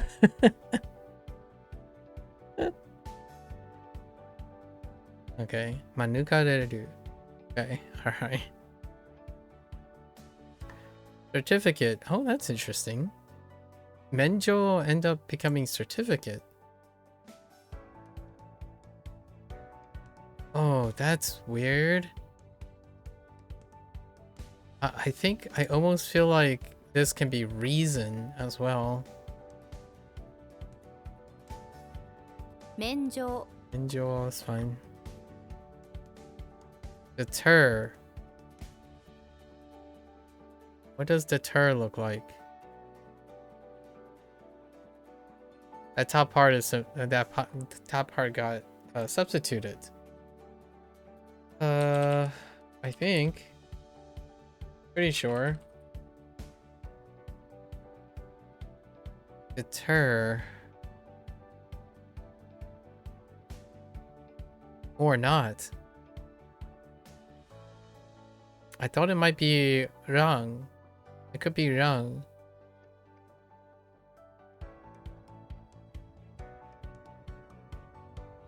We'll see. When you say nurse, you're probably asking to defer. Oh no, that's defer. No, that might be wrong. Not deter. Defer.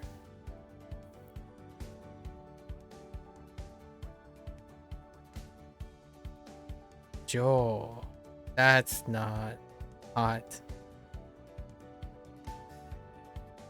Is nurse gonna have a Jo? I feel like it's gotta carry Jo, right? Yeah, it's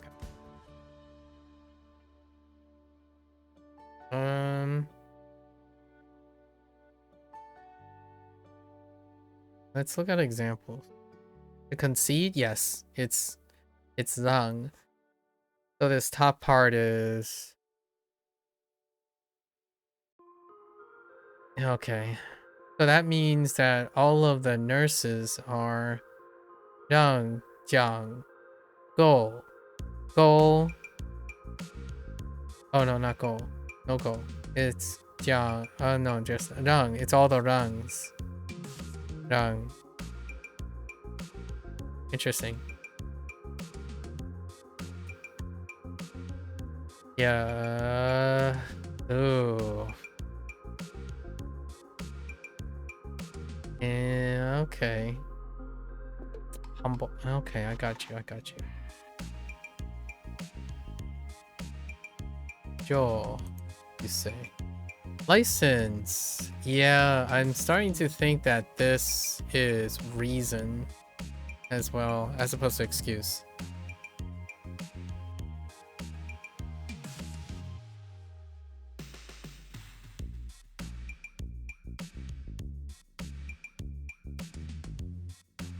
Okay. What is that?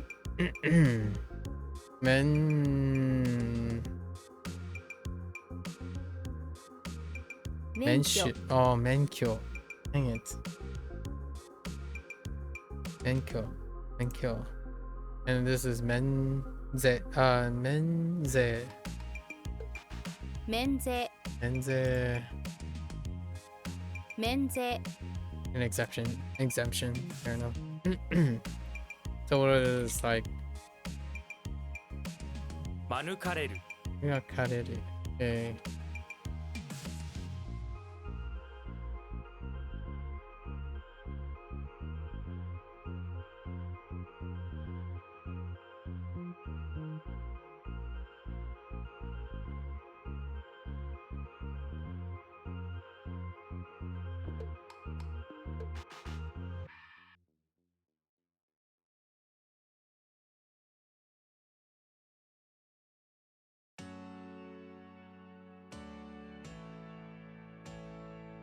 Menjo.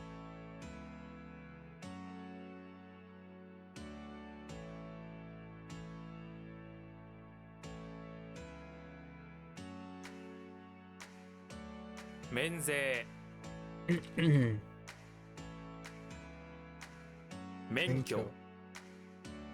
Sorry. Oh, gomen. Yeah, honorable excuse. Gomen.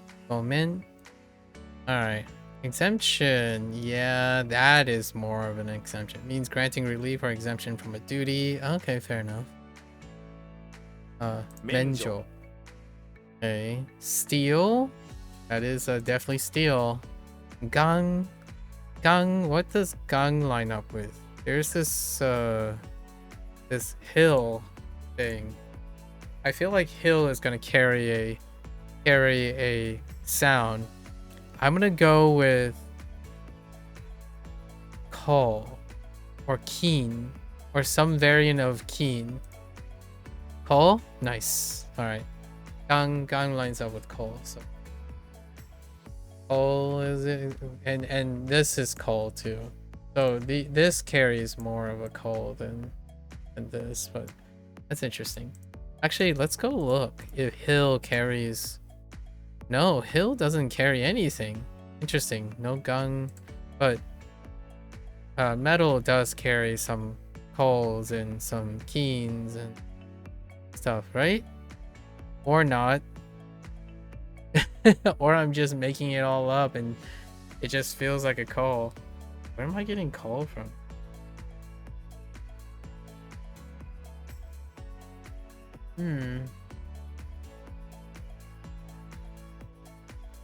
Something just makes it feel like a call for whatever reason. Alright, I just made it all up.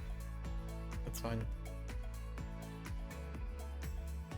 come across the gold hill, start digging, steal, and put the findings here for Koichi. Fair enough. Saitama Ken is Saitama Ken. Let's wait. Cape, Saitama, Cape, Ball, Prefecture. Nice. 埼玉県 Saitama Ken. No, no rendaku. 奪う。奪う Okay. Sure.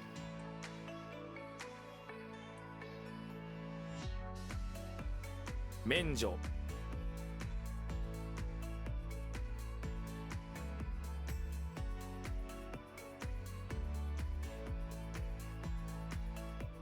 ごめん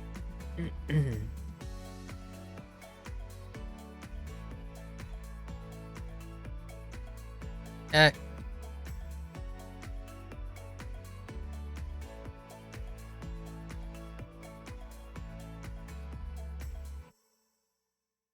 奪う 埼玉県 Alright, let's go. Cooked rice. I have no idea how this ends up becoming cooked rice, but it is Gohan, right? Like, that's the character. Usually, I would write Go instead, but that's the kanji for it. ご飯 Gohan. Cooked rice. Fair enough. Good look up. Good look? Interesting. Honorary look? It's gotta be like some sort of honorary. You often use this when someone with higher status than you is doing the looking and you want to sound polite, yeah. So this is the polite way. So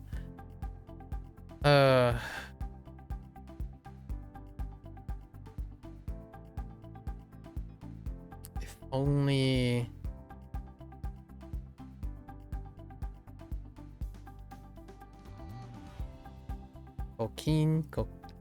ご覧になる Goran ni naru. Is it run? Is it run? Oh yeah, it is run. Dang it, Randy. Goran ni naru. Okay. You refuse.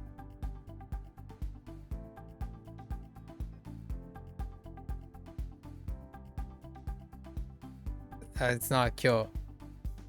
How could I say refuse? Is there a synonym?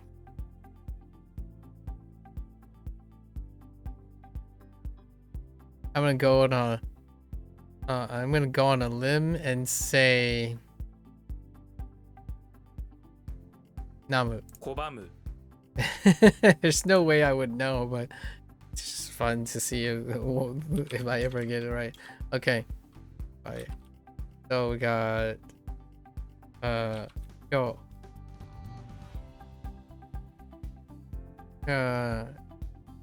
Yo mu. To refuse. Oh, but so in little Kyoto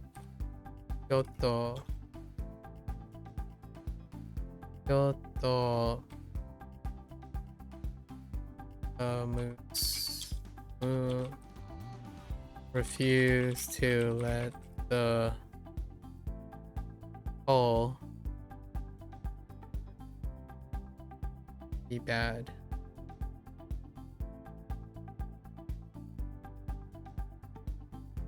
Be bad. Okay. Okie dokie. Next one. Refusal. 拒否 Okay. 拒否 Looking for any notes. Frame. 枠 Waku. Alright. Oh. Goodness gracious. 拒む Bamu. ご飯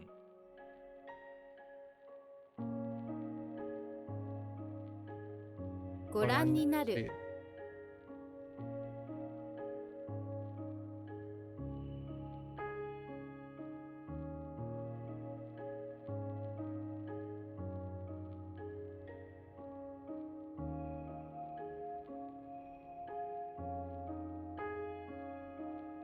Heck. Ah! 湧く I panicked. 拒否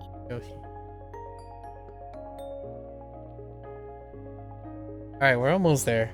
Almost there. Frame. Oh. Intriguing. Oh yeah, that okay. So that's probably gomi. So wakugomi.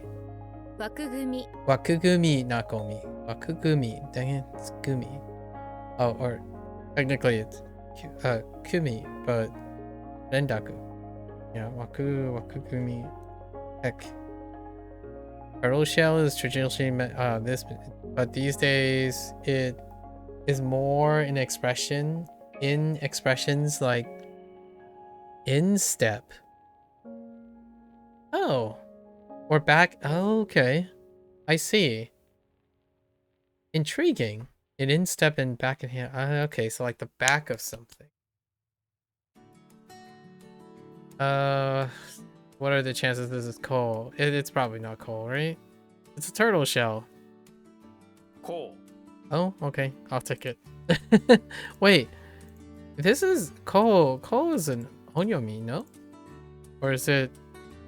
Yeah, interesting. Coal doesn't hold up very often, Coal. but I'll take it. Worth. Turtle shell and pattern. It's much more worth than a boring non... Okay. Doesn't mean worth in the sense of monetary. Yeah, I know. But rather in the sense that some actions you took paid off. Yeah, like worth as in... It's funny because it's worth. Like, what I mean is it's the American worth now. Like the Americanized worth. When someone says... Like, when someone does something and then they're like...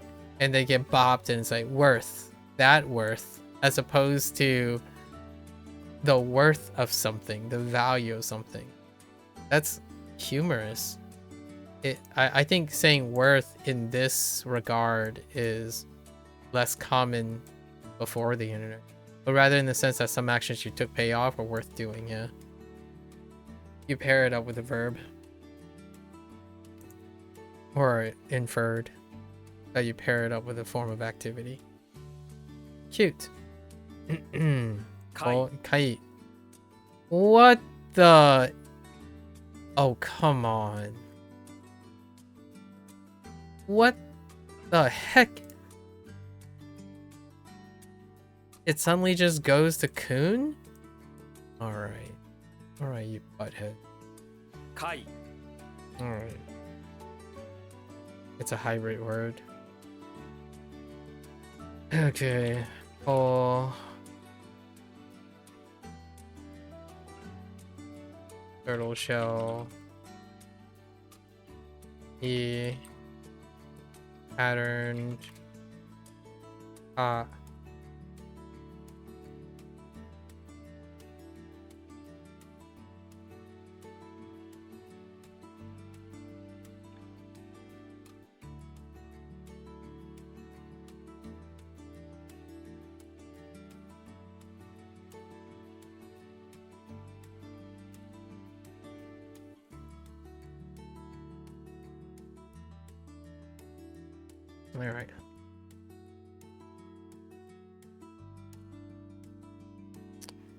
All right. That's it for the turtle. Okay, fine.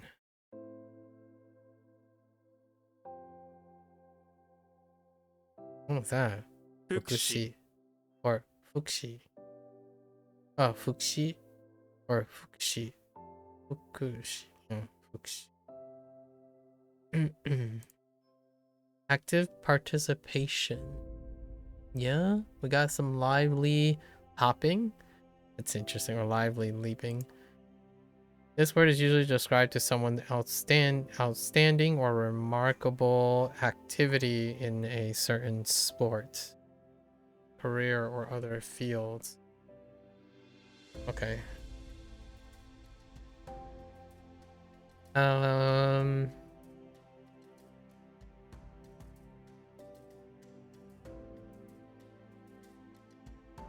Drawing a blank on the onyomi for lively. Sha? Oh, we're gonna go. 活躍 Oh, katsu.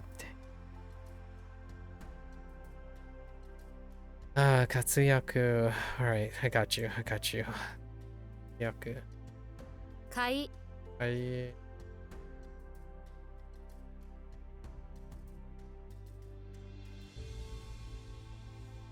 枠組みこう It's so backwards.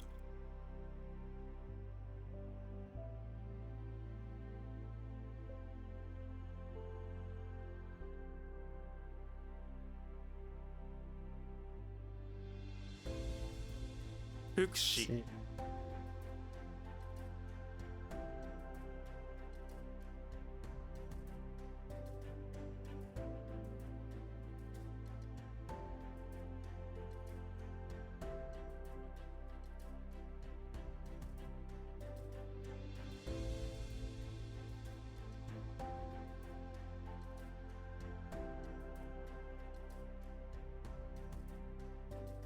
It's gone.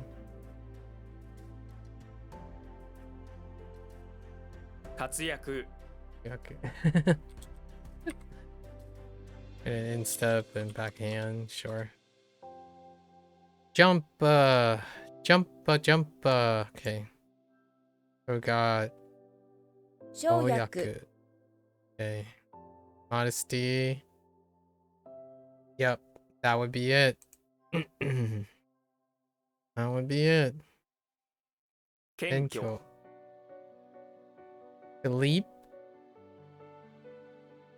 I'm gonna say Toru or Toru because it deals with flying. 踊る No, it used odo like in dance. That's interesting. Huh. Okay. That makes sense. The dancing and the leaping and the flying putting together. Different combo though. Different combo from Chinese.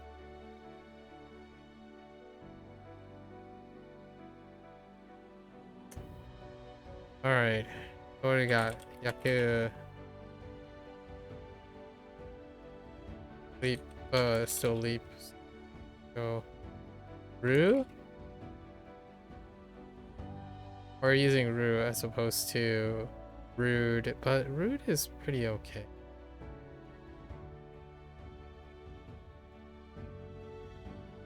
What type of O are we gonna do?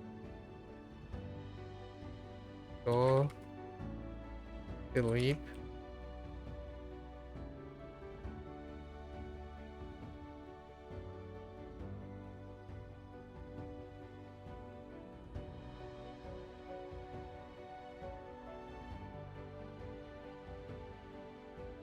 Let's use.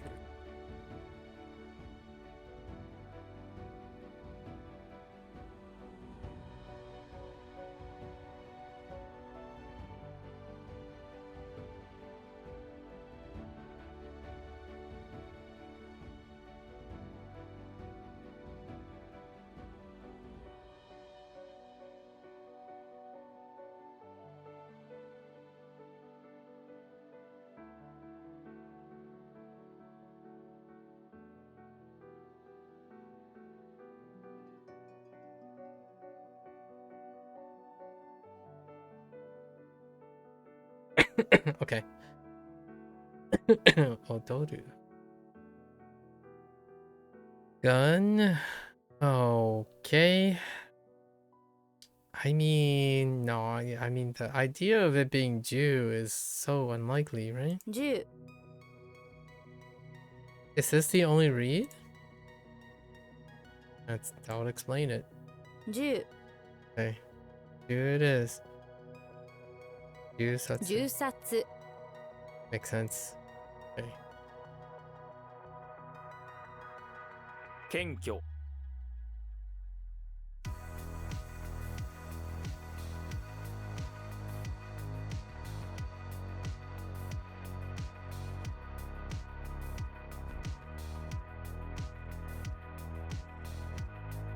生薬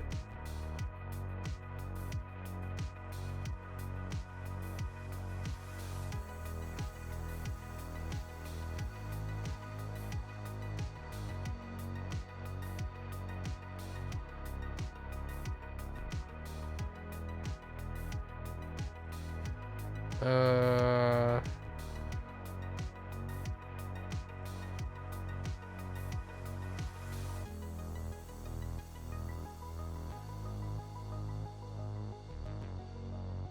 I don't know anymore.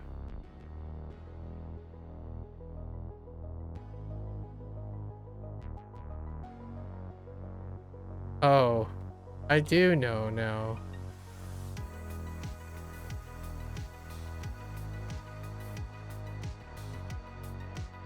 銃殺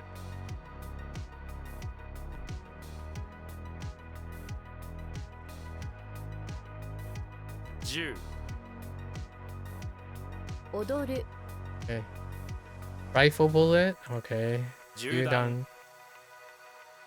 Pistol. Yeah. Shotgun. Probably like 単純 Anju. Okay. Vanity. Hmm. Yes. Which one? They use prosper.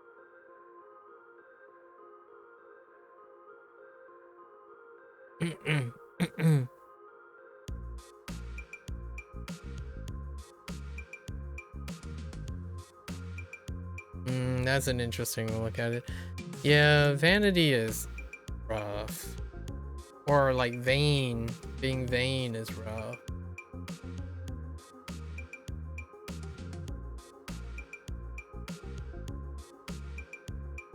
It could kind of say Sam. One's void of prosperity and heart. Vanity. Vanity is void of prosperity at heart. What do we have, right? Kyoe-shin? That would be normal, but it could be like Kyoe Kokoro or 虚栄 something. 心 Kyoe-shin. Okay, fine. Kyoe-shin. Item? Yeah, that is an item. Dang. That's rough, going from like paragraph and I to item. It's the same thing. So what do we got? That's a body part, so it's gonna be weird. But we're just gonna go with Kome, a hybrid. 項目 Omoku, of course. Okay. That is the actual onyomi, so that's good. Komoku, I'm fine with that. Matter. It's the formal use of matter, right? Occurrence matter. Yeah. Matter paragraph shows the matter items. That specifies what matters or items are being referred to. Matters, yeah. The subject. 事項 Jiko. Jiko's okay. Important points. Yeah. Okay. 陽光 Yoko. Okay. We're good. Okay.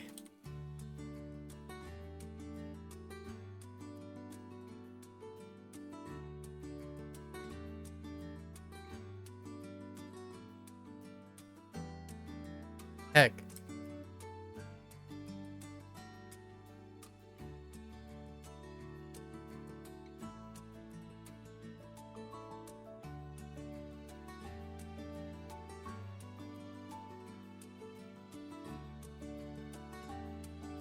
虚栄心 Koichi.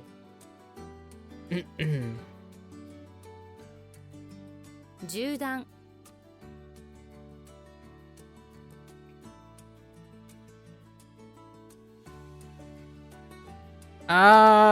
Why did I type it that way? 事項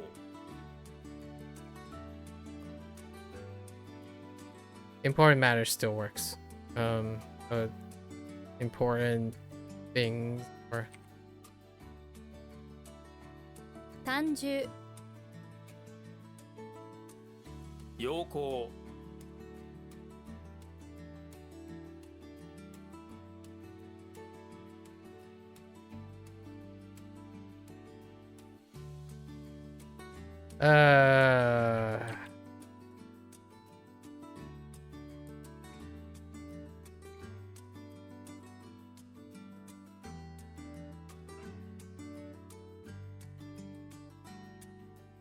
項目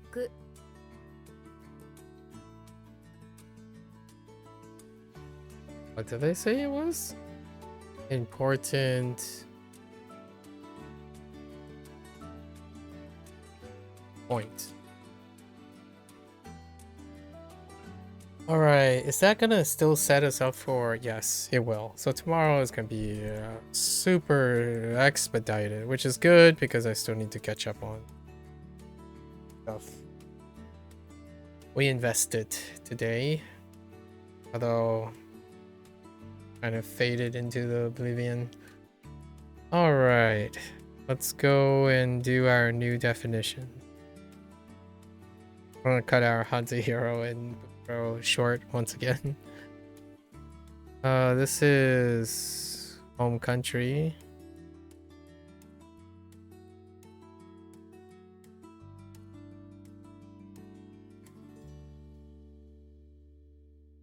What's a different form of control? They used a different thing. Like kind of a restraint sort of situation. What word did they use? Maybe I'll come back and be able to figure that out. They didn't use crowd for this either. Like a group or a flock. A flock.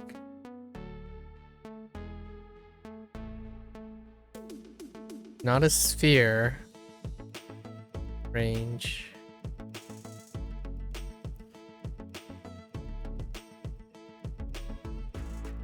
Humility.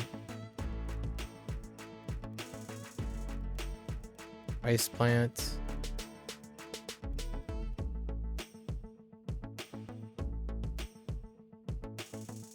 Defer. Not differ, but defer. Okay. Let's go into harmonics to see if it picks up. Home country. Home? Intriguingly, no, that's a coincidence. Does this help me with the... Yes, this is a kun.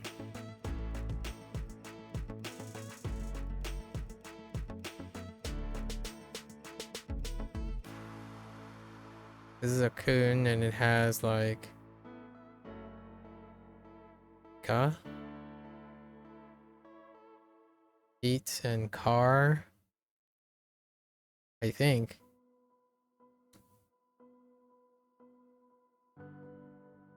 Abstain.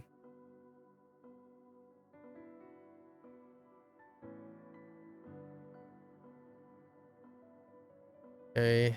What do we have for flock?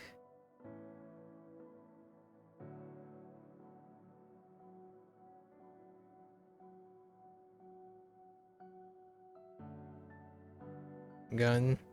There's quite a lot of gun going on today.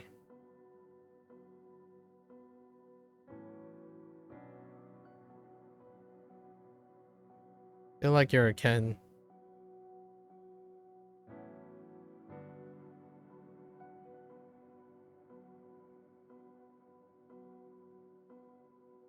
Is it though? Guess we'll find out. Yeah, it's Ken. Because of ticket.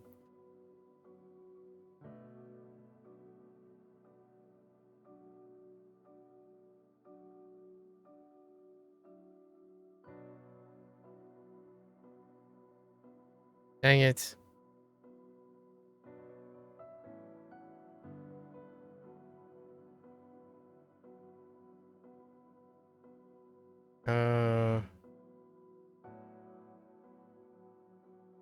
Eagle.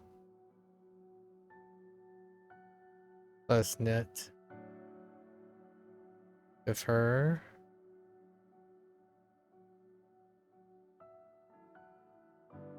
This is a Ken moment again.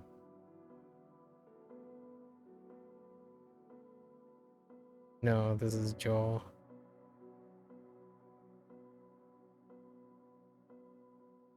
Okay, so what happened to you, humility? Is that again? Why do I feel like no, Shin? Okay. I think I'm pretty confident in those. So let's go over our reads and our definition. We'll correct it tomorrow if it happens to be erroneous. Okay. Uba. Rob. Ate.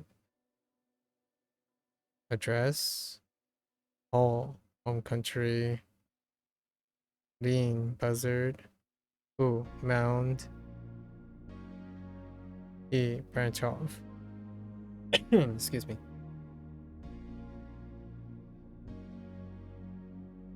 Do. Prosperity. Call. Employment. Or employ. Ya. Hika. Abstain.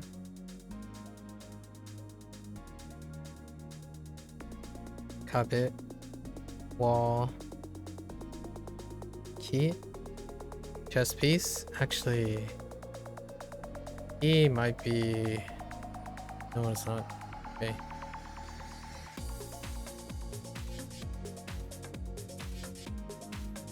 The chess piece. Ju. Bitter. Atta. One-sided. Gun. Flock. 10. Hermit. Ju. Allocate. Men. Excuse or reason? I'm gonna use reason for that. Ken. Range.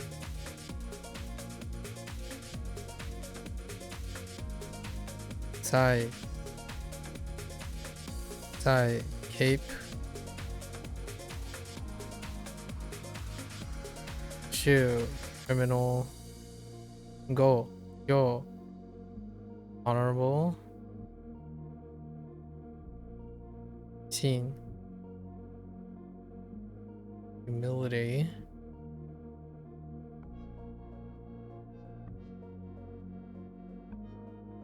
Yo. Refuse. Bucket. Frame. Oh. Turtle shell. Yo. Void. E. Pattern. C. Welfare. Init. Rice plant. Jaw. Differ.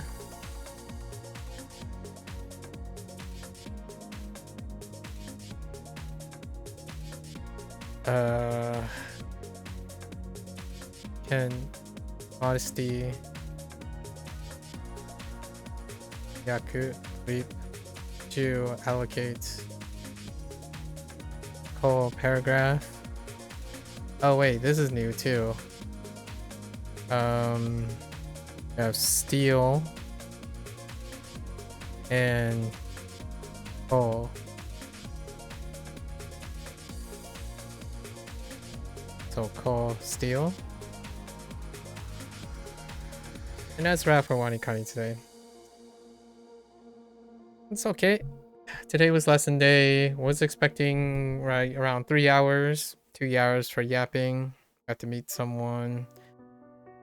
Hopefully they're doing well and enjoying their day, I guess. Kind of middle of the day for them. So until next time, right, if you're gonna watch this later, arigatou gozaimasu. As always, feel free to follow along, pick up WaniKani for yourself, give it a go. You're always welcome to come on by and yap, share, discuss. Talked a lot about communication, right, networking.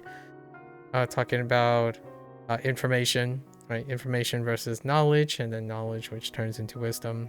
Always a very personable topic for me. All right. So until next time, 皆さんまたね。見てくれてありがとう. Thanks for watching. See you guys next time. I'm gonna get up, stretch, walk around, and I'll be back for Boom Pro. Thank you, thank you.